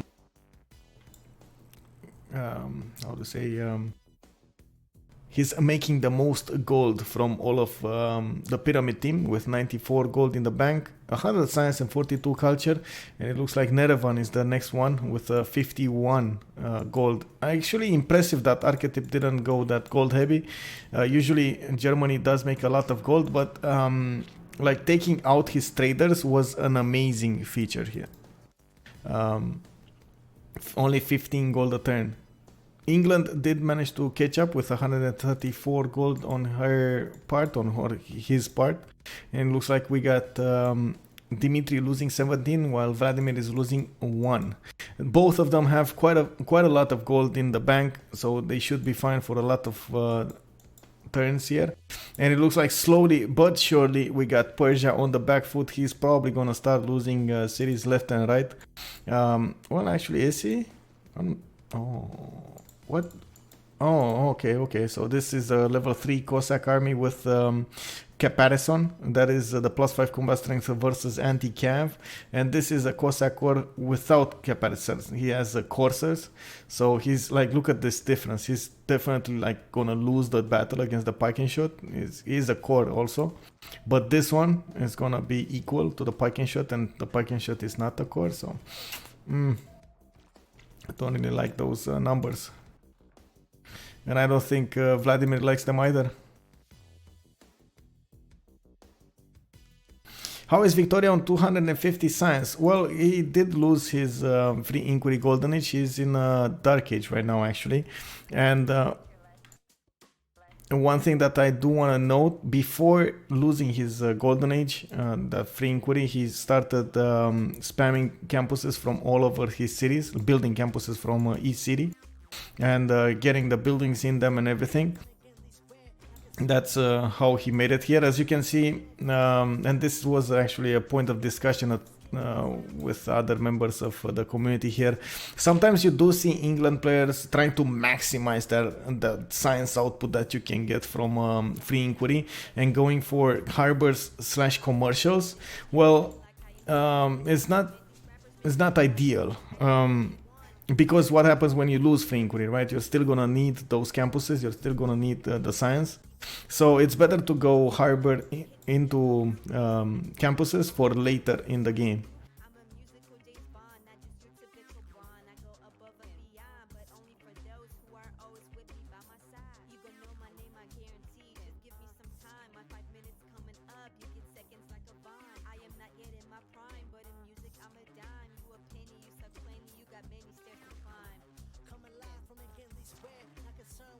Oh wow, kick. Oh, this is gonna be a problem for Malm. Cossack armies.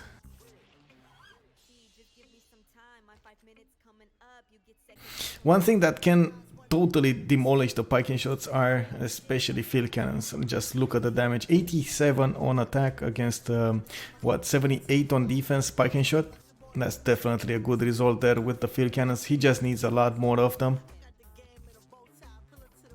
And he's getting them, especially with 400, oh my god, 673 faith a turn, Russia. I'm gonna say that again, 673 faith a turn, Russia.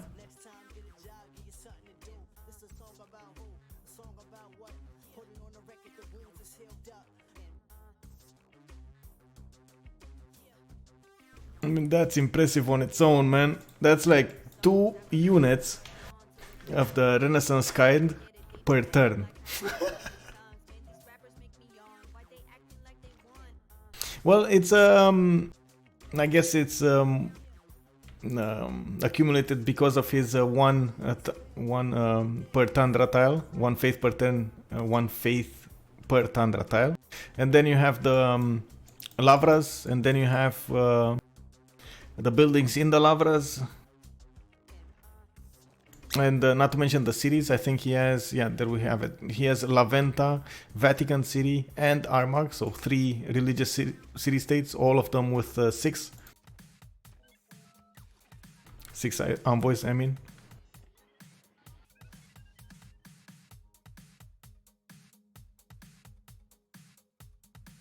I mean, this is an impossible war for Malm to win here.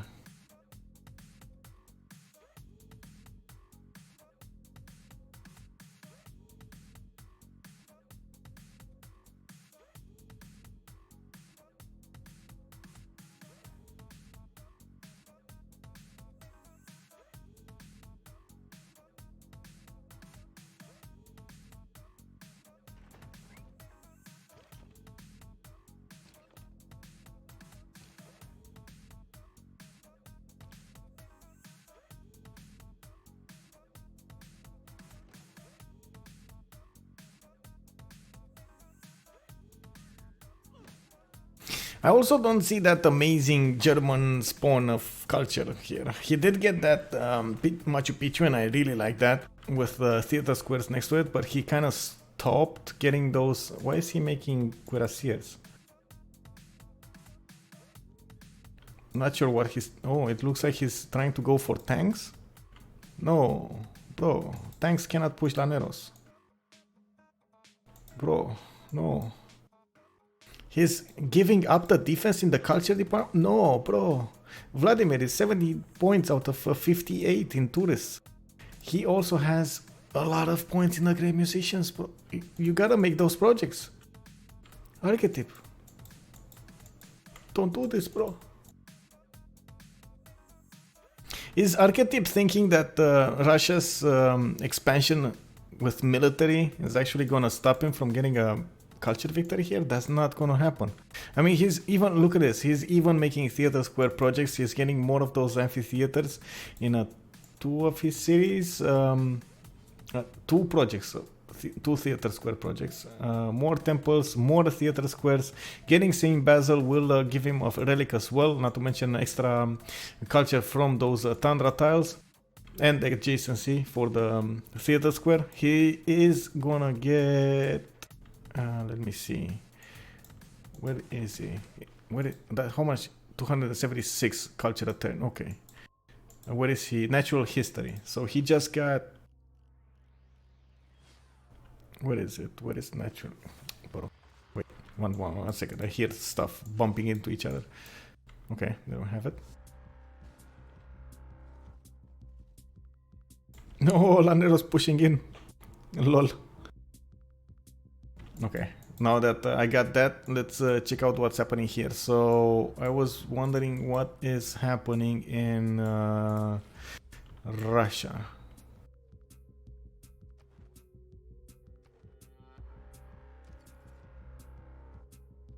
I'm wondering, well, I know he wants to get those, wait a second. Bro, natural history. There we go, natural history. So he just got his archaeologist. He can go conservation next, and then ideology, then culture heritage, Cold War. Not that far from rock bands. And oh my god, he's gonna have so much. 668 faith per turn. Artillery armies going against Persia. Ooh. China is on the opposite side, actually. It's on the opposite team. So we got Pyramid here with China, with France, we got Germany and Persia. And then we have on the, well, you could say red, blue, purple, not purple, sorry, orange and yellow on Tsetse. That is...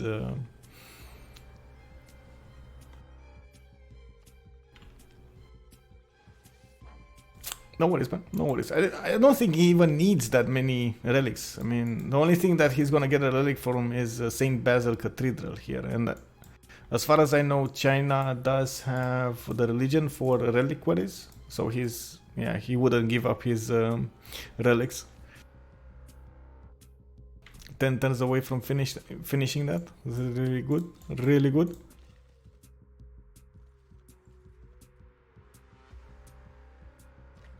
I do feel like Vladimir will go for the kill here. It does look like he's actually oh my god. These artillery armies against the pike and shot, man. I mean, the pike and shot don't even stand a chance.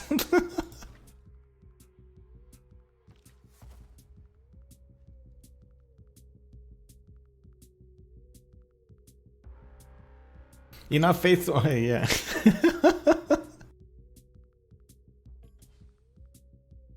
How can you even ask that, bro?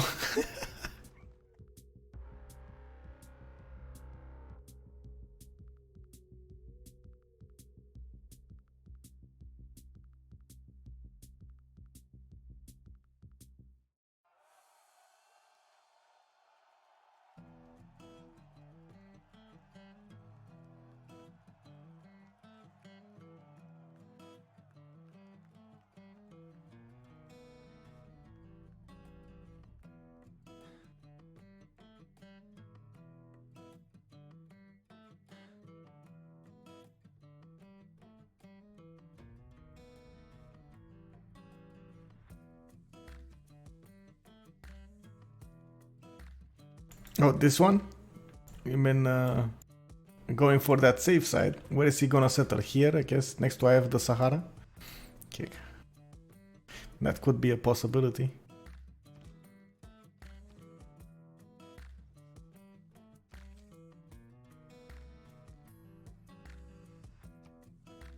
I am amazed that America managed to keep his land here. 4 cities worth, actually. I'm really amazed it managed to do this feature. This feat, actually.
Oh, we got a spectator drop here. Unfortunately, Kacheka got disconnected.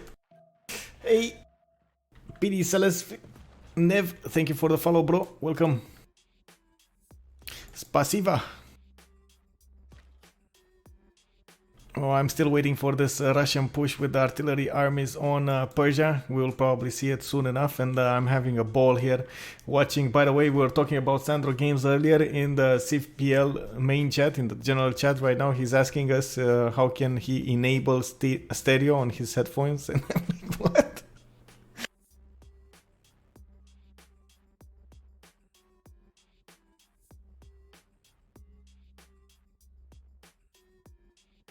Alhambra will be finished in 2 turns from the city of Kazan, and it looks like it will provide Russia with an extra military policy slot. That is what the Wonder does. Let's check it out. 1 military policy slot, and it will also provide him a +2 amenities from entertainment and +2 great general points per turn. What kind of needs to happen is England needs to get more wonders up. He's building a Colosseum in the city of Leeds, 2 turns away from finishing. And that is actually really surprising that we don't see Colosseum on Germany. Usually Colosseum is like a must-have in the German cities. So really weird that we don't see it here built by Germany. But I guess I understand him. He didn't really have a tile. And man, this is such a troll volcano. Look at this. He's actually with a volcano in the middle of his 3 cities. I probably saw it like 20 times now, but I see it with smoke now, so it's activated. So once this blows, he can destroy so many tiles. Rip. Statue of Liberty being built by England. It looks like they want to guarantee nobody else is going to build it. 7 turns away from finishing it in the city of London. That will actually make for one more wonder to go and play the rock bands in by Russia. Russia, mass media next turn. That puts him really close. Mass media is over here with Cristo Redentor. And that is, city walls of Pasargad. They just got taken out this turn.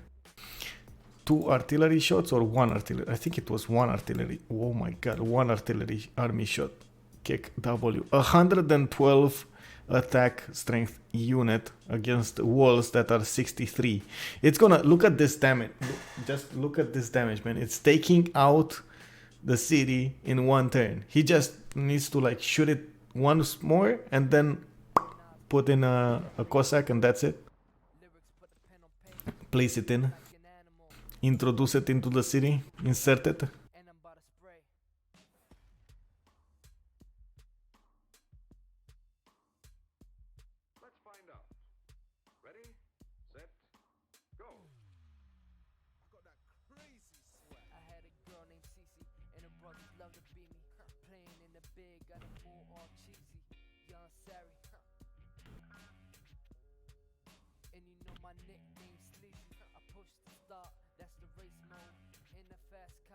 Why you hate though?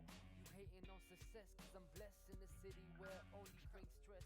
My man's depressed, I told him chill bro. This your life so you should live bro. Don't get stuck with no hoe and blow more dough, cause it's top 5 where we go. Young savage, so you know we got a peep hole. Sleep mode, I'm back to the streets yo. Creep slow, backing out in black jeeps yo. It's beast mode, I'm ripping all different beats ho. Street flow, so you know we eat though. Or maybe just feast, I got a nickname K like I'm Greek. So let it pray, let it sleep, down where it gets deep. Jesus, she says Harry please us, tease us, we got the body fleeced up, cause he started a buck. Hey Haaland, thank you very much bro. Hopefully I'm gonna get this through. I'm getting a little bit tired, but it's not gonna be long now. We got 90. We are turning into turn 95.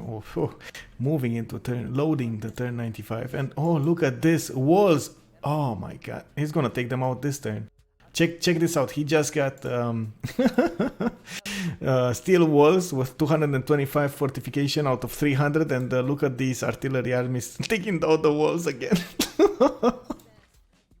Man, I know I'm laughing right now, but I feel so bad for Persia. I mean, this is just not gonna happen. Artillery armies, bro. This is wow.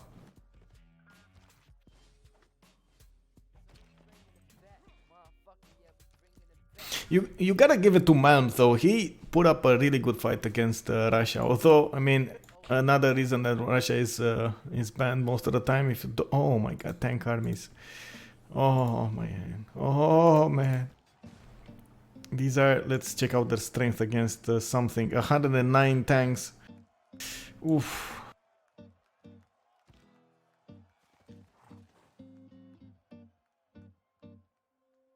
Not sure exactly why Bezdomi wanted to lose his units there. It looks like he went ahead and maybe pillaged some trade routes, but lost 2 of those Lanero scores. They're not as strong as you think if they don't have other Laneros units next to them. That +2 from units around is so important.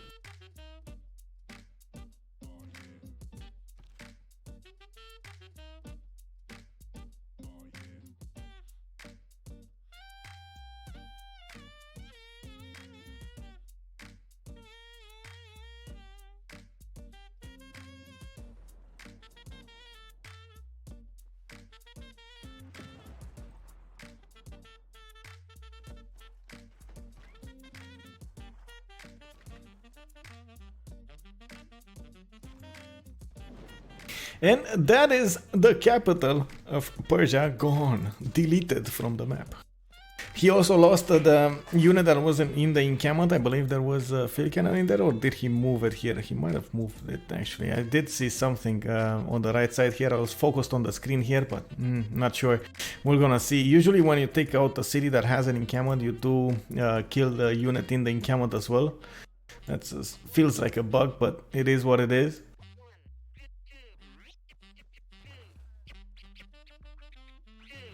Russia is still going for those great musician points, and it looks like he's now on 43.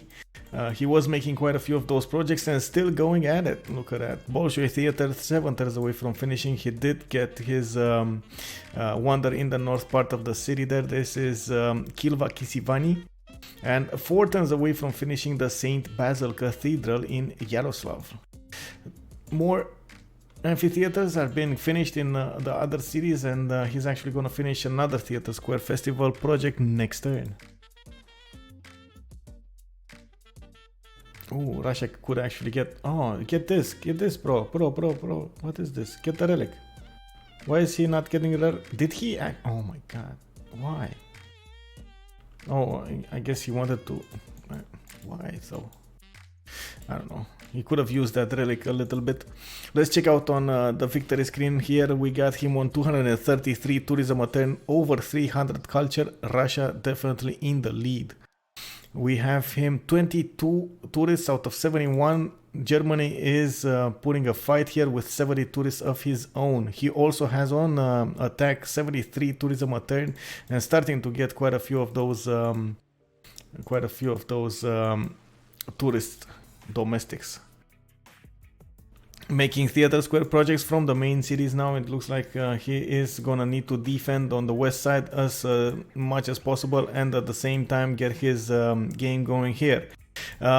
He does have one thing that I do want to mention. He does have a tile. This is a... Oh no, he doesn't. Kick W, man. This is a problem. So what I wanted to say is he has a tile for his space port. This, but I mean it's gonna take...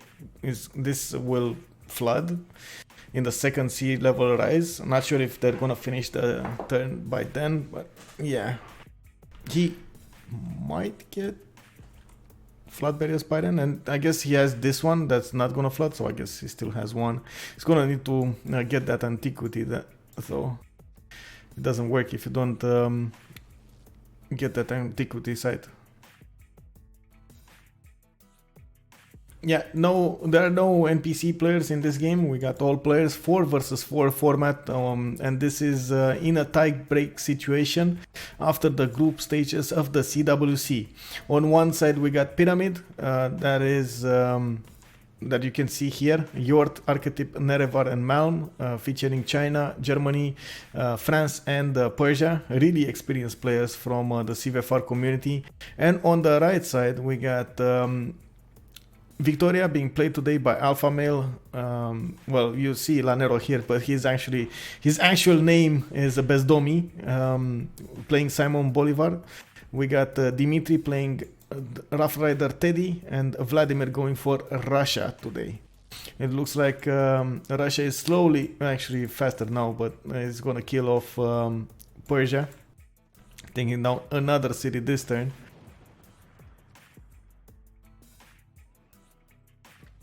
Is he gonna stop there though? I don't think he's gonna stop there. He has more shots on this artillery army here. Oh my god, look at this. Man, these are the armies. This is the advantage that you can get when you get a high culture. Amazing.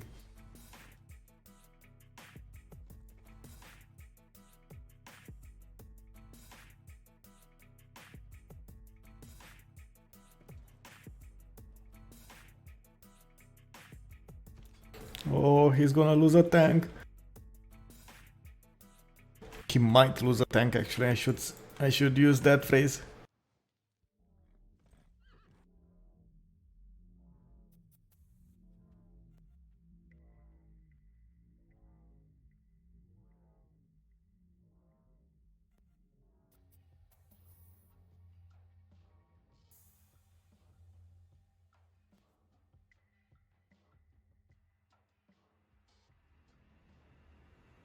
You are kind of right, Haaland.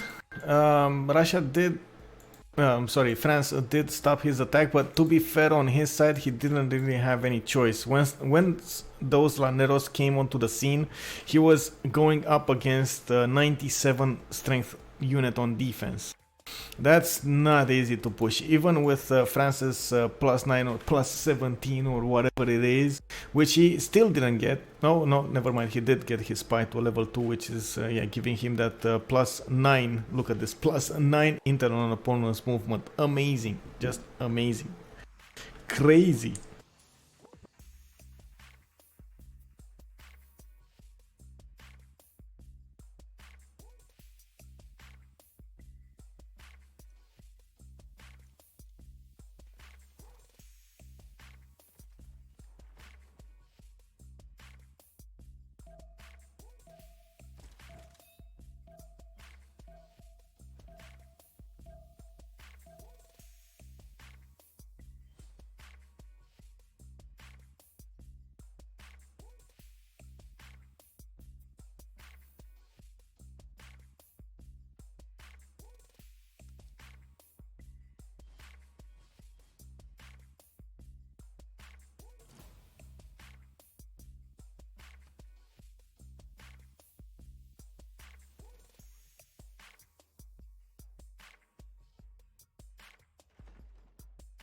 Man, there's no strategy on defense here for Persia that he could actually implement so he can save his cities. No strategy. There's nothing at this point that he can do to stop this attack.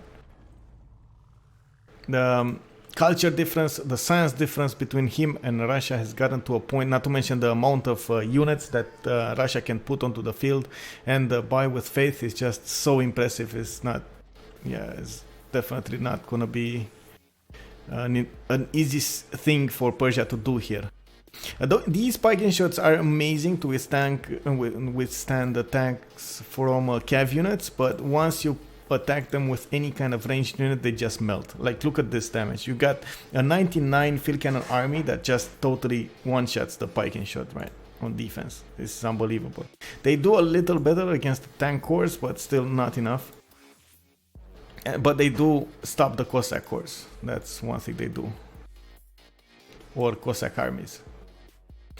And right now, Russia did start spamming out his wonders. It looks like 2 turns Saint Basil, 5 turns Bolshoi. We got 2 turns actually Statue of Zeus, KW, built turn 100. More commercials are coming out, and he's trying to balance out his lack of gold. No, never mind. He's actually in the positive now. We see Archetype now losing a lot of gold. He is trying to maximize his armies on the west side, and because of that, and of course the culture defense, between that and that, he can't get enough of them. Right now, he's going for Albert Einstein, who will provide all of those universities of his +4 science. And it looks like he will definitely get it, unless Russia comes from behind and takes it with faith or something, but I don't think Russia has enough faith. No, he doesn't. 974 faith is definitely not enough to take such an expensive scientist. Does Persia have a cockroach city? Yes, he does. He does have the city of Gordian, which is settled in a middle of nowhere next to Archetype's cities, next to the German cities. Archetype is trying to go for Statue of Liberty, which he will definitely not have. 16 turns away, but it will finish in 3 turns from the city of London. We got the Leeds going for campus research grants as well, and he is trying to do something here, but I don't. Yeah, that's way too late here. Way too late and way too far away. German production will win the day. Just got him Einstein.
Oh wow, boys, we're actually getting a heads up today for the mod update. It looks like BBG will get a new version, minor edits for Religious Victory, and it looks like Crusader will get a nerf to a +3. This is gonna make Crusader not even a viable option anymore. Like for anything, it's not gonna be picked anytime. Like why would you get Crusader with only a +3 on attack? I mean, imagine you're going against units that can benefit from a +6 fortified defense and a +6 ideal terrain, so +12, and you can't even get a +7 on them. What is that, man? Not to mention the -1 movement for Apostle and Missionary. This is like, man, I would rather play on vanilla than with this update. Not sure about you guys, but this feels like such a weird version, man. Let's keep it static. Let's play on static. This is much better balanced. Tanks are starting to push in from Archetype from Germany into America's land, and they might actually take out his capital city right now. It looks like the Arneros are actually getting back. Bezdomi letting him die. Oh, not caring about him. I think he's waiting for Russia to push in from the northwestern. 25 out of 75 tourists in Vladimir's account right now. We got him on. Let's check out his tourism per turn. 251 tourism.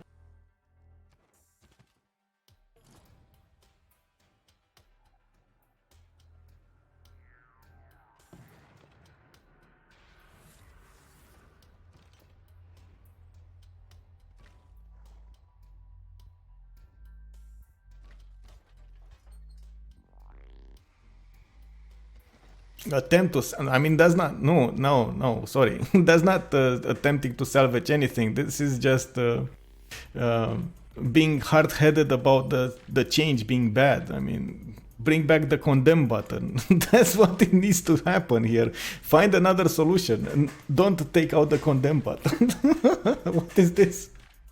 Wow.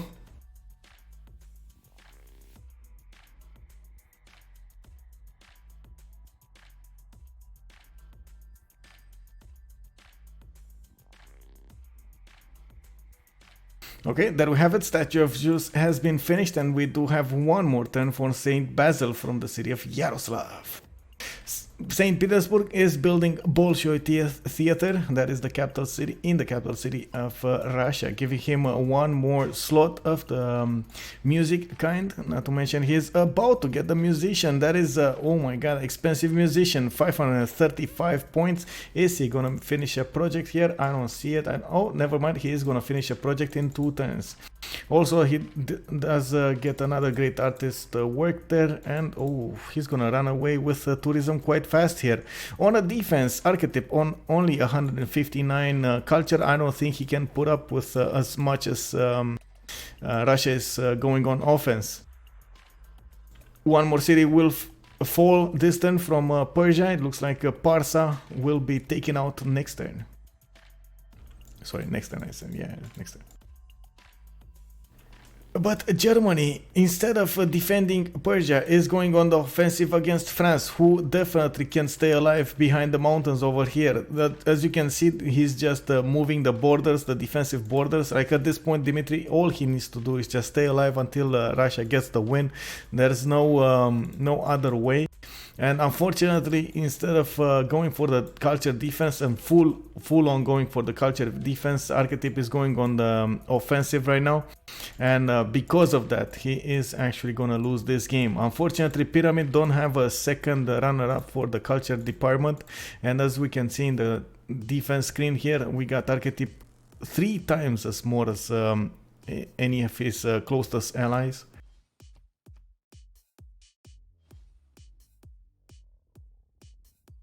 Oh, nice. You are in Bolshoi. Nice, man. Must have been an experience there.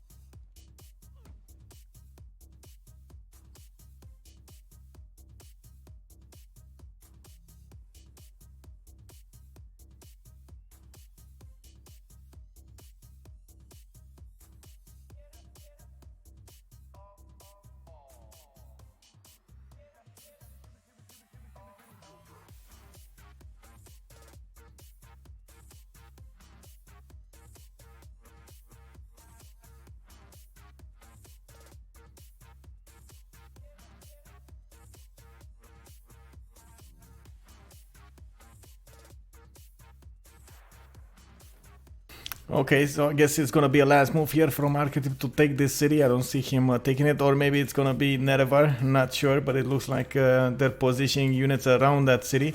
Once this city will be taken over, it looks like that French spy will need to go into another city. Not exactly sure why he's not moving it now. He could just cancel the mission and move it. It's gonna take some time until he gets anywhere back.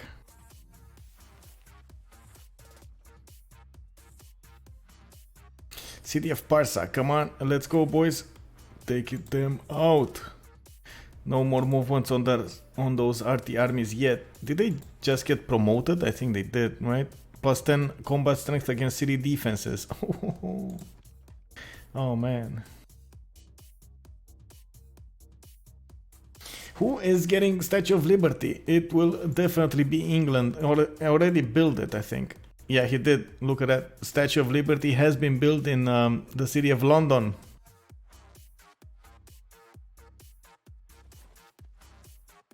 And that is the city of Parsa taken out by the tank armies of Vladimir. Going next up, and he's gonna go for Shar-e Kumis, which is defended right now by 2 Cuirassier Corps. The problem is starting to be gold. We got Yord making 111 gold a turn, Archetype losing 42, Nerevar making 49, and Malm gonna be on 22. He's on only 3 remaining cities, and it looks like he's gonna lose 2 of them. 2 more. We did go into the next era, and that leaves us with 3 civilizations in a golden age, 2 of them in heroic age, actually, England and China. And right now, oh, look at this. Perfect resolution for Russia here, doubling the Great Works tourism. Oh, we're gonna see how that works. Let's go for artifact, sure.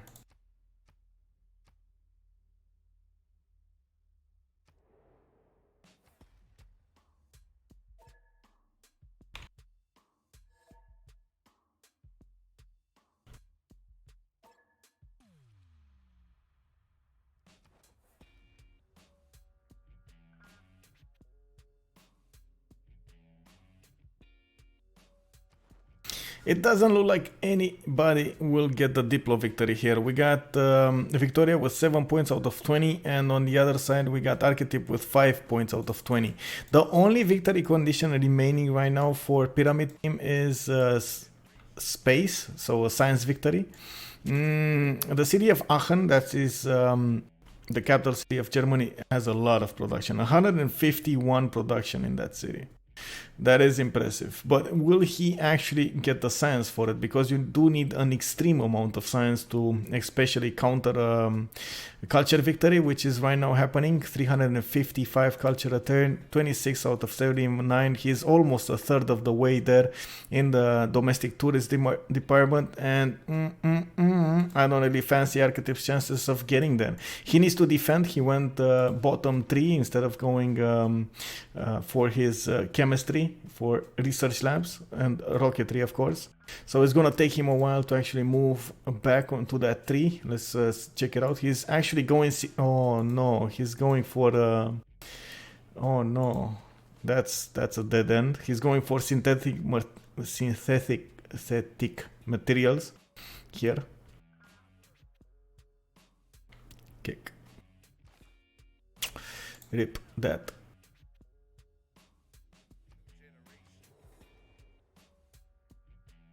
And I do want to remind that Russia does have pagodas. Pagodas offer him an extra diplomatic favor point per turn from each of those buildings, giving him a lot of Vera score, a lot of diplo favor. Look at that. They actually have not an impressive advantage, but they do have an advantage here.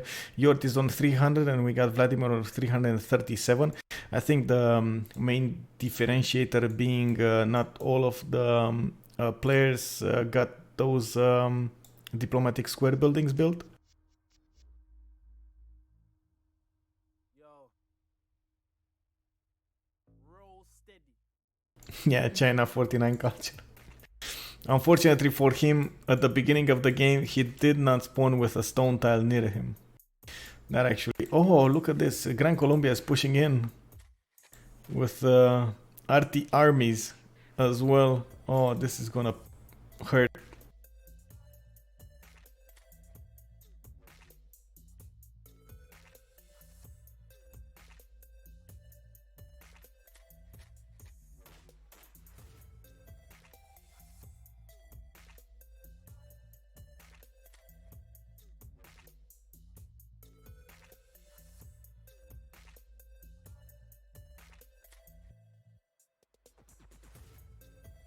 Give me a second.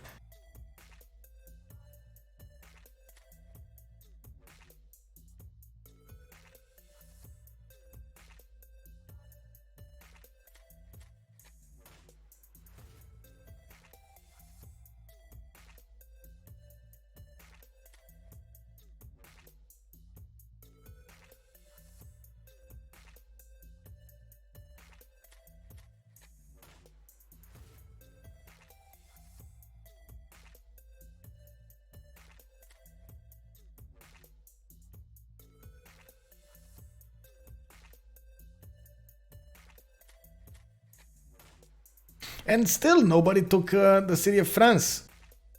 In the city of France, sorry, the city of America, the capital city of America.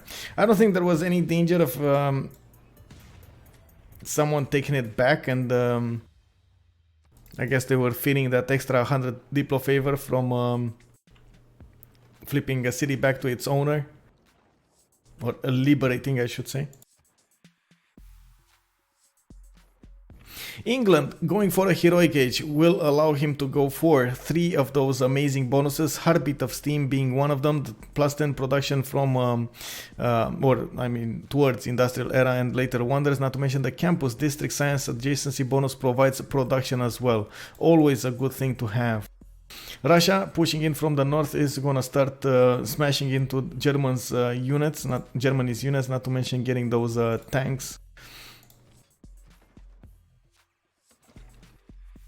Unbelievable, by the way. Vladimir is keeping up with the science advantage of Archetype being on 243 science and only 166 culture. That is with Newton on his side, versus Vladimir that right now is 222 science and 357 culture.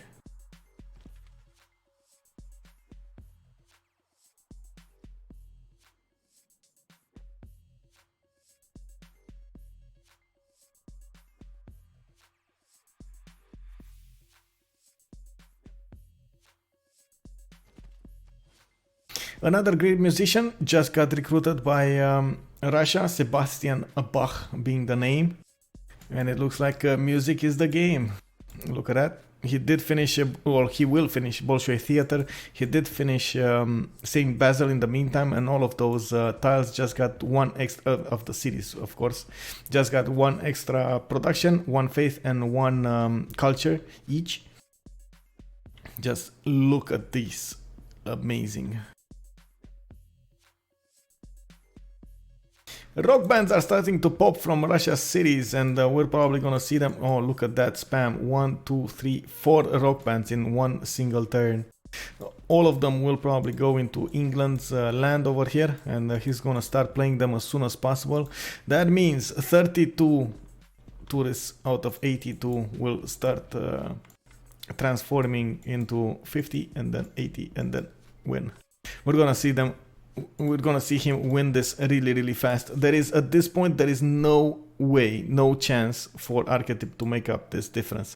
He has to spend so much effort into defending himself that there is no way he could spend the production to either go space or doing the projects for Culture Victory defense. So I'm not sure why they're trying right now. It kind of feels like this is over.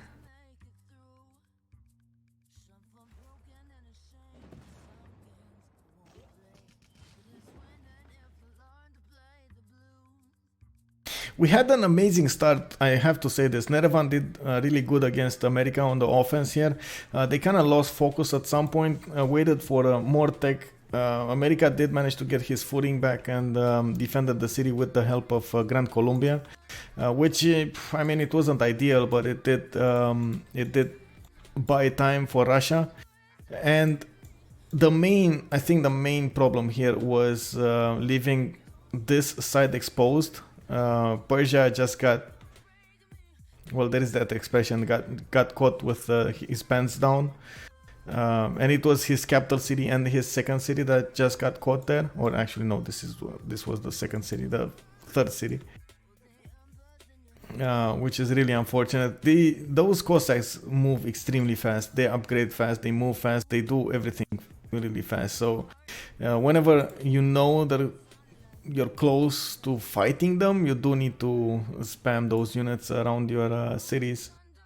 He was busy doing a two-prone attack. One was here towards America, and he was trying to get an attack over here. First it was towards England. He did figure out that England will just get a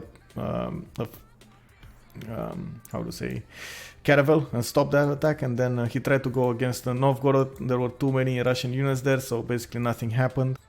And yeah, another city falls from Persia, and it looks like he's still pushing in. Those tank armies are feeling the pressure of those Russian units.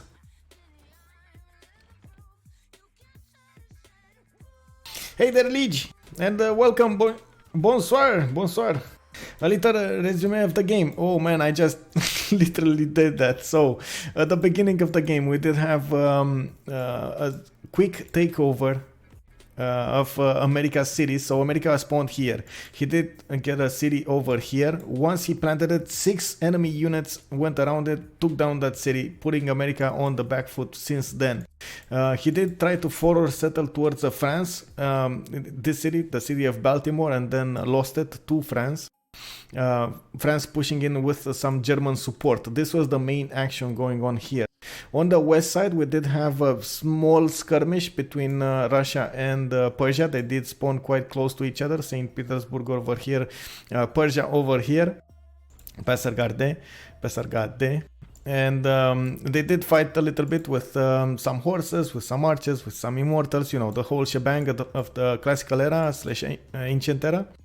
And on the south side, we had this Grand Columbia pushing into China. China tried to get back the city of Maracaibo, or get it, actually, not get back, get it. He just couldn't get enough units there, and spawned without a stone tile in his empire. So basically the basic China meta was not there for him to play with.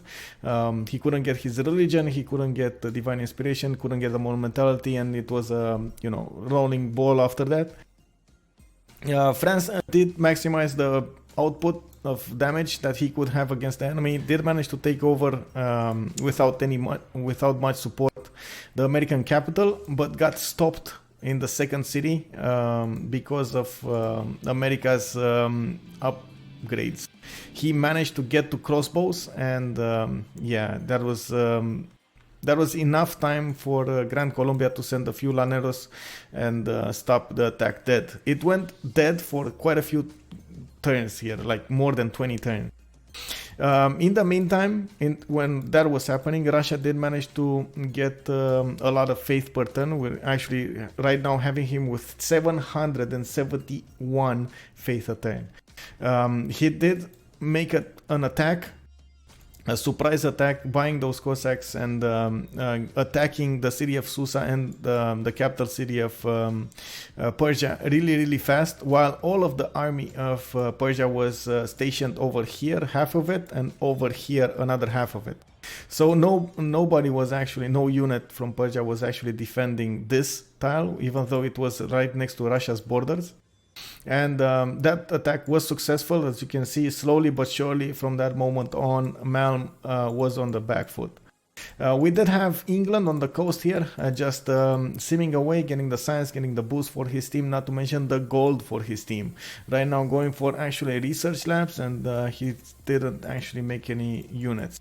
At this point, there is no way for Pyramid to get back into this game. As we know, the Russian rock bands will just play all over, and he's gonna get that extra tourism. Just look at how many rock bands he has coming from his land. 1, 2, 3, 4, 5, 6, 7 rock bands that I can see right now, and he still has faith in the bank. 417 faith in the bank. I mean, this is just unstoppable at this point. Oh, helicopters from Gran Colombia. Kick. Look at this. Nice. The beautiful music of a rock band. I did, my friend. I did. Did I watch Ulysses versus Barking Gang in the Squadron? I don't think I did, actually. Not sure. I need to double check that. I mean, there was a moment that I did stream a few of them from the CivFR Squadron. I'm not sure if I did that one, but give me a second. I'm gonna find out. I usually keep them, download them so I can put them on YouTube. So give me a sec.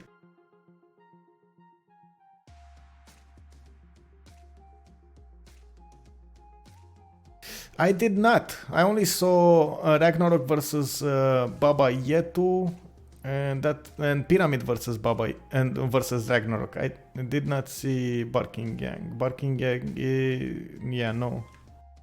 Unfortunate, no. What happened in the Congress? Yes, sir. So we got England with 2 victory points, 2 diplomatic victory points. We got Faith minus 50. And we got no tourism from Great Works of Music. I mean, that's like nothing at this point. Let's check out the tourism actually. 285 from Russia, and he only has like 4 musics. Yeah.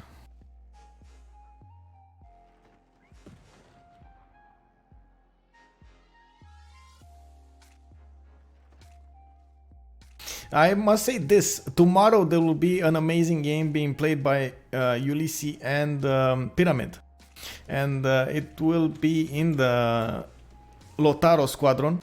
And they were kind enough to let me cast. So let's see each other tomorrow. It will be at, what, 1900 I believe? Is it 1900?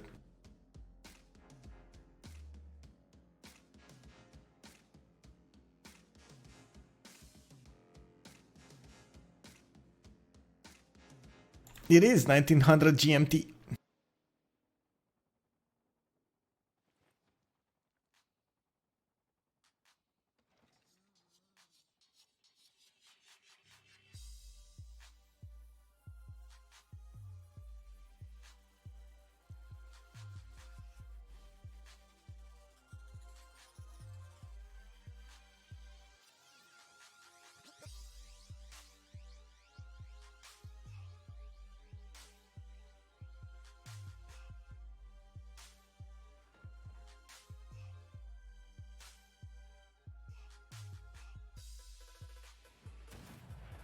What is the Squadron? Good question, my friend. The Squadron is the qualifying tournament for the CWC of the French community. So CivFR has actually made a division style tournament with 6 teams per division. There are 4 divisions to go through, and each new team actually starts from the lowest division, right? And they slowly each qualify, or each season they slowly go through the ropes, and if they win and win and win, they will go to a higher division and higher division until they actually get into the CWC.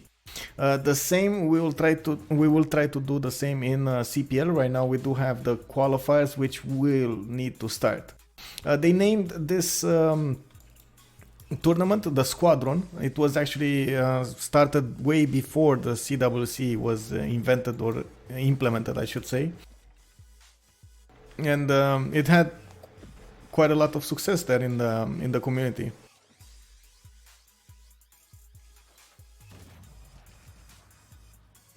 Oh my god, Russia actually killing Germany. Wow, okay, this happened. It's not only, I mean, this is like, wow, total domination here from Vladimir. It's not only getting the culture victory, he must kill his enemies as well. 35 out of 90 tourists in his land, and he still has a lot of those rock bands to play. It looks like he's waiting a little bit, still having them on the move. What does he have as promotions? Album cover art performs as if one level more experience on Wonder Tiles. How long, babe? We got Surf Band. Oh, amazing, really good. Another one, 500 tourism, instant winter. That's 2 turns less. We got more rock bands being bought here in the cities, coming from the north and from the west. Where did that? Ooh, 750 tourism, and another one. Where did this one? Was this one? I didn't see the other one. Yeah, he's just gonna go overboard, isn't he? 38 out of 90. This is gonna go really fast from now on. 308 tourism a turn against a defending 186 culture, and not to mention his being attacked, archetype is being attacked. He's not able to push those projects out, and not to mention get those points in the great people screen. He's just gonna lose all of those.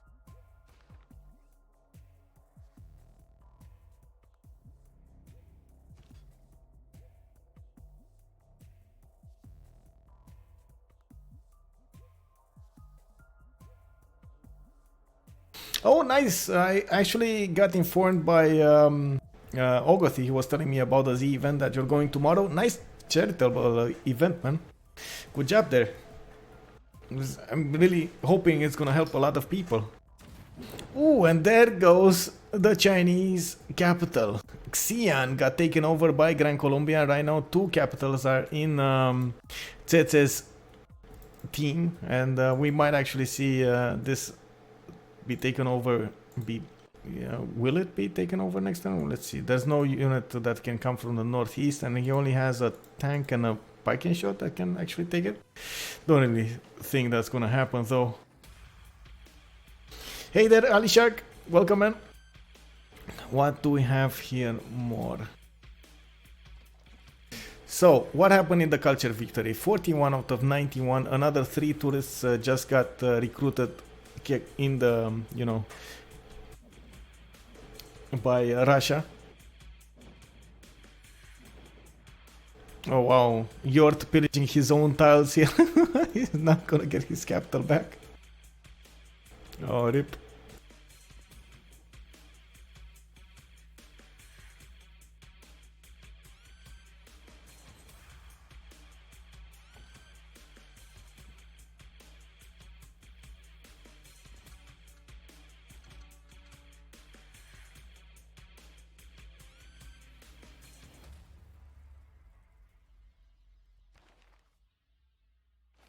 Let's still wait here for the rock bands to play. This is the most interesting part, right? We need to see those tourists.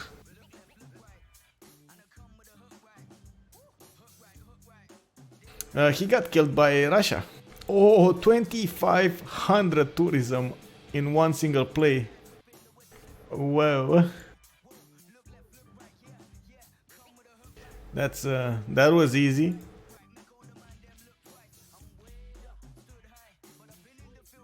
This is a space rock, and civilizations within 10 tiles receive 50% of the tourism of the concept. Okay, cool.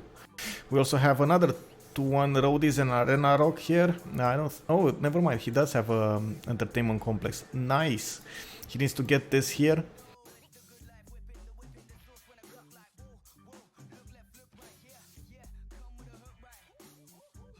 This one is another surf band with more tourism from harbors, which is amazing. As well, while London has those shipyards built already. Well, actually, I think all of the cities have the shipyards built.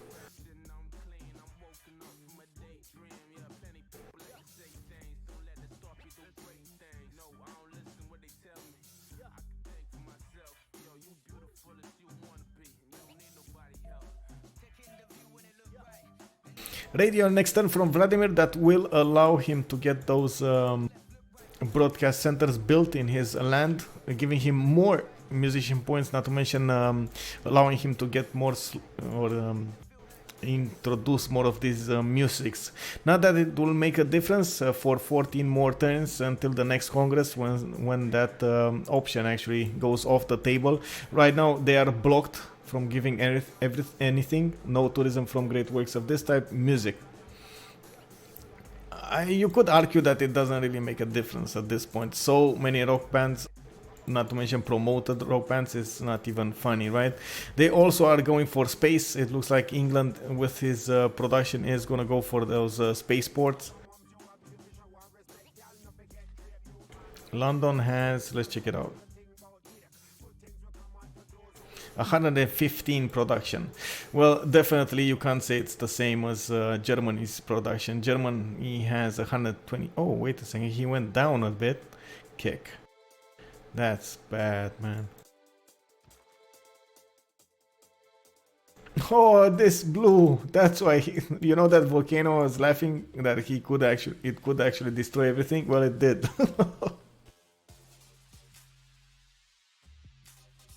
Rock bands work with Vatican? Don't think so. You're wondering if Vatican City spreads it? I don't think so. I think it's only the great, like rock bands are not great persons, so they shouldn't work.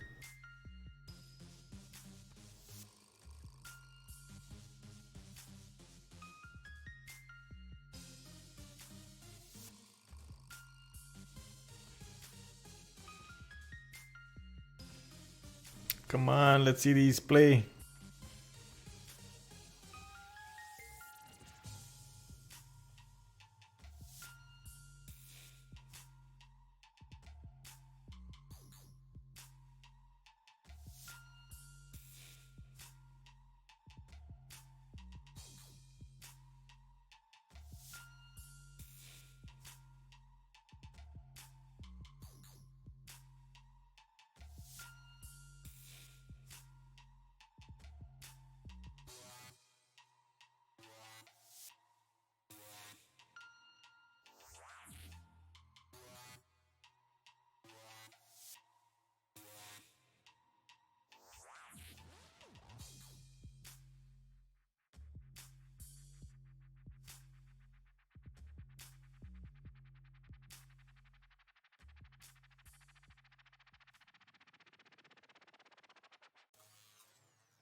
Where? Oh, I didn't check it. Come on, bro.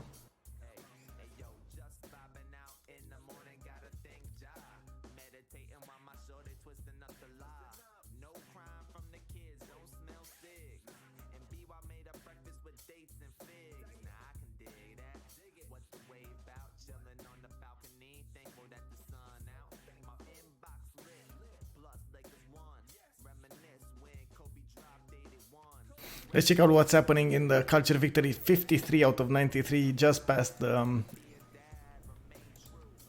halfway mark. It looks like he only needs 40 more and he has a lot more rock bands to play. On the war screen, he just got the first city from Germany, and it looks like he's gonna bump heads into modern armor now. Still attacking them with arties, and it looks like they are doing a lot of damage. Wow, imagine dying. Imagine your modern armored cores dying to tank armies. Kick.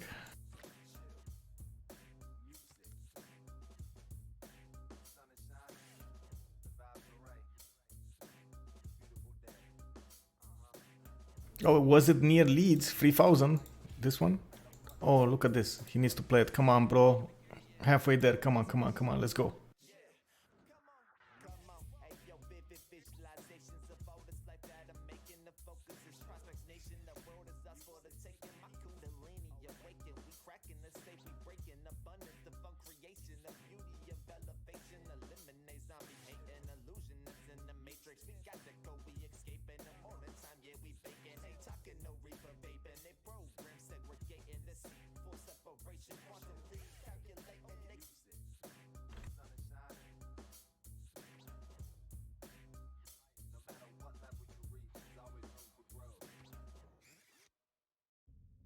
Maybe they concede. I mean, I think they should have conceded like 20 turns ago, but they still want to do it, so I don't know.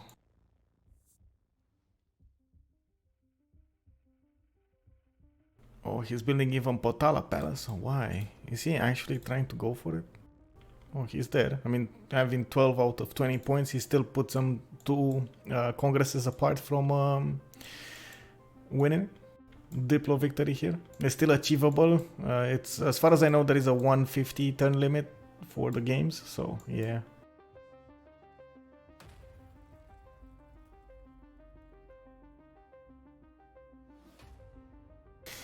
They won't concede the turn of CC is the tie break in case of equal results in the tie break. Ooh, kick. I mean, you mean as much, yeah, I guess as much as they resist, the better. The longer they resist, the better, I guess, but still.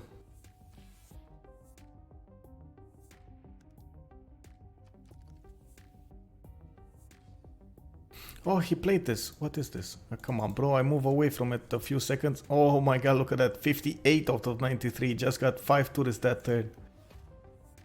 It's gonna kill all of them so fast.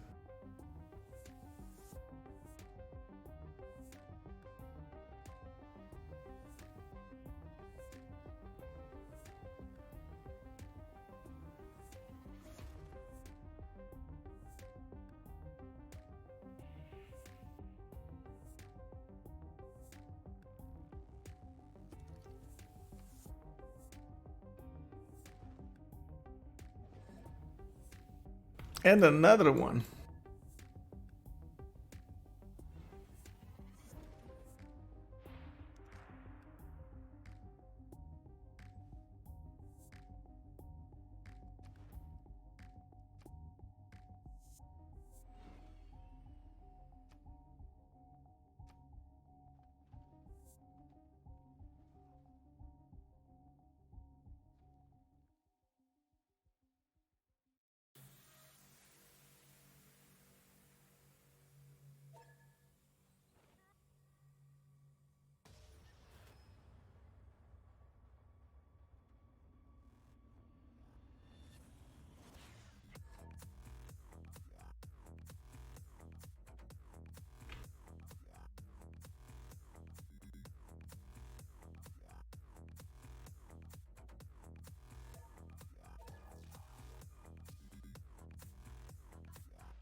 Oh, look at that. Kacheka is actually looking, and this Yort is a 5 out of 10 civs converted to Buddhism.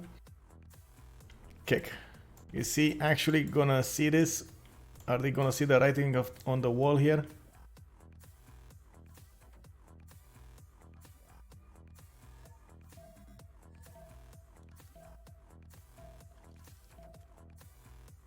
I don't think they're even paying attention to the religious victory here.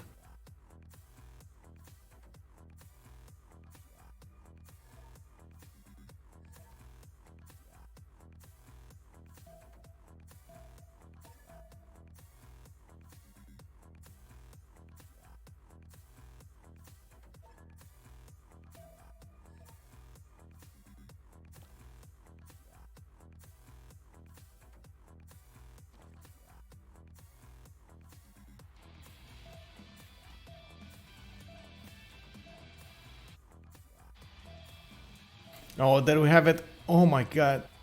So many rock bands, so fast. And look how much tourism. Oh man.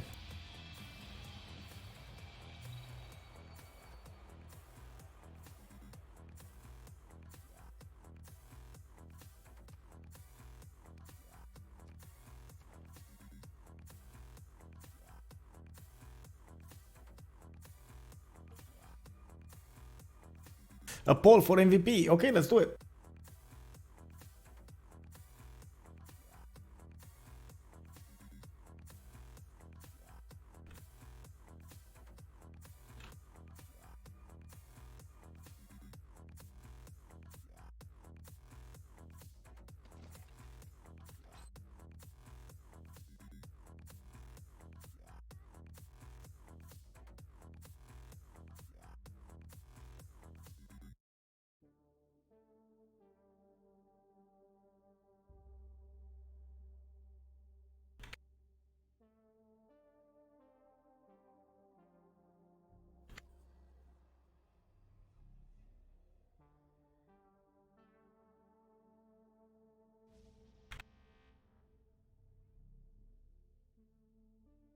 Let's see who is the game most valuable player.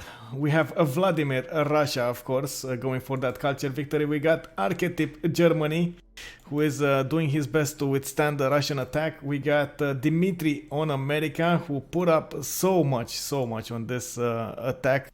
He defended France, he defended Germany, he defended Persia, with a little help of his ally here, Grand Colombia. We have Nerevar, last but not least, with France attacking and taking America's capital, not to mention getting quite a lot of gold for his team as well. Right now he is at a loss. He doesn't have enough culture. He did have a break in his science, and he cannot put up a fight in the culture department. Vladimir is a few more turns to go until he gets a culture victory here with 76 out of 98 points. Tourists.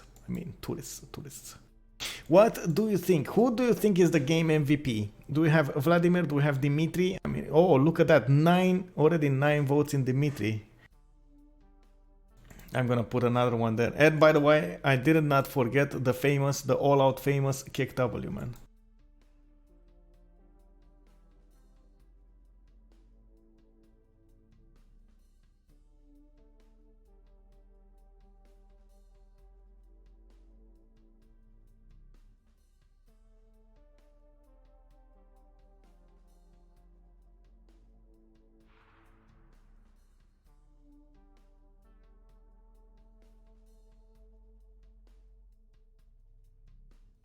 Not even in the last turnings, Archetype is gonna surrender.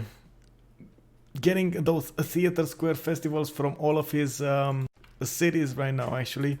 Trying to delay Vladimir's win as much as possible.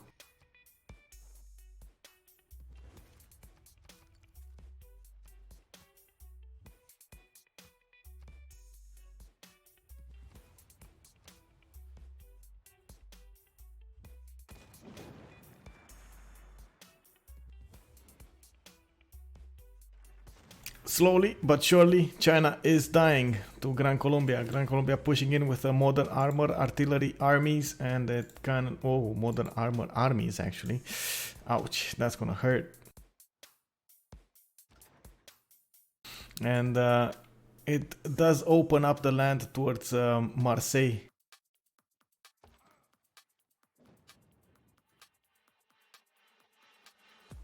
And still Dimitri leading the vote here for the game MVP. 12 votes, 52% of the vote is leaning in his direction.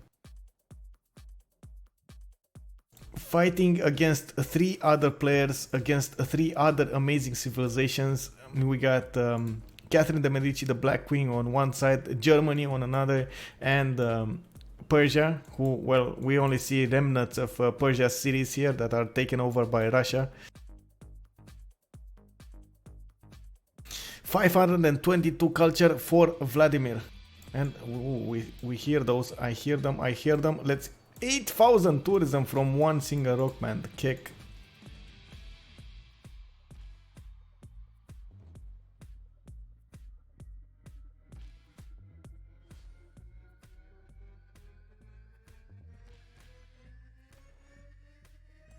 $92 out of 105 tourists for Vladimir. He would have won if not, or actually no, it was 98, right? So there were 7 more necessary tourists this turn in the top limit. It's fine. I mean, these rock bands will just get him the win really fast now.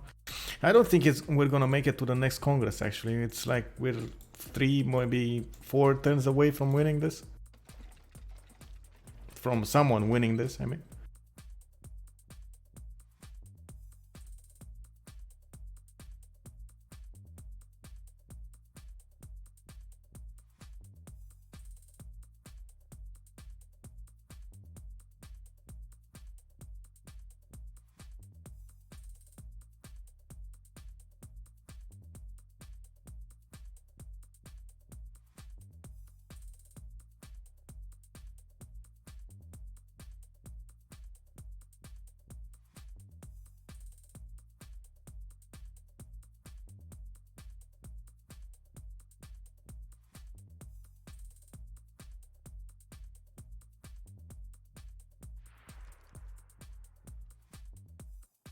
And there we have it, Dimitri winning the hearts and minds. Look at that. With his awesome defense against France, against Germany and Persia. He got the MVP of this game.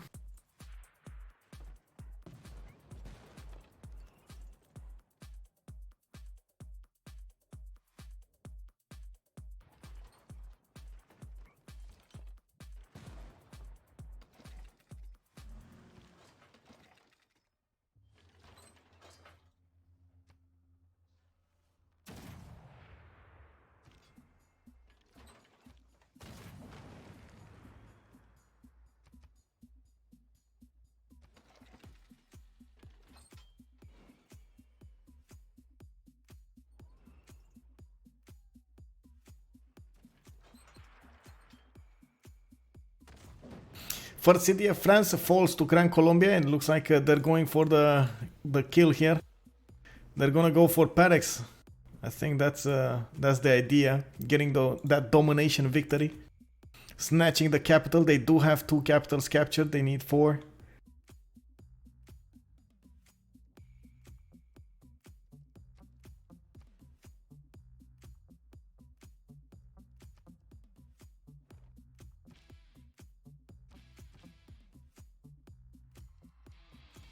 There we have it.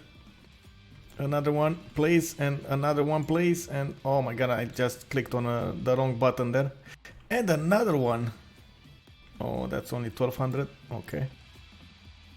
This one died, and it looks like another one comes to take his place. Kick.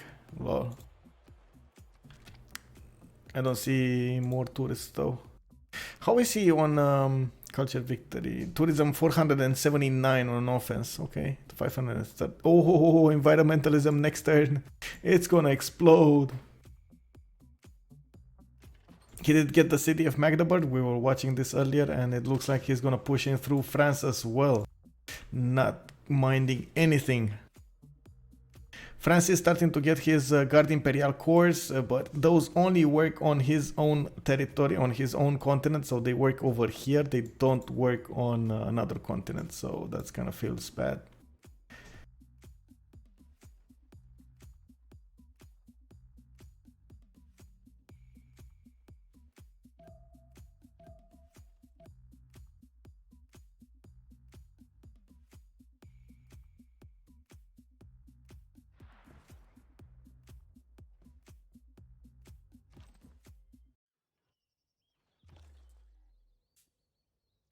Ooh, the first project, it looks like it's gonna finish in 3 turns. Launch Earth satellite is gonna be finished in the city of London, getting them a 3rd victory option here, which is probably not gonna happen. 101 out of 108 tourists. It looks like this is gonna go to a victory screen. The game says 2 turns. Is it gonna be 2 turns? We're not sure. We still have at least 3 more rock bands to play. 4 rock bands to play. These are level 2, level 3 rock bands. And I think he's gonna buy more of them. How much faith is he making right now? 772, and he has 1,000 in the bank. He definitely could buy more.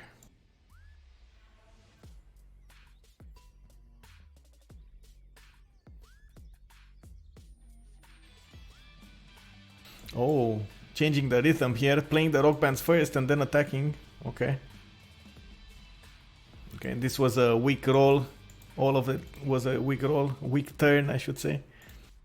We don't see a change. We'll probably see a change in a minute or so. It doesn't instantly get updated. We need to let it oh, never mind. Oh, next turn. 106 out of 108 tourists. And looks like America did manage to get his capital back.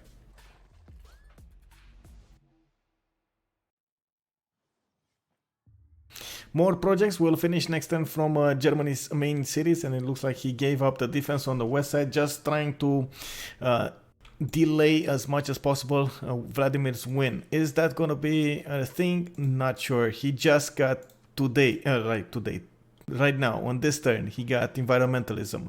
That puts him on 682 tourism a turn.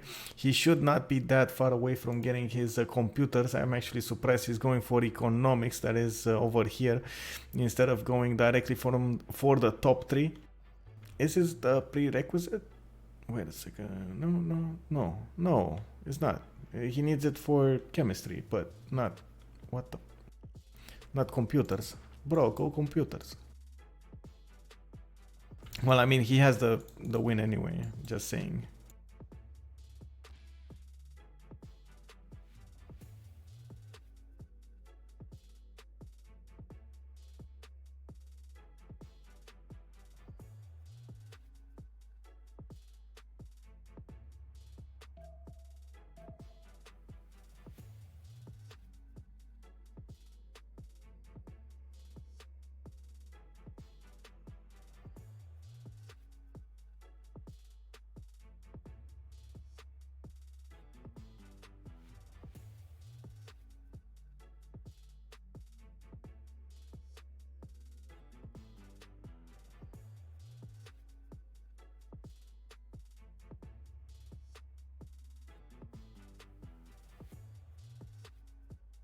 That's it. Is it? This is it. This is it. The win.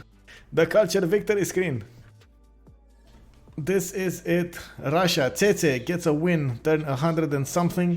It looks like a pyramid couldn't stop the Russian expansion.